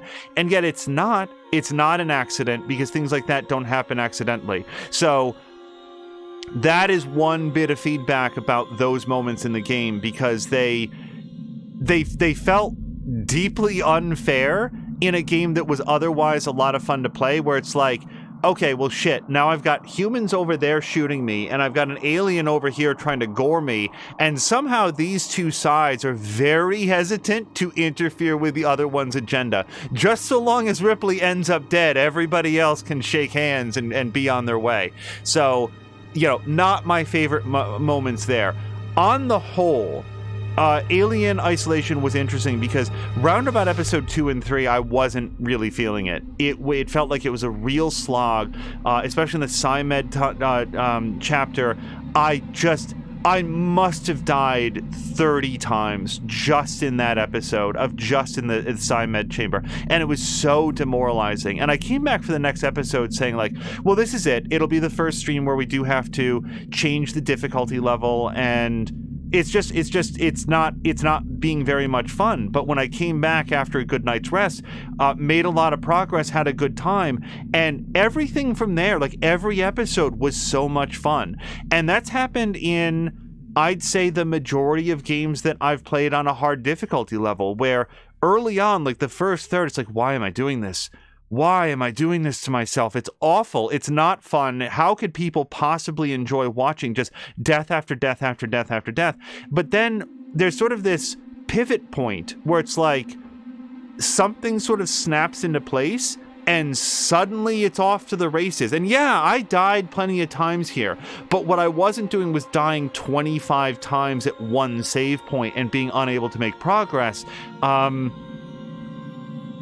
If I had this game to do over again, I'd probably make much more frequent use of the craftable objects, but it remains uncertain to me at this time if a flashbang or a flare or a smoke grenade has any effect on the alien, because it kind of feels like it shouldn't. They feel like they are anti-human tools, and I kept saving them for like the big human fight that would inevitably come up, and then it never did. I probably used 3 flashbangs in the entire game, at least on loads that I didn't die. So the other possibility is leave a larger number of traps around, but to like that seems like a great strategy on a replay where it's like, okay, I know this section of the game, I know I'm gonna have to navigate these halls 3 times, so I'll lay down traps, remember where I put them, and if I get pursued I can run past. In the balance, yeah, I think that it was unwise of me to have played this on hard. I'm glad that like I've made it through, but if I could sort of like send a letter back in time, it would be to myself, A, hey, look out for January 6th. It's going to be a real dark day in American history. And B, maybe don't play this one on hard. You'll probably have a better time with it on easy. But that's on me. Now, it's on me because the game itself said you should play this on hard. This is the recommended setting. But I think that my experience here, and also with a couple other games that I thought about, it may be a while before I set a game too hard again. It just sometimes it really gets in the way of the flow, and it can feel at moments more frustrating than rewarding. And then there's examples where it's the exact opposite, where it's like Ghost of Tsushima, where there were a couple points that were really challenging, but otherwise I felt very rewarded for playing on that on hard. So who knows? That's my brief thoughts on difficulty level. So let me scroll back briefly in chat, and we'll see if there's, if any other thoughts come to mind. But make no mistake, because like sometimes when you talk about things that you don't like, sometimes that can overshadow the things that you do. Overall, I really enjoyed this game. I really mean this because I've had a couple of weeks to think about it as we've gone through. This is the best Aliens thing that happened after Aliens, and then, you know, because this came out, I think, after... Did this come out before or after Prometheus? I don't remember, because I don't remember when Prometheus came out. But I appreciate Alien, I really like Aliens, and I really had a good time watching Prometheus. Patine's saying before. So yeah, since this came out before Prometheus, I would say that this is the best thing that the Aliens franchise had up until Prometheus, and then I really liked Prometheus. And then Covenant was fine. I don't have too much to say. I really, really enjoyed this game, and I think that in terms of its... Oh, one other thing, and this is just like a random thing. The pre-rendered cutscenes in this game, for some reason, appear to play at like 20 frames per second, which is just weird. It's like, why not at least 30? They're very framey, and it's not a VSync thing, it's not a resolution thing. The game itself runs perfectly, and it actually runs better on a controller. But yeah, the pre-rendered cutscenes look like they were recorded at a very, very, or like rendered at a very low frame rate, which isn't bad, it's just weird. It's just something that I noticed. So let me scroll up through chat. We'll just see if there's anything else to say, and, you know, maybe somebody else, you know, anything else that we want to say about this game before we sign off of it. Sorry.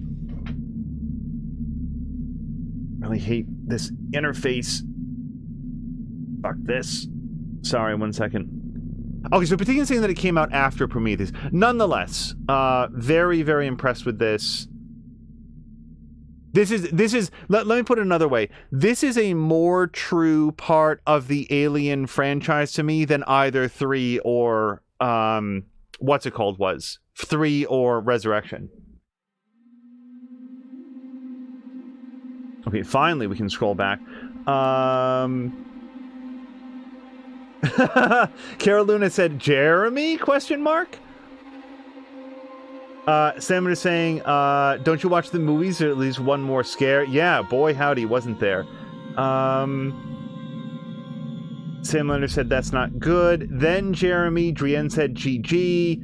Imu was... Yeah, so let's take special note of the cliffhanger. So if we go to play a game here, everything we've done here is in isolation mode. And then there's like, I've always gone to continue or whatever else. There's also survivor mode.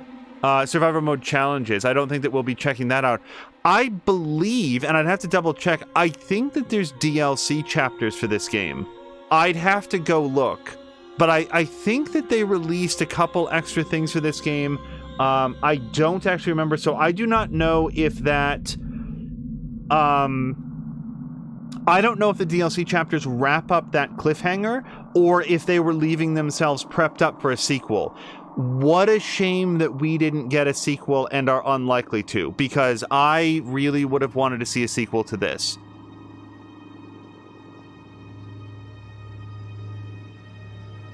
Sorry, Twitch is being a pill about scrolling for us. Sam Linder says, congrats on being a very scary video game. Thank you very much. And as Goofy says, on hard. Kira Luna says, a bit, ! Rob. And yeah, Patikin was then saying, wasn't there like DLC for this as well? I think there was. And Sam Melinder's also saying that there's a reference in Alien. So yeah, that's another thing that we never really discussed. In a deleted scene in Aliens, there is a thing where Ripley is sort of like taking note of... I'm trying to remember. I think Ripley asks about her daughter, and Burke brings her like an obituary or a bio that her daughter effectively died of old age while Ripley was in cryosleep for so many decades. So yeah, the example, I feel like most people know that, but there's always that like percentage that just might never have known. Like I think Mia didn't know about that. I don't think that Mia's ever seen the extended cut of Aliens, because when she did a viewing party last year, we were watching it and like talking about some of the other stuff, and I don't know, but my sense is that she may not have seen it. So yeah, Ripley does have, or sorry, if you count the deleted scenes as canon, which I kind of feel like you should, since there's a James Cameron cut of the movie, Ripley does have a daughter, and the fact that she lives long enough to die of old age does indicate that she was going to survive this. I didn't have a lot of fear for her safety, and between you and me, not a lot of fear for like Samuel's safety either. Like, it was pretty much, let's focus on getting Ripley out of here, and if the friends that she met 20 minutes ago also survive, so much the better. There's a story with the Nostromo crew in it. Okay, so there may be, a DLC pack or something. There might be a follow-up to this series, like a post-log or an additional episode that occurs at some point if we choose to revisit this with that DLC after the next time it's on sale. It won't be anytime soon. Like, please, nobody get it in their heads like, oh, I'll send it and then he can play it. No. It's, we have greatly enjoyed our time with Alien Isolation. If we choose to revisit it, it will be sometime pretty far down the path, but there's a galaxy of other things that we'd like to see. Moose says, note to past and future self, January 6th, bad day, and don't play Alien Isolation on hard. Peace out. And then Patikin is saying that this came out after Prometheus. Read what I said above. There's 2 DLCs with story, the Nostromo crew as well. Reason that there are credits for them. How interesting that they're in the credits for the base game, then, without the DLC and put in. But yeah, just as our... I wonder what happens if we hit continue game. I'm just sort of curious where it leaves off. Oh, right here. But yeah, we are going to end it right here. Just in case there was any doubt, we have, in fact, been on hard the entire time. I've always maintained that I have I bear the right to change that at any time, but that I would always let people know. I figure that there's no harm in just showing it off. Oh, the alien's not the only threat on board the Sevastopol, everyone, just in case. That's it. That's everything I can think of to say about Alien Isolation. Dr. Teflon had said that I think he indicated that he knew some people that worked on the game, and if he ever watches this, or if I get a chance to connect with him about some of the stories that he said that he knew about the development, that would be interesting to revisit, because I can think of no better way to put it than this. The team that made this cared a lot about Alien. This was not a cheap cash-in. This was not farmed out like what Gearbox did with Aliens Colonial Marines, where they just sort of like quietly pushed the project over onto a different development house so that they could focus on Borderlands 2. This was a team that really cherished their opportunity to work in this franchise. Again, more than some of the people that made actual canonical movies in the universe. Also, on our way out, Aliens versus Predator, which is that never really came up, and that never really came up at any point because those movies are astonishingly boring to me. And I'm not saying that, like, I'm not trying to provoke anybody. I'm not trying to diminish, like, if somebody else says that Aliens vs. Predator is one of their favorite movies. I've seen Aliens vs. Predator all the way through. I remember that it's in the Arctic and that it has Lance Henriksen, and then fuck all from there, because that movie, I could have been reading a book during that, I guess. It just left nothing with me. It is the most rote example. Aliens vs. Predator seems like a movie that was designed around how do we make a movie about aliens versus Predator that can somehow explain that we're doing this in the modern day where the Predator exists, but also nobody in the future already knows about the Xenomorphs. I've got it. Let's set it in this like weird Predator-style temple up in the Arctic Circle, and then it's just so far removed from anything of consequence that you're just watching the movie. And then Aliens vs. Predator Requiem, which you would think would fix that by setting it in like a small Alaskan town or something like that. I'm just letting you guys know, I've never made it more than 20-30 minutes into that movie. I'm so bored. And like, for people who like the movie, they might find that shocking. Like, how can you have such a limited attention span? Because I just don't give a shit about anything that happens. I cannot direct my eyes at the screen long enough to absorb any of that movie.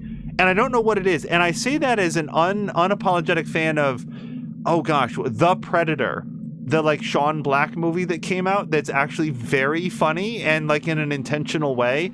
Anyway, yeah, so Aliens versus Predator. I've never really enjoyed the games. I didn't enjoy the movies. So that's my overarching review of the entire Aliens franchise.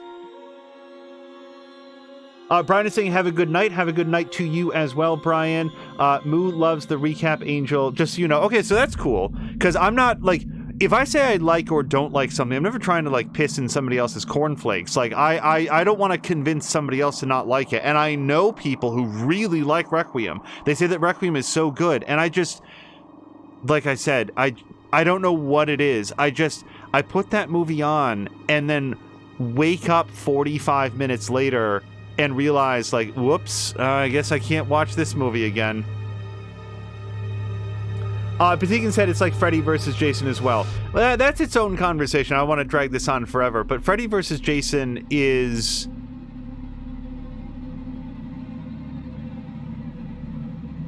I don't know how to break down Freddy versus Jason. It's simultaneously, like, very, very disappointing. And also, I have no ideas on how to improve what it is. It's like, yeah, that's kind of what it needed to be, isn't it? Anyway, so let's go find somebody. Hi. Let's go find somebody fun to raid, and we will be back as early as tomorrow with. I gotta say, it'll probably be some more Red Dead Redemption 2, but we do have some other projects in the pipeline that we're really looking forward to. 2021 hasn't been the most clearly, like, arced out year so far in terms of what to play. I feel like there's simultaneously an embarrassment of riches and also what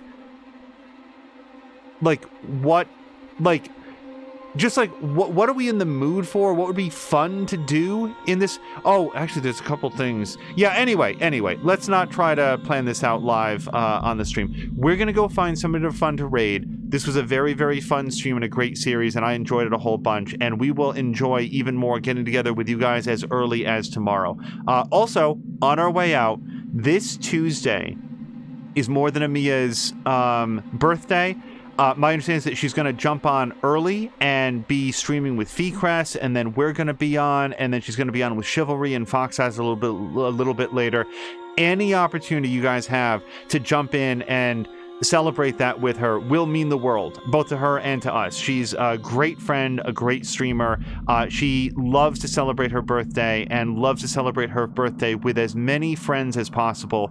And here on the internet, we can have like a huge get together, and I'm looking forward to that. Anyway, we're going to go find somebody fun to raid. That is it. Thank you to Groomfy, Azaric, Cara Luna, Patikin, Drienne Laveau, Tashir Rizé. If I didn't already say Cara Luna, thank you for that and the raid. There's so many others that I'm going to forget that are probably even here in chat right now, and I'm so sorry because I've been reading the comments but not necessarily memorizing the names. So let's go find somebody to raid. That's it. Thank you guys so much. Oh, and Moo, thank you to Moo. Thank you guys so much, and I hope you have a great night.